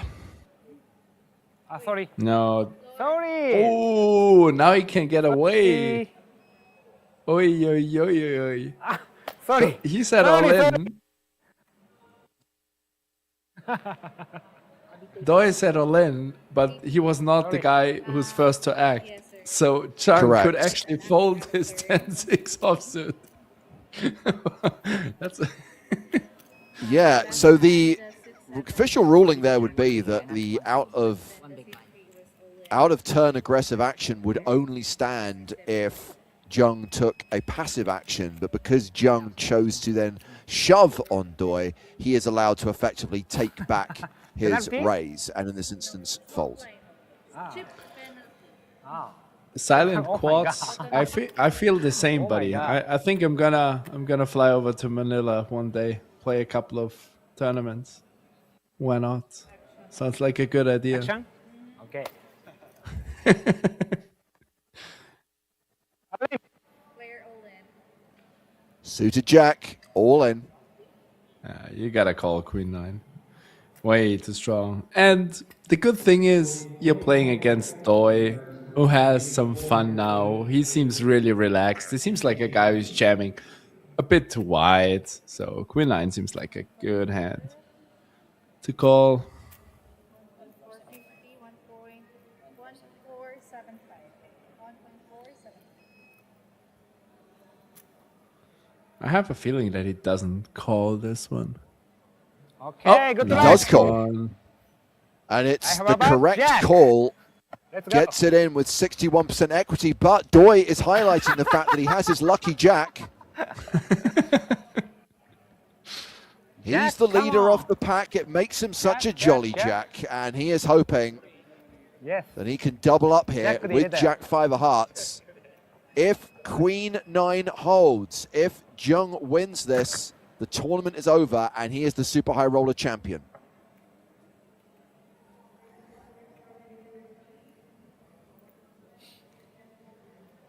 Slowly, slowly. Jack. Hat, hat, hat. All hats. What's it going to be? You can have a jack or you can have hearts. You can Jack. have Hat, both. okay. I feel Okay, like- Jack to yeah. stay. Jack to stay. Jack stay I up. feel like the jack was just so Hat, obvious. please. 4 hat, please. Here we go, another Stay. one. そのままよ。そのままよ。 You only have to fade 4 tens.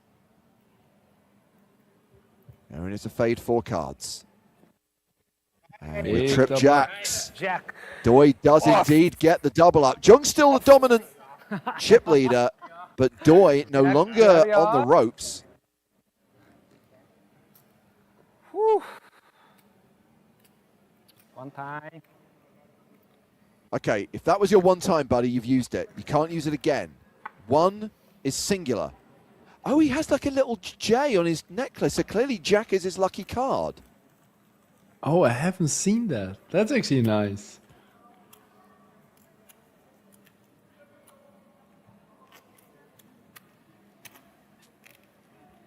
I don't even have a lucky card. I'm so boring.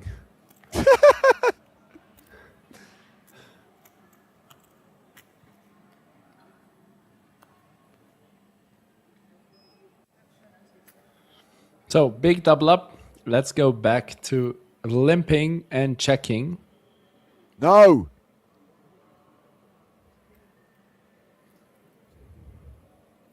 I think it's James, I think it's no other option. We're gonna limp and check. Where's the limp?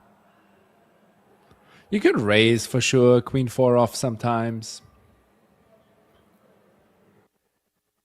If one clear indicator of future behavior is past behavior, the one thing I'll say about Yukishige Doi is when he wins a big pot, when he gets a double up, when he feels that momentum is with him, he does get a little bit carried away.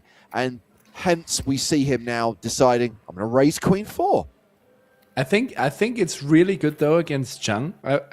I feel like he's gonna be more on the passive side of life. The only problem, what I see, is that Doi doesn't know where to stop. He just goes, as you said, just fires, and then there is a point where Zhang just has an incredible strong hand and he will bust. But if he finds the break at some point, there is a chance. I think that's going to be good. The raise with the queen 4 is quite nice. You can open raise buttons now. Really crazy. You probably can open raise any 2 against Zhang if he is not defending wide enough. So you can be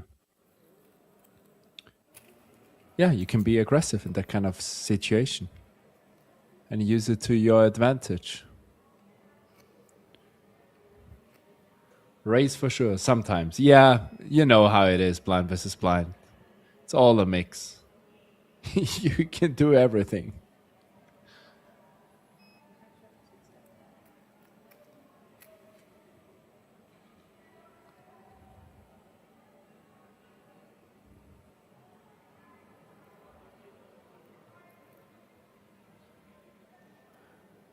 Okay. Jung limps, Doi with 8-5 off. Power check. I like the guy. He's passionate. King Jack 8. bottom pair. Doi checks it.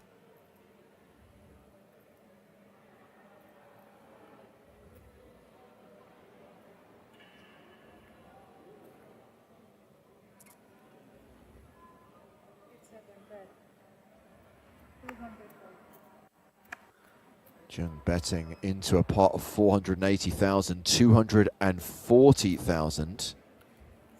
With the best hand, Doi calls.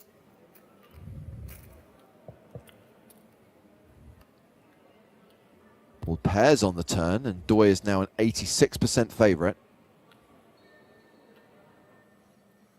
Very easy for Chung to give up now. Stop bluffing. Yeah.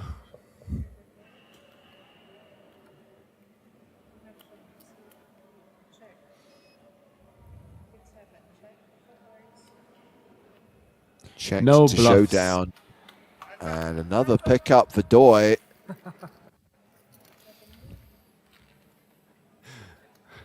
I like it. I like how Doi acts and how he plays. Let's see if he goes crazy. Yeah, you love to see that passion. You love to see that enthusiasm. You love to see that it clearly means something. Yeah, he has some fun. He's talking a lot. He's smiling. He makes jokes. It's just Yeah. the other guy is very quiet. He's not interested in talking. Action. Action's on you, buddy. But that's a good thing. He's not messing up the action part anymore. Every time he asks. He completes with 10-6, and Sung Hyuk Young actually has him dominated with 10-7, but is going to check.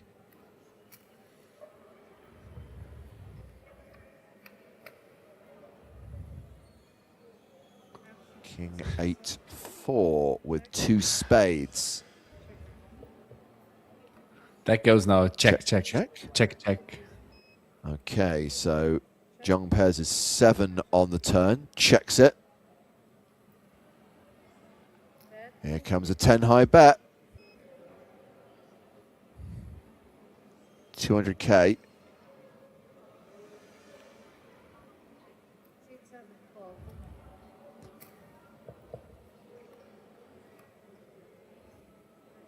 Doyer's paired is 6 on the river, but it's not enough. Check river. Yeah. And chips go back in the direction of Sung Hyuk Jung.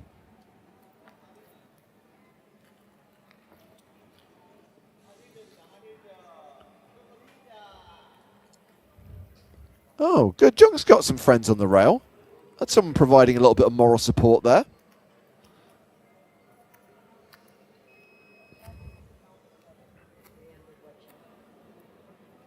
James, you have been in Vegas, right, for the WSOP this year? Yes, I was there 3 times over the course of the series. Oh, 3 times. Did you play much? A little bit. I'll be honest with you. My intention, at the start of the series, I'd mapped out all of the events I planned to play, which were mostly the lower buy-in events that take place over the weekend. Events like the Colossus and the big ones. Millionaire Maker. Yeah.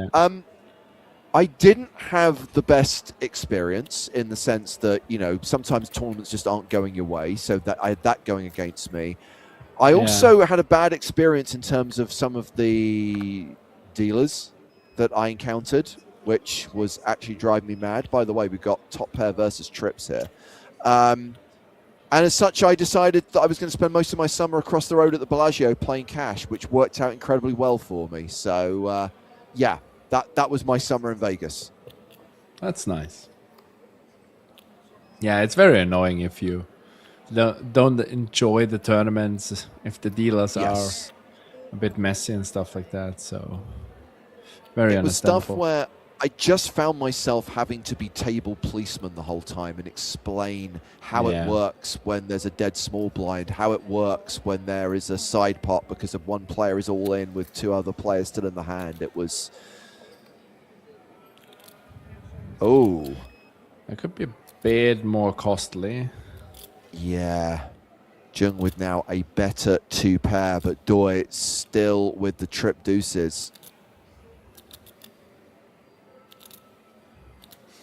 I think he should not bet too big, like 600-700. Feels like the max he could get out of him. That's 525. Bet 525. 6, 7, call. Sounds like a good bet. Snap call. 5.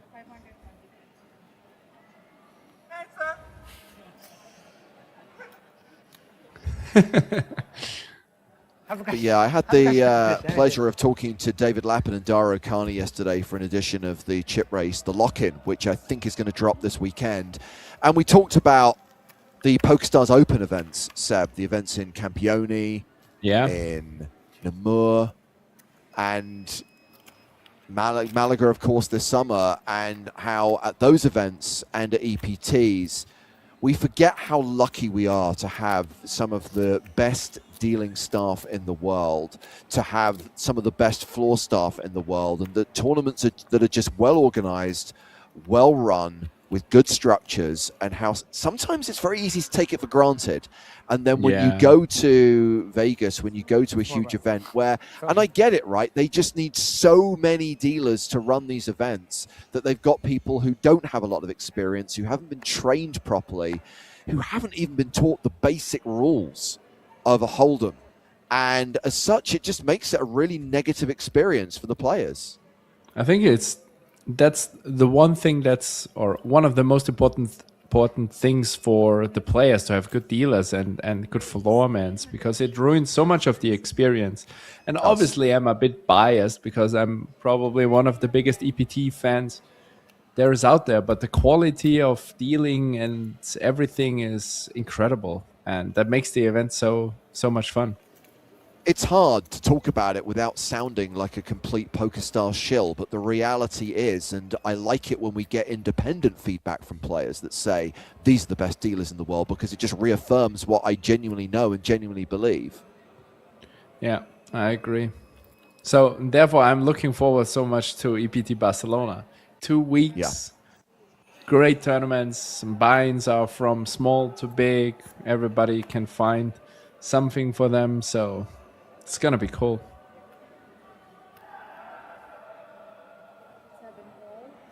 And a reminder that once we have completed our mini-series of streams from APPT Manila, the next series on the PokerStars Twitch and YouTube channels is EPT Barcelona, the tail end of the festival, the last 7 days from Barcelona, the final table of the 100k Super High Roller, and the last 6 days of the main event, starting Sunday, August 23rd. So King High versus Jack High here. Pretty good board for the Jack 9. And another big bet here. King 5 against that big bet size struggles already to call. You have obviously backed the spades, but you're out of position, and if you face another big bet, you just can't do anything besides hitting a king. So I guess you gotta fold. If you bet smaller, you can call.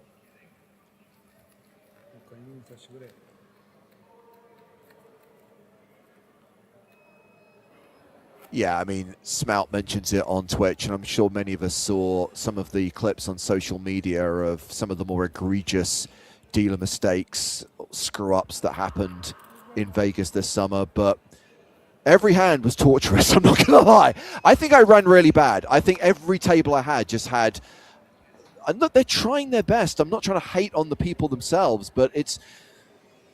I would also say, and I'm not one of those people, as a rec player, I don't really care about rake. I don't really think about how much I'm paying in reg fees versus what's going into the prize pool.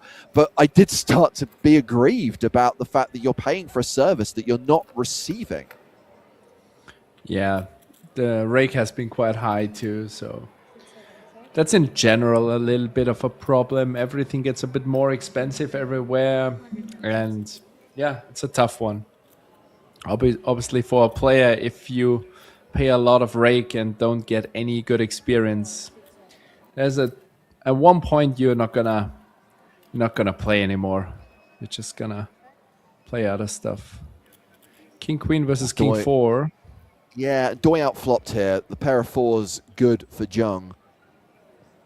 Still good on the river.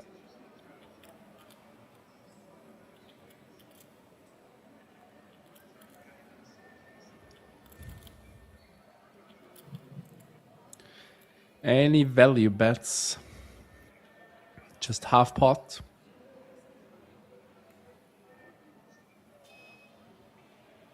Bit smaller, sounds good.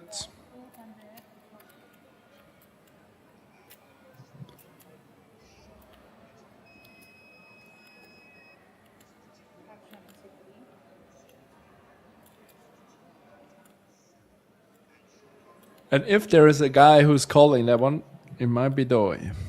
Yeah, the King High Hero call. It's not going to be a bad call. The only problem is that we haven't seen Jung bluffing yet. So, yeah, does make a the tough call, and Jung will table the winning hand. So it's Jung with 8.1 million versus Doi's 3.7 million as this heads-up battle continues. Nicholas Michael Walsh, how do you feel about commentating on some heads-up poker? It's like what I was meant to do. Hello, everybody. It's a pleasure to be back. I love Heads Up Poker. I've been watching actually since I clocked off just about an hour ago, and I'm very surprised to see that we have not ended this Seb. It went heads up. There was the big seven pair, two pair versus full house spot. Honestly, I feel like I want to give massive kudos to Jung. I think he's played an almost perfect final table from what I've seen so far. And I think he's really earned it as well. He was a short stack for a long time. He got that gifted double up three-handed. And now look at him bossing 8 million chips heads up for all the glory and that PokerStars shard. yeah, I thought so too. I thought this heads up was over with the full house, but he decided not to jam. So we're still here, and yeah, we got to grind it out. So far, lots of passive action. Doi tries to be a bit more aggressive. 46. 46. Very Okay. small raise. Yeah, I think where are we right now, Seb? Are we around the 20 big blind mark? Heads up. 160. Yeah, 20 blinds. 160 big. Okay, okay. So if you're going to raise here, I think it needs to be at least 3 times the big blind for my money. In any case, we arrive on the flop here, straight draw for Jung, and Doi manages to make second pair. Small continuation bet is very good here, I think. I think for the sort of almost one big blind, we need to float with the King 7 still. We can turn our hand into a bluff on a later street if we really need to, but I just think that you have so much power in position, and unless your opponent has literally ace king of clubs or ace 9 of clubs or something like that, you're going to do really well. Look at the turn, though. Makes the straight. Yeah, and I would expect probably a lot of betting here. 1.2 million in the middle. Probably something like 500K, 400K is going to be balanced because we want to be able to bluff here for a small size too. Okay, goes a bit bigger than that, I think. 600K, half pot is good. Still fine, yeah. I like that a lot. You're still going to get... You want to charge all single club hands. And Sure. obviously 2 pairs. That's very nice.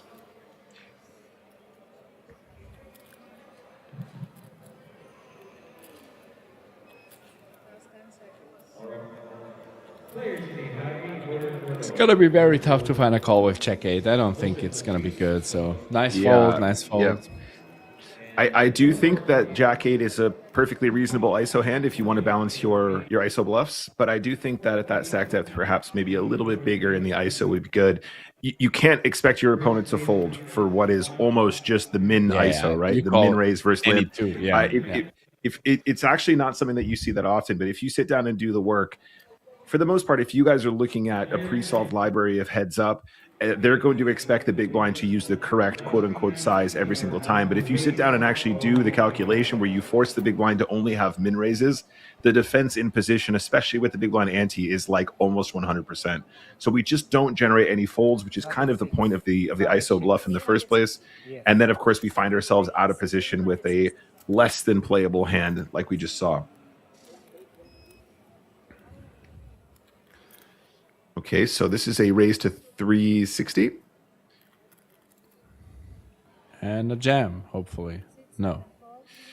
Okay, surprising. Yeah, like I said, I think this is a pretty easy jam for the A7 here. It could be the case that he's adjusting for Doi's style. Doi has sort of gone hot and cold, Seb, right? We've seen him be more passive. We've seen him be more aggressive. So perhaps just wanting to slow the game down a bit and playing the A7 as a call. I would be surprised if 3-bet jamming A7 does not print against both players, though, to be honest. Yeah, I think you're just going to put yourself into a bit of a pointless spot out of position on those flops. Now you have to float. You can't fold. Yeah. It's getting, you're going to make so many mistakes now. You just prevent them happening, and you're going to print anyway if you jam. Yeah, that's how I interpret that as well, Seb. And, it's just these offsuit aces. We all know this is the Spraggy, by the way. I should give James Hardigan a shout out here. He should have got the memo. A7 was a no play. Maybe he flatted because it was the Spraggy. Because he's a good friend of Spraggy, you mean? He's trying to do some marketing for the Spraggy.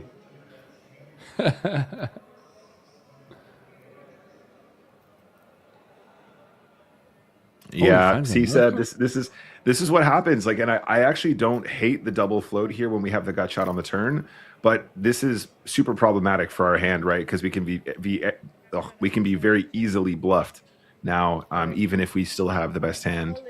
Snap jam. Wow.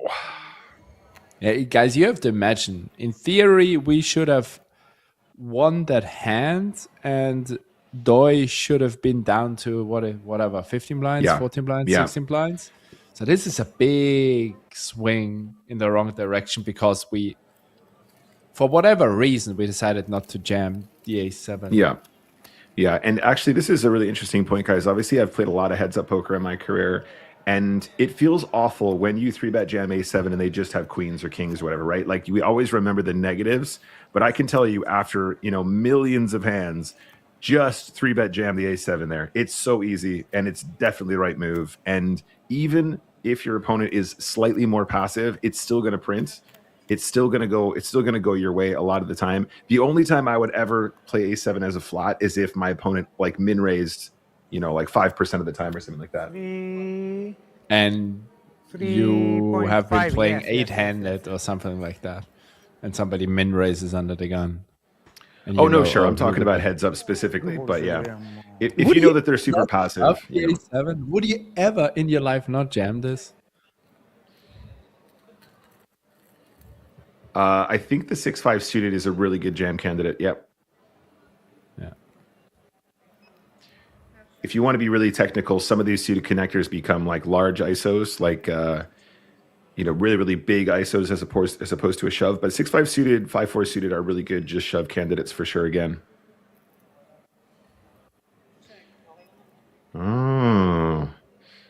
I would have been tempted to maybe have a little lead at the 6-5 here on this turn too, but when your opponent checks King 8-4, you have to be concerned that they have showdown, and that's exactly what we run into here with the Queen 8. And if we're not going to play it aggressively, I would just fold now, but let's see how Doi feels. You mean you rather want to raise now over calling? No, I mean, I think if you want to play the 6-5 on this turn, I think I'd rather lead it. So sort of like lead the straight draw as a bluff. I mean, I think probably check raising turn also has some merit, but the problem is when your opponent checks on King 8-4, they're going to turn up with an 8. They're going to turn up with some weak kings. They're going to turn up with like pocket 9s and pocket 10s and stuff like that too some of the time. So it doesn't feel as good. But if we have a lead here, we can still get, ace 7 to fold sometimes, right? We can still get some like queen 10s to fold that, don't want to take aggressive action. Again, those combos might just bet King 8-4 a bit more often, but let's see how we go here. Yeah, the value bet from the Queen 8 is so nice as well.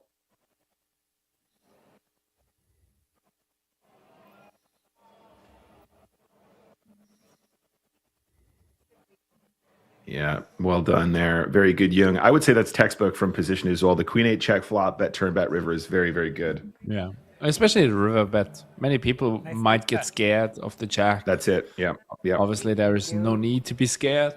Once in a while, he could have a random check, but in the end, you want to get value from 4x, 3x. Yep, and some worse 8x as well, right? The 8-7s and the 8-6s and the 8-5s. Those are all hands that definitely should be calling some of the time. So very good stuff. But still in command here. I do think Jung probably in the final three, it was the most competitive of our final three players in this APPT Super High Roller. He's really earned it as well. He's been very patient. He waited for his spots, and now, you know, potentially one flip, one hand away from taking it. But of course, Doi, not one to be counted out, has run very well today, still in contention. One flip going his way could see him take the trophy as well. Lucky dealers, come on dealers. So you're going to probably want to raise this a fair amount. I think the limp is also fine, but the limp is much better if your opponent is going to be hyper aggro as an ISO. However, you know, what we've seen from Jung so far, if he's not 3-bet jamming A7, he's probably not going to ISO bluff as much. So the raise is probably slightly better if your opponent isn't going to be as aggressive from out of position. I agree. I would just keep it simple against most players. Min raise. Yep. And then on this flop, I think probably there's quite a lot of big betting, Seb, right? If we have nines here, we're getting value from 5-4, the straight draws, the flush draws. Ooh, we see a lead. Ooh, cheeky monkey. And now get the chips in as fast as possible. Let's make this $1 million to go or something. You know what I mean? Yeah, even bigger. You can go big. I mean, I think there's a conversation about balance here. But, you know, I think that on this texture, you don't really care. You're happy just to put chips in fast. Bosnian says jam. No, I think the raise is much better. You do want to give your opponent the opportunity to make a mistake here. The shove is too far aggressive with that stack depth, I think. Yeah, Bosnian says don't give a free card. You can still raise huge and not give a free card. You can charge him a chunk there. I think if you have 1.5 or something like that, you can jam. Just jam. Free seems a bit much. Yeah, as you said, completely agree. You want him somehow to hang himself with the queen 6. I don't know. Yeah. You never know what's happening. This is definitely something that we see a lot when we study GTO as well. Like, there's lots of situations where we find ourselves on a turn and we have value, and it's a very draw heavy texture, and everything in your soul just wants to shove and just shut it down and protect your hand. But then suddenly GTO wants to steal that half pot or whatever, right? You know, and it feels so dangerous because you really feel like you're giving them the opportunity to stack you if they get lucky. But when you realize that giving your opponents an opportunity to make a mistake is more valuable than shutting down a hand on the turn, you know, you start to make a lot more chips, like many more chips than opponents who just assume they're just supposed to get the chips in and protect their hand at all costs. So on the flop here, we have 7 queen jack connection, the second pair for Doi. I always love to do heads-up commentary with you, Nick. Just always so super invested. Lovely. And guys, if you want to learn something, listen to Nick. I mean, he's being kind right now, but when that spin and go challenge comes around, it's all going to be fighting talk. Fighting talk, ladies and gentlemen. No, I appreciate that. Thank you, Seb.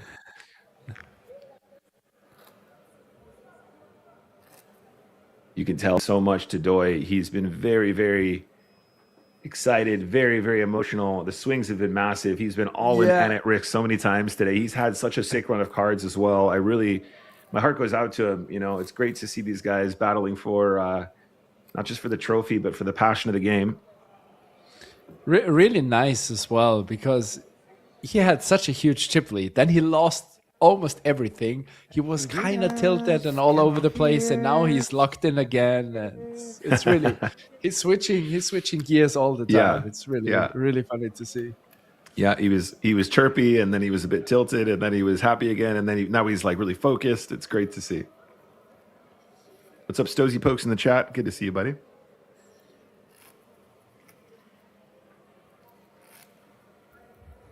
want to see the chip stacks now. I want to know where we're at here.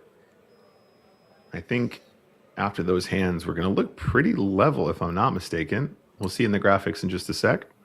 It feels like 8-4 or 7-4, 7.1.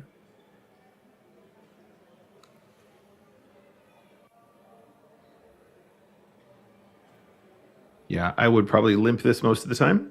I think you can do a bit of raising as well. It's probably like 60-40 or something like that in favor of limp. Maybe like a 70-30. Now, this is interesting. I think Doi is looking down at a hand that looks pretty, and I think he's kind of been doing this a bit more than he should. King 7 of diamonds actually probably doesn't want to raise all that much, just because it plays so well from out of position. If you raise, you can get limp jammed. If you raise and then you break the flop, it's hard to know if you're winning or not. Generally speaking, we want to know if we're bluffing or if we're value betting, right? So the hands that want to ISO most aggressively are the ones that sort of hit both of those targets when we miss or if we hit. On this flop, however, you really can't make a mistake. King 7 of diamonds flops absolutely perfect. And now he's going to have a bet, and I think 6-5 offsuit has just got to fold. And keeps on spinning it up. Back almost to 5 mil. That goes fast. Yeah, this is a fun one, Seb. Dunk Jewel in the chat is asking, can we get stream bet going, mods? Stream bet is a great idea. Moderators, should we get a little who's going to win the heads up match going in chat? That would be a lot of fun. Seb, who's your bet on? I know who my money is on for now. I'm going to go with Doi. I like him too much to not bet against him. I had so much fun with him today. So yeah, it's been great to watch, Seb. It's been great. That's why I love APPT. We really get some awesome characters we don't usually get a chance to see. We get some more unusual play that I really enjoy following. Yeah, and it feels something new. I'm not following the Asia Poker Tour too much, so just seeing what the venue is like, what the players are like, and what the tournaments are like, it's really cool. The structure of the tournament is amazing. For me, that's one of the biggest things. If there are so many live tournaments where the structure is real crappy, so that's a big plus in my eyes. And they are playing a very nice final table, lots of play, and you need that. You can see how long in a heads up it takes to shuffle the cards, to put out the blinds and everything. You need to have a good structure there, even though it might be draining sometimes to play. Yeah, absolutely. I have this weird idea in my brain about doing some content where like you just buy a one-way ticket to somewhere like Manila and you just try and make it. There's so many poker events coming through town, especially at beautiful resorts like this in Manila, and just, everything laid bare. Can I make it in the Manila poker scene? And I'm sure that APPT is a huge moment for any content creator who wants to try and take a shot at that, or indeed any player who isn't even necessarily in content creation. Yeah, I agree. I would love to go to Manila and play one of those tournament series. I think that might be so much fun. But I think you have to go in a small group with a couple of friends, and then you can enjoy it even more and explore the place as well. Yeah, and then you stack them a few times in the main event, and then they're not your friends anymore. But it was good while it lasted. Just kidding, chat. All right, we are going to the river. King of diamonds.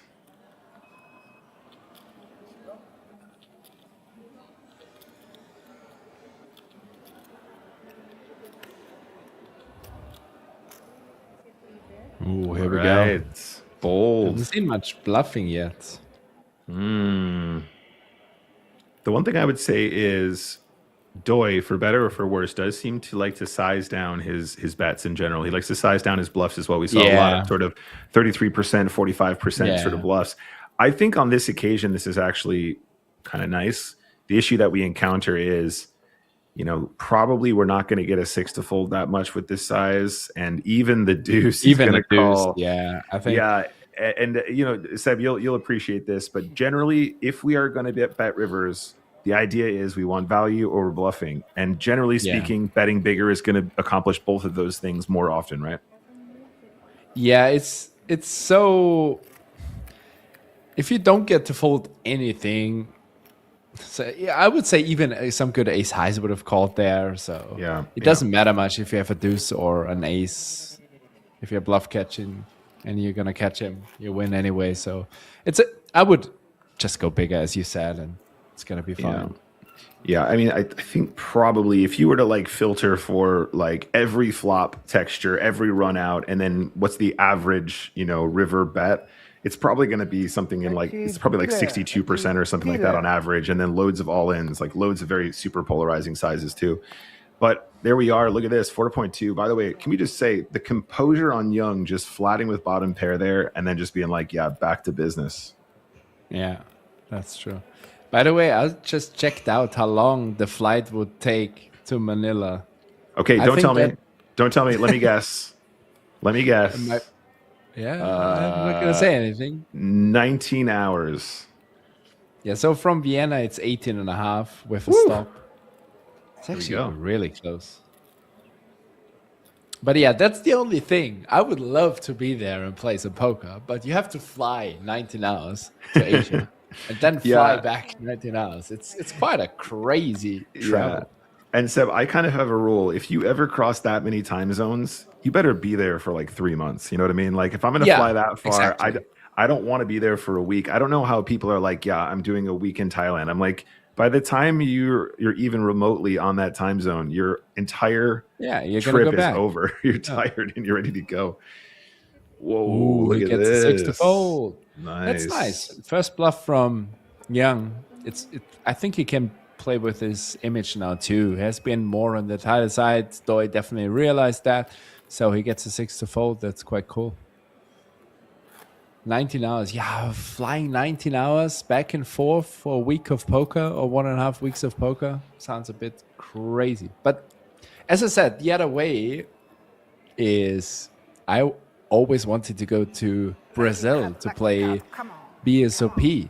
And it's going to be the same. So there's anyway no way. We gotta do this. No, Brazil's not that far. That's not nearly as far as yeah, it's not that far, but you're still flying 14 hours or something like that, right? I don't think so. I don't think so. What, from Austria? If I just go, if you want to go to Rio, oh no, you're right. It still is about 14 hours. Wow, I thought it was a lot closer than that. Fair enough. It's not gonna be that nice either. But yeah, whatever. We can trip. Okay, Seb, fine. If you want to go we can go to Brazil if you want. Fine. Who's joining us, guys? Who's joining us? Anyone? Anybody in the chat? Get involved.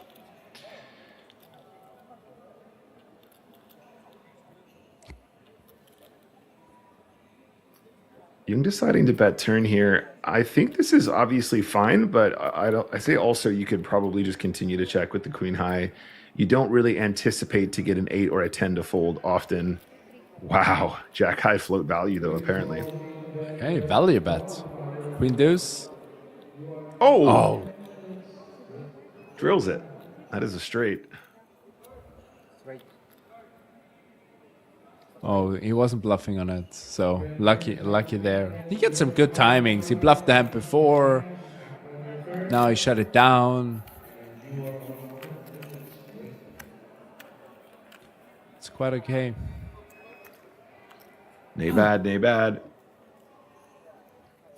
4 million? Oh.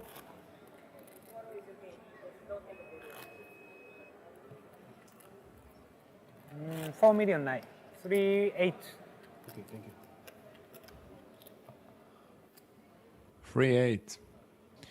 So a Blinds went up. smidge less than 25. Oh no, okay. Easy math again, Seb. Easy math. Easy math. Finally.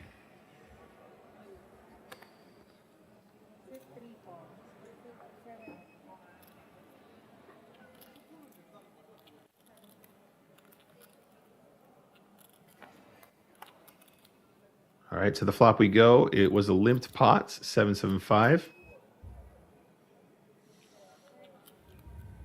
Check. He checks.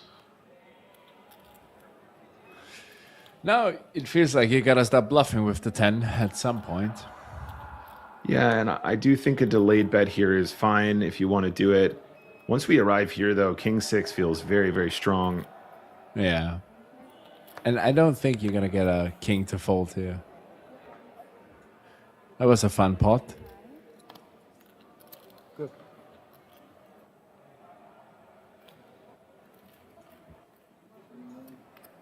Easy king high.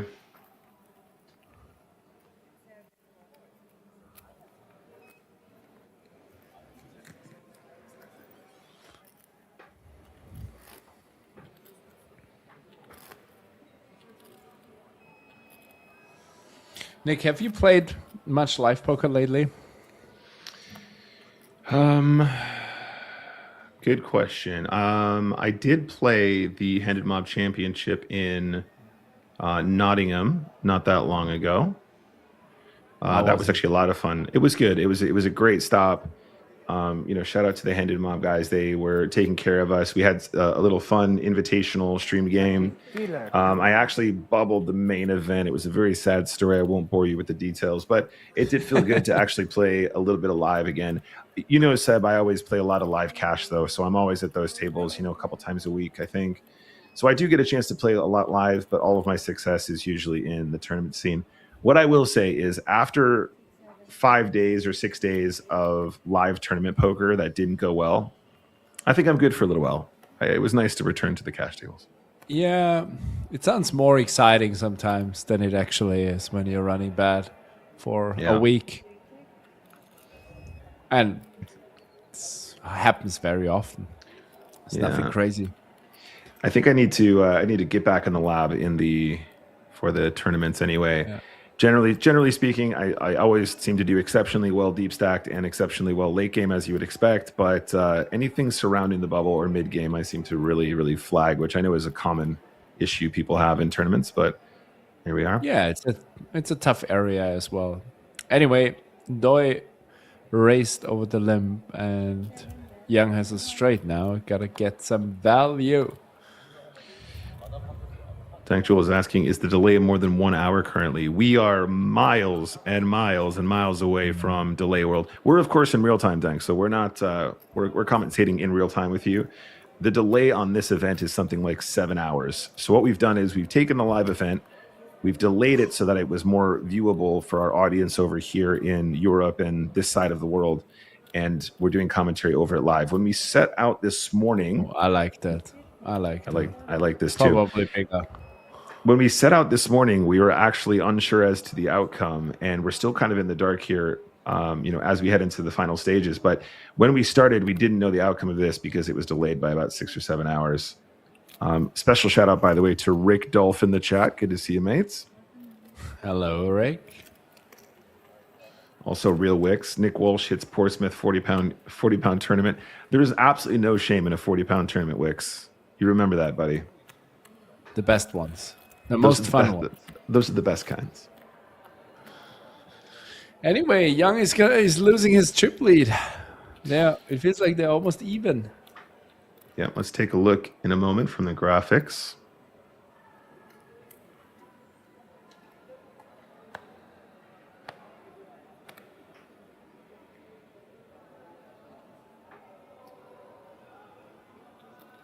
All right, 5 million. There you go. King 9 suited.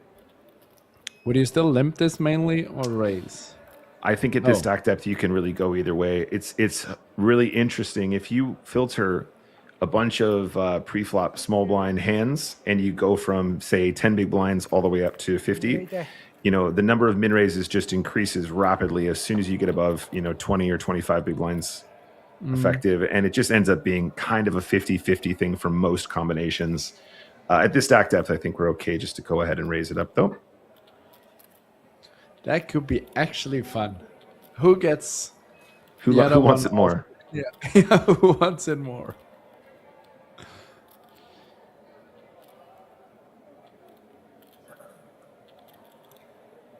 Something like a 10 of hearts would be cool.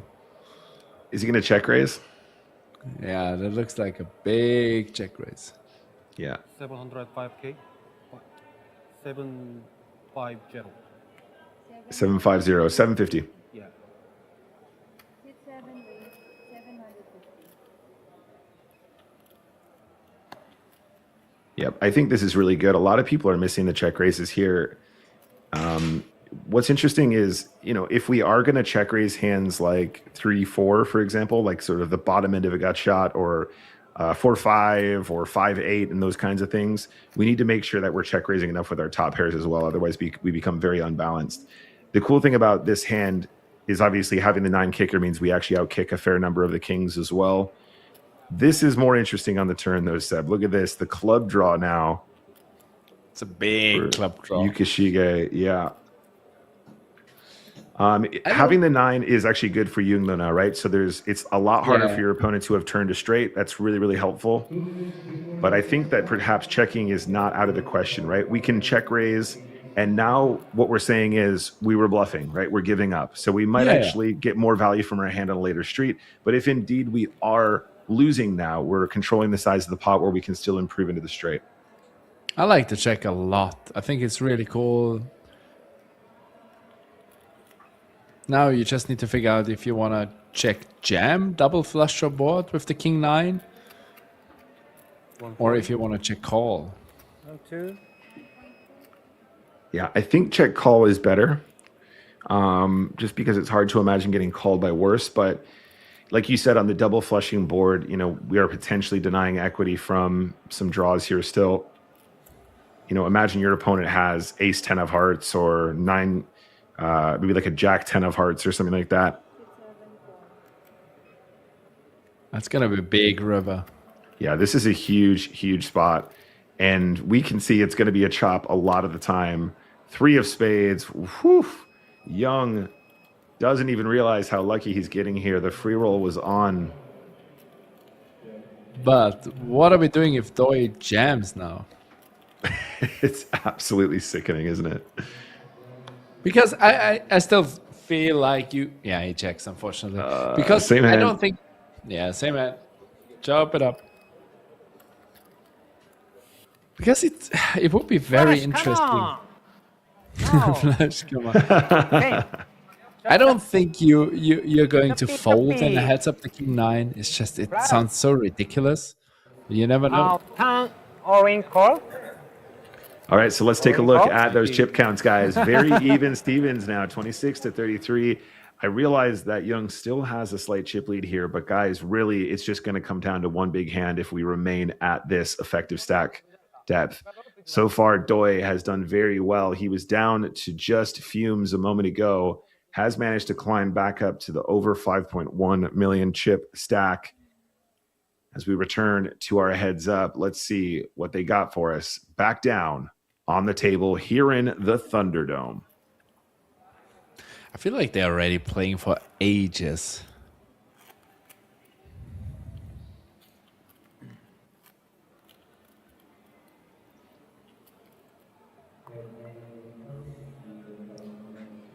Yeah, this has gone on a lot longer than we thought it would have done. That heads up started pretty uneven, and they've evened out a lot. So let's get back into it. Let's see if we can find a winner here.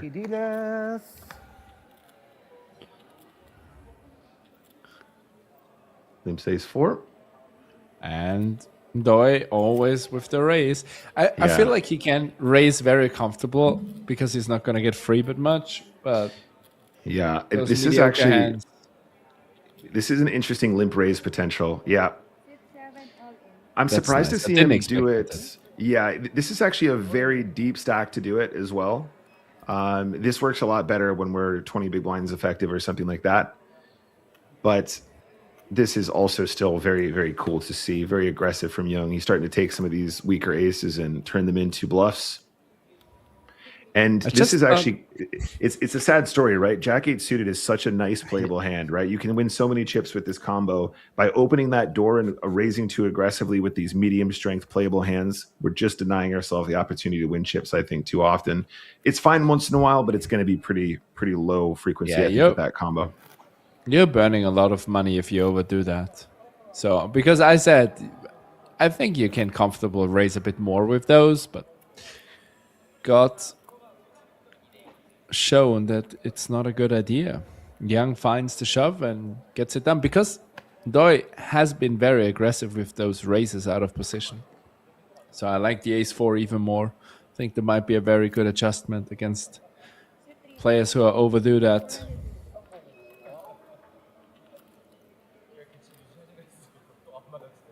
Yeah, we can't be folding this. Don't forget, guys, we also have big blind ante in play still. And that means the defense goes way up because there's so many more big blinds in play as opposed to just playing a normal heads up without it. Deuce 6 tray on the flop.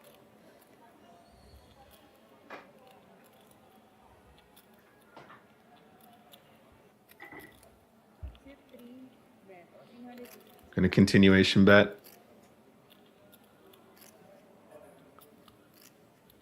Two over cards, a heart in hand, and a straight draw, a backdoor straight draw, I should say. Feels like a nice check raise spot. It feels like a nice one. Yeah, it feels close. I think we probably do want to at least continue as a call. 1 million. There you go. Oh, yeah, that's beautiful. and I think Seb is absolutely right. This is definitely a candidate as well. I always feel like it looks a bit crazy, but the coolest thing with those check raises, you're getting so easily just high cuts like check 10, king, queen, whatever. They stab a bit too much and don't float enough against raises. You're going to print against those things. Yeah. Just And if to there's an one thing we've extent. seen all day, I think Doi has been over c-betting for sure, right? We've seen him very, very happy just to blast almost 100% of boards where he's raised pre-flop, or indeed even where he's limping. But this is a really nice find, and it's so cool when you can just take charge of a hand like that with 8 high and get those other high cards to fold. Is great for your EV. Yeah, I agree. I like that a lot. It's obviously getting a bit complicated and you can easily overdo it, but just try it out. It will work from time to time, sometimes not. So heads up is just a cool game. I think the rule is, if out of line, understand that the check raise has its own value and don't feel like you always have to follow it up, right? Don't always chase it.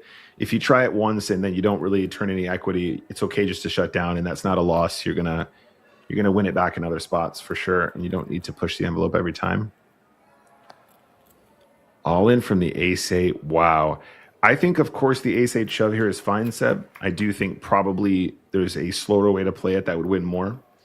You know, again, we're not super duper shallow, right? We're still 33 big blinds deep. And I think, you know, that shove is way better once we get to around 15. It's probably still going to win chips, no problem. But when you've got a player out of position who's potentially making mistakes, we can probably win more EV by playing it slower and avoid running into a big pair or something like that.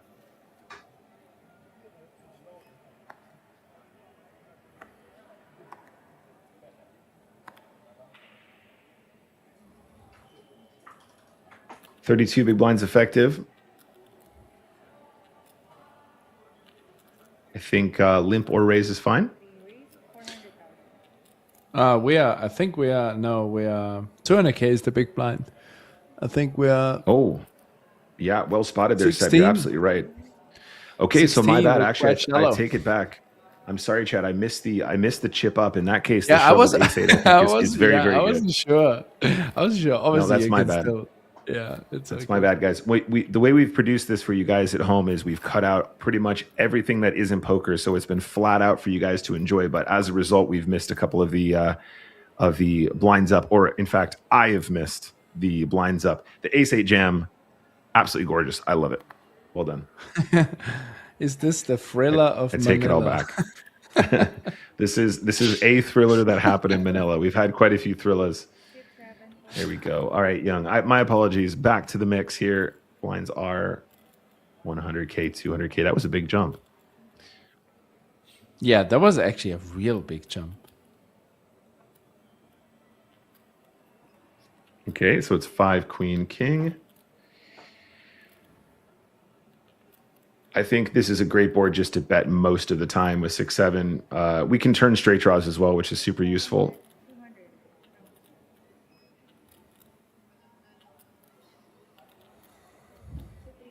Yeah, Tom is right. I think big blind ante heads up is stupid, but it's not going to go away now. Yeah, it's. I don't know. I don't know if we see quick changes there. I doubt it, but it is what it is.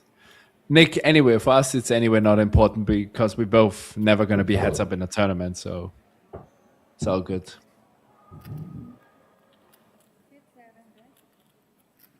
Designer, it was this level, but I actually still thought we were at 100K as well, so that was my bad. Okay. That is a takedown. The second barrel with the straight draw is exactly what we're looking for there. Pretty good. Young is really coming back now. Very nice to see. It's actually not nice because I picked Doi, but I don't know. I like to check raise a lot, so that should get rewarded.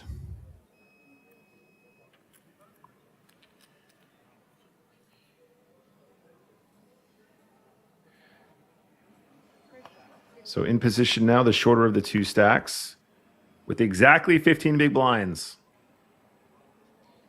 I think you can shove this if you want. Yeah. I think playing it slow is also okay.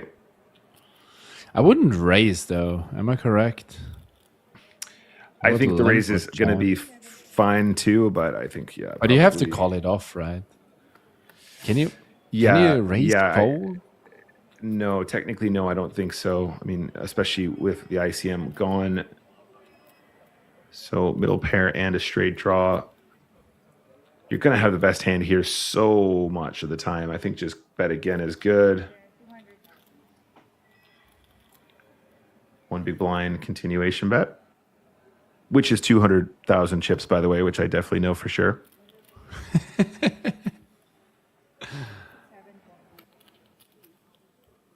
What would you check raise in Young's position there on the flop?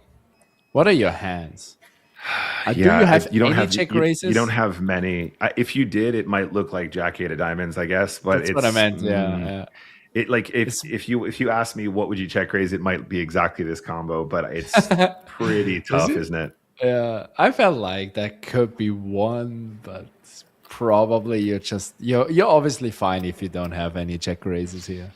Yeah, I don't think that's a spot where the balance is particularly important because probably a check call achieves a lot of the same sort of effect as a check raise. You know, it's if your opponent is just betting with 8-7 of clubs or something, they're going to really struggle to two barrel bluff you there on that texture. You know, they have to have some really weird hands to find a two barrel bluff.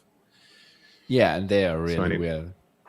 Yeah. Somebody asks on YouTube, how can you guess ranges in a heads up? Must be so difficult. It is really difficult indeed, but the more you look into it, the better you get. But I think mastering heads up is going to be a tough one. It's a what's interesting about heads up is the shallower you get, the more you can actually cap your opponent's range, right? Because there's certain expectations that you always kind of know your opponent will do with certain cards. So, you know, once you get to specific stack depths, interestingly enough, you can actually suddenly find a lot of really good reads because you know that your opponent can't have X, can't have a pair, can't have, you know, an ace, can't have a king. And so it becomes a lot easier to narrow down the range in some ways than it does when you're multi-way, you know, deeper in a tournament.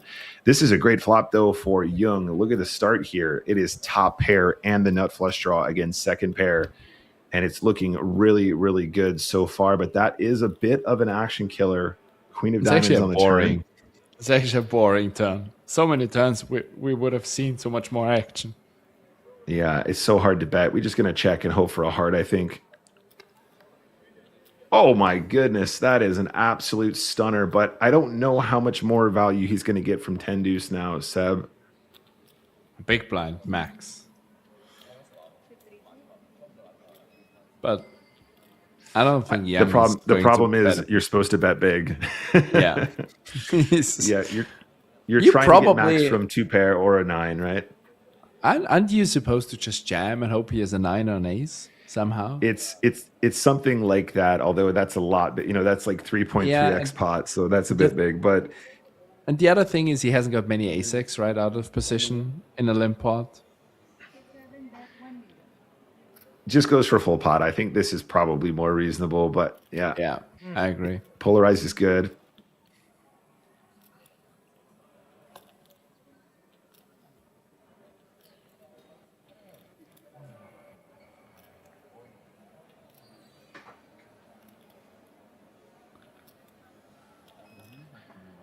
Doi does have the deuce of hearts, which, means it's slightly less likely his opponent has the hearts, but he's losing to a lot more than just the flush at this point. So, タイムバンクがないから fair play. さ、考えられへんねん。あと1枚しかないねん。タイムバンクいっぱい持ってんのに向こう。俺何も持ってへん。I mean, that said, we must be at pretty shallow, effective heads-up stack for the Japanese player for Doi. これまた今日早う行かなあかんのじゃん。また早う行かな閉まるやん。あ、ソリ。ソリ。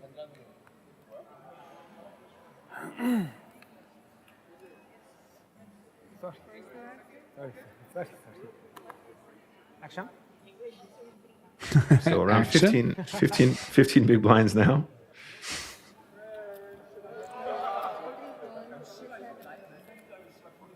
There's the call. Now, I would be interested to see it, Seb. With the big blind ante, there's a chance that some of our kings become shoves here. It's probably better to have like king deuce, king 3, king 4 off. Those are probably better jams than king 9 because it plays so well out of position compared to its weaker components. But here we go. Good start for Doi. And this is a board king high is going to stick around for sure. Even if you're jamming king 9, you could get called by worse, so it's not gonna be terrible anyway. Oh, that's a sad river for Young. It's a very sad one. Is he checking or just leading out? Probably check call. I think I like that the most. 17. Just bets, and Yeah. now he faces a jam. I think you can go either way, but it does lead, and I think that's probably quite good still. Yeah, you're not gonna. I think if I'm sitting in Doi's shoes, I'm thinking this is almost always going to be a king. If it's not, it's obviously another flush. So you're probably good to just raise huge. I mean, potentially even just shove. I think the shove is probably the best line here. Your opponent's not going to have ace king or ace 10. They're not going to have 10s. They're not going to have 3s. They're not going to have kings. So they don't have a boat ever. It's literally impossible for my opponent to have a boat here unless it was ace 3. And even that probably doesn't get there. He looks Young. Look disgusted. That was probably the most emotion we've seen from Young, and that grin from Doi was absolutely brutal. Thank you. Lucky Deba. Oh my god, that Wow. face! That face could be a meme face for the future. Guys, That can would be a somebody great clip little that? green screen. Can we get a little green screen of that smile, please? Oh, I man. really enjoyed that. That was good. Heads up continues. All right, Young. Back to the grind. Unbelievable. Oh yeah. Oh, limp jamming coming. Oh, he's got to stop doing it with these pretty suited hands. Man. He does it too much. Now here, this is definitely limp jam. This is definitely limp jam.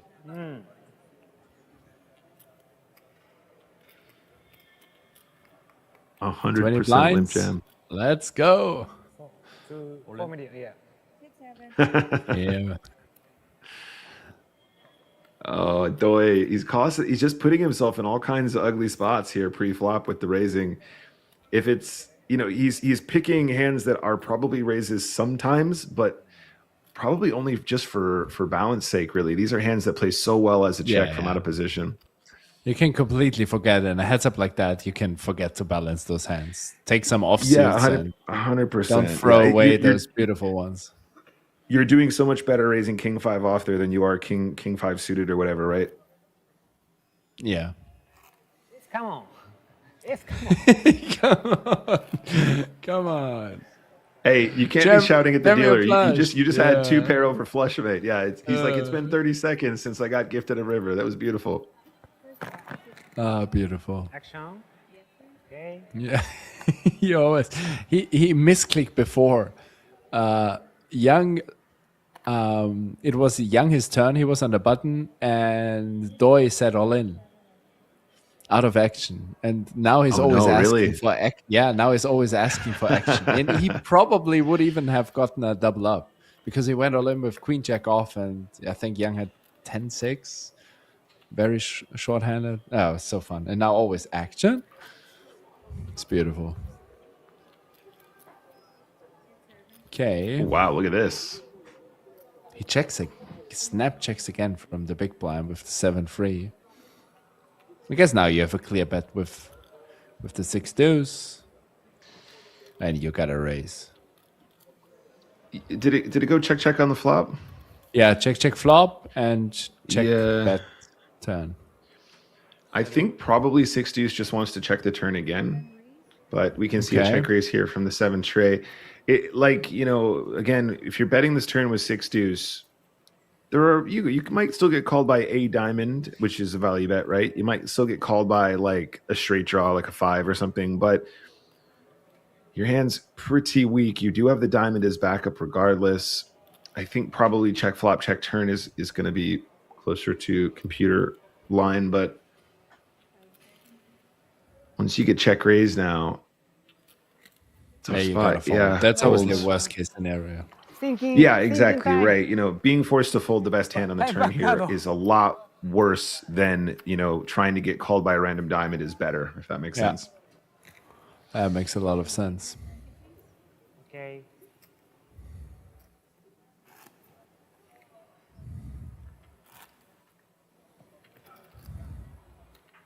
He's dropping now, yeah. But they are playing heads up for a while now. I think they're playing heads Yeah. up for definitely over an hour.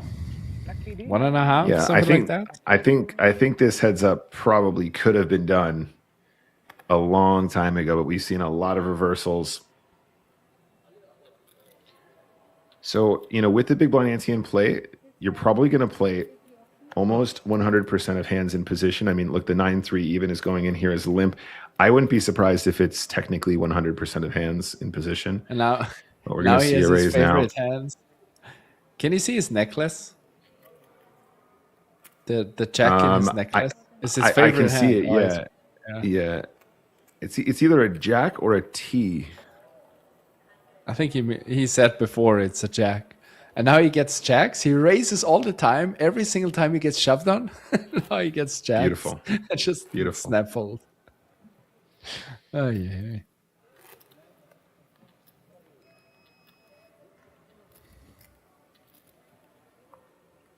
Everyone asking about deals. Absolutely talk of deals at any point on this final table. These guys want to play for all of it. Queen 6 of clubs. How much? Yeah, I think 5's just shoves. 2, 3, 5. 3, 5. 3.5. Yes. Brilliant. Yeah, pretty straightforward here. Yeah, that's what I noticed. He's the best thing at his game are his shoves and reshoves and stuff like that. I think he's very flawless with that kind of stuff. Yeah, and it very actually goes to show straightforward. you, Seb, how a lot of the very easily remembered spots, like, you know, knowing that, like the A7 that he missed earlier, right? He could have just 3-bet jammed the A7. That is such a mindless thing you can just instantly learn, and you can apply it, you know, anytime you I find yourself forgot in a about lot of that these one. heads up. And Oops. if you're, you know, like, it seems robotic and it seems weird to just go, oh, you always play your hand like that. But there's certain spots that if you just memorize, you can almost immediately win more than your opponent just right away, like with almost no real in-depth coaching required, right? Just straight memorization. I totally you know, forgot again, about the A7. Yeah, It's if we sat down with Young, he might actually have a very good reason for not 3-bet jamming that hand, which I think is totally fine as well. But, you know, as we said, it just feels like such an insta-print spot against most opponents that missing that one out could have been the difference between winning heads up and potentially, you know, losing. that to was the- a to the huge flop. swing, to be honest. Yeah. 8-7 tray 2 clubs.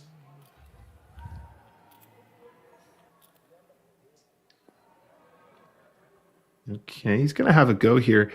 I think there's a really good chance that six deuce just checks flop here. Like, for the most part, we're happy to just bet on a lot of boards, in position in a limped pot.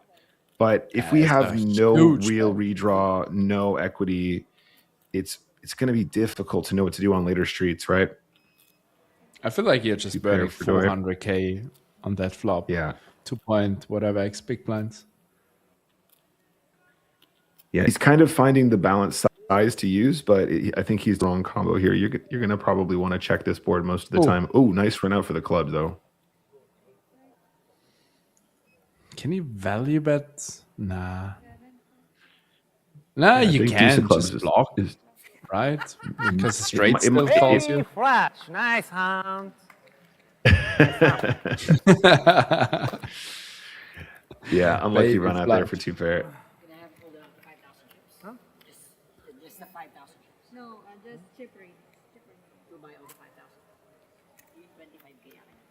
Chip All right, raise. chipping up. That's it's very important to do a chip raise now when the heads up is Yeah.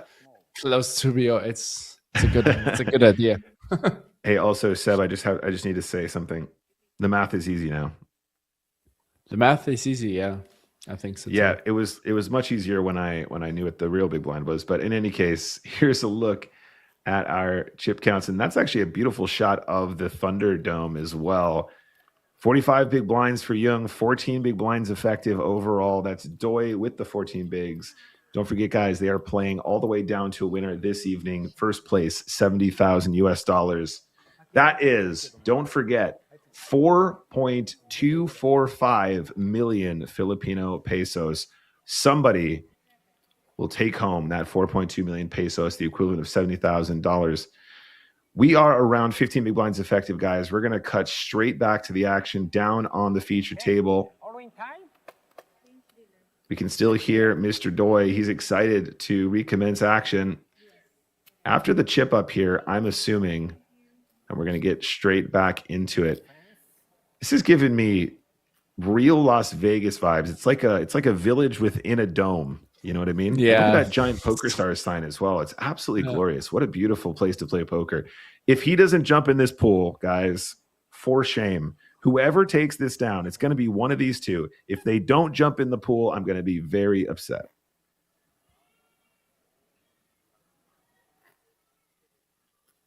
Imagine just jumping into the pool while still winning that. I mean, if you just won 70 grand, what are they going to do?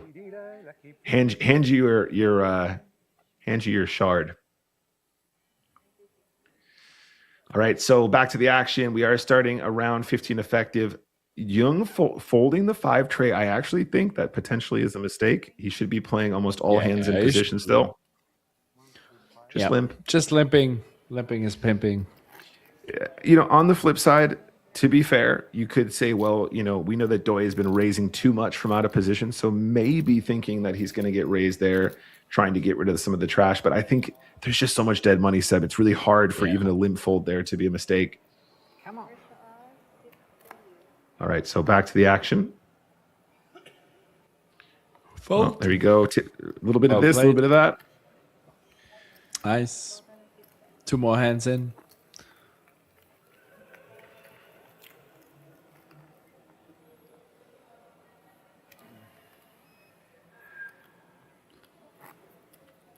Phoenix. Oh yes, Phoenix. Yeah, at this point, Seb, in the heads up, I would just be constantly counting chips. What's the effective stack? What's the effective stack? You just need to remember. You just need to remember. Yeah. And You're saying you just need to remember, Seb. You're talking to me, buddy. Oh, sorry. Memory, need to- not so hot. Oh, come memory. on. You just need to know how many chips in total Come on. and knowing your own stack and you're fine. Man, my brain. Right. I think I'm in the same boat with you. I need to keep on counting nonstop. How many times I've miscounted my stack in a live poker tournament? It's incredible. And those weren't cheap live tournaments. Yeah. Oh no, for sure. I mean, also it was funny when we were playing at the Handed Mob Championship that we started with like way more chips than usual. It was like the normal amount of big blinds, but we started with like 200,000 chips or something weird like that. And then we went to another side event, and then we started with 20K chips, and it was like a weird adjustment. All in here. I think it's still going to be a bit too much to call with Jack 9. Is it 250 the big blind now, or 200 still? That's a good question. That makes a big difference. I'm trying to think where we're at right now. I think it should be 250 because we had a break. Yeah, I think you are right, Seb. We'll see in just a second. Sorry, chat. We are struggling. I say we. I am struggling to keep up with the blinds with all the edits. That's my bad. And perhaps it's time we call in some help here. I'd like to welcome back Mr. James Hardigan. Tell us what the big blind is, please, James, because I don't know. It's the classic Nick's lost his way, has no idea what's going on. It's 125K, 250K are the blinds right now. A level, I'm going to be honest with you, I never thought we would reach. How is this final table still going? How are they still playing heads up? It's pretty crazy, James. Lots of toing and froing, lots of back and forth. Quite the roller coaster for both players. And this is the ace-queen now. We are probably doing a little bit of everything here. All-in is definitely an acceptable move. Yeah, Doi now hovering around the 10 big blind mark, giving Jung the opportunity to just open jam on him. And look, I'm going to salute Doi for clinging on as long as he has. I felt for some time, I'll be honest with you, I felt as soon as they got heads up that Jung probably was more likely to win the title and trophy. But Doi is not going down without a fight. By the way, can we have a round of applause for Sebastian Huber as we send him off in his Uber? Seb will be back tomorrow. Thank you, Joining guys. us for Have our fun. coverage of the main event. We will, Seb. Thank you very much for today. We will speak to you tomorrow. Perfect. See you tomorrow. Bye-bye. See you, buddy. Yeah, a reminder that tomorrow we're covering the main event here in Manila. The stream starting at the same time, 5 p.m. Central European Summer Time. And we'll be following that tournament from day 1C all the way through day 2, through to its final day on Monday, including the final table. Right through to the winning moment on Monday. And I'm going to say right now, Nick, I bloody hope it's a shorter final table than this one.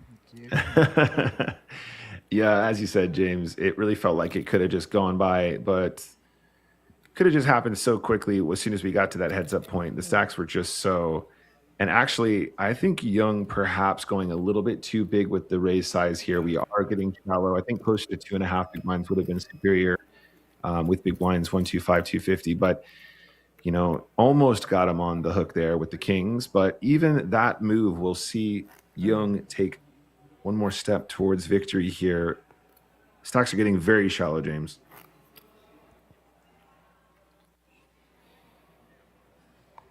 So a reminder that we have the final two from a starting field of 47 in this APPT Manila Super High Roller. Seungkwook Jung from South Korea versus Yoshige Doi from Japan, a player who is guaranteed to double his lifetime earnings. He has $42,500 on his Hendon Mob, and second place pays $45K. So worst case scenario, Doi is going to double his lifetime earnings as he gets shoved on here. Queen 5 versus 6-5. Yeah, he can't call this, James. I mean, he could give him a spin for sure, but he knows he's going to be behind here pretty much every time. Dominated in this case. And very cool moves. Now, this is also a product of probably the big blind ante in play, guys. The Queen 5 is definitely a little bit wide if we're playing purely for chips heads up without the ante, but with the additional big blind ante, you win so much more when you get your opponent to fold. So that shoving range just widens up a lot at that stack depth.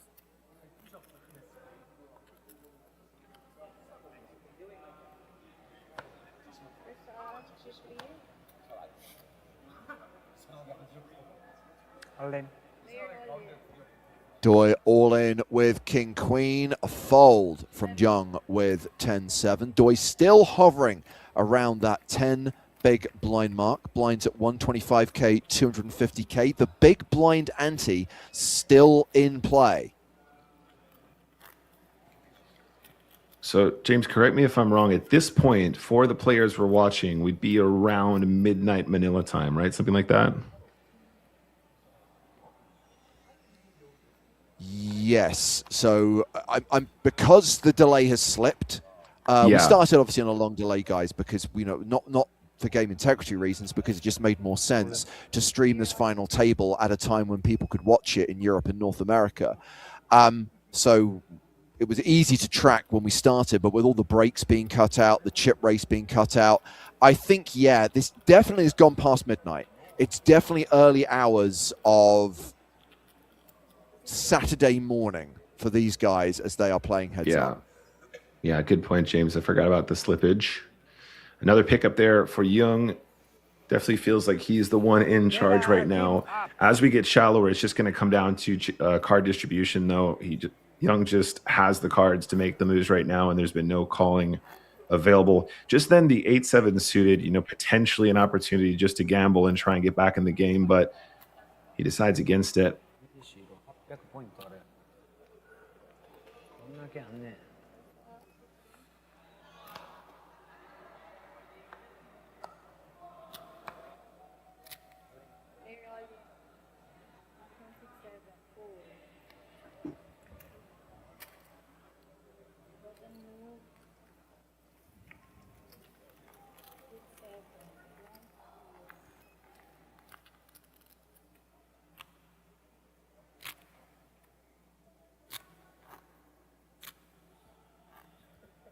New JYP watching on YouTube says Jung's play is not standard for heads up.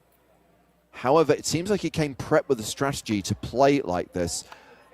He definitely feels like he's following a plan, whereas I sometimes feel that Doi is just doing whatever he feels like in the moment. Nice Which, force. by the way, that's not a criticism, that's an observation. Come on, no. Come on, no.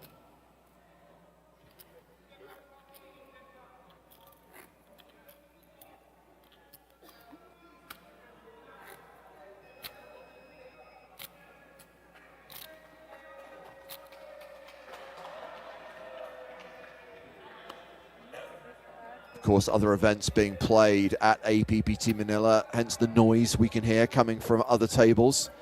By the way, my observation on that pool is I don't think that's the kind of pool you go swimming in. That is the kind of pool. It's got like tables and umbrellas. It's basically sit in the pool, have a drink, lounge around, probably has water jets, definitely heated, probably spa temperature, probably close to a hot tub than a swimming pool. And to use poker parlance, I'm all in.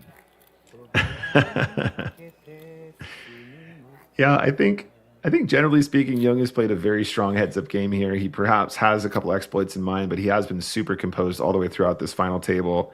And I really feel like of all the players at the FT, I feel like he's really earned this. He's been so stoic, and I think this is definitely an all-in. Shoves ace-9 from the button, 9-7 of diamonds for Doi, whose stack is depleting. Yeah, he's got a good gamble hand here, but he knows probably this isn't the right hand to call with technically. We have seen him go with his gut, though, James. Sometimes he has just decided that he's going to give him a spin. These are nice hands to spin with, but I wouldn't be surprised to see the 9 high fold.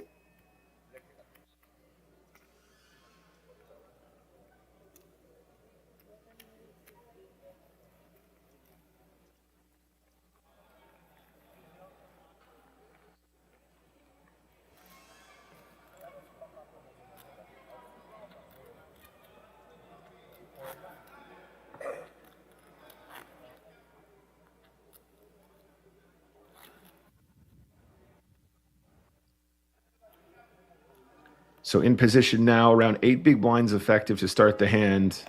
Oof. Mr. Doi has a queen. This honestly might be enough to shove.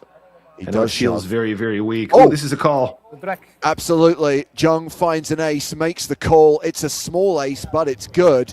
And he is a 2-1 favorite here. A 2-1 favorite to eliminate Doi and win the super high roller. Deuce.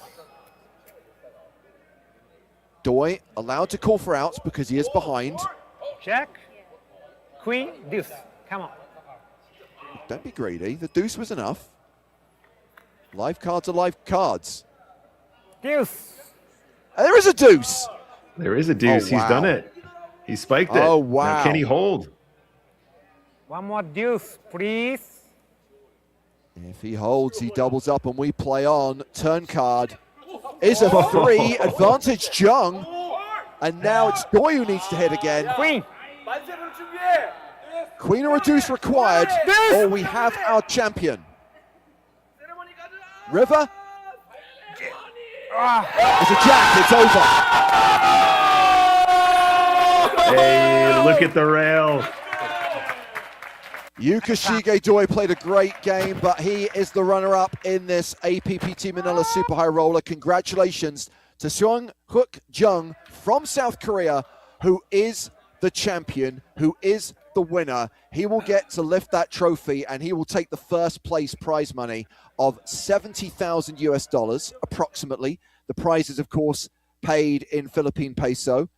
Meanwhile, Doi will get 45K, doubling his lifetime earnings for his second place finish. And understandably, our champion wants his buddies to be in the winner's photo. They're doing it immediately at the table. Capture the moment. Come on, everyone. Get in here. Get in here. Get involved. You gotta love a winner's photo, James. This is everyone's favorite part. Oh, cameraman is in as well. How can you take a winner's photo if the photographer's in the photo?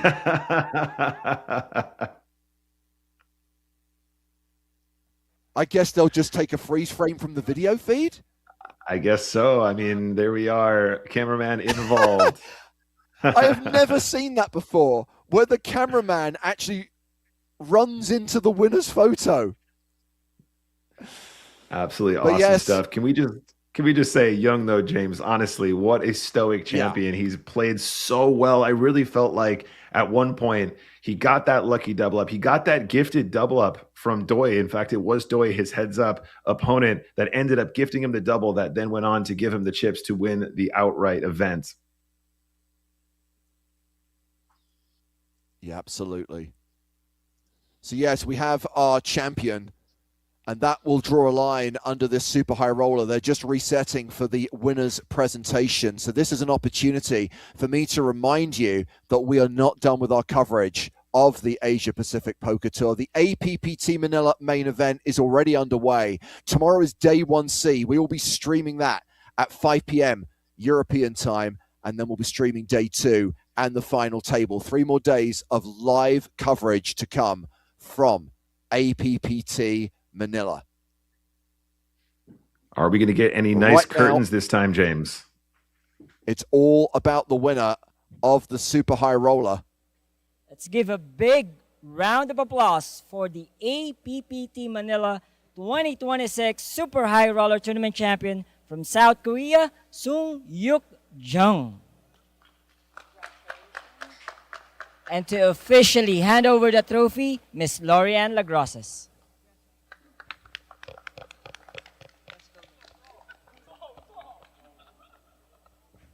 Congratulations to our champion. That's it for the Super High Roller. Main event coverage starts tomorrow, 5 p.m. Central European Summer Time. But for now, from Seb Huber, Nick Walsh and me, James Hartigan, it is goodbye from the PokerStars Asia Pacific Poker Tour.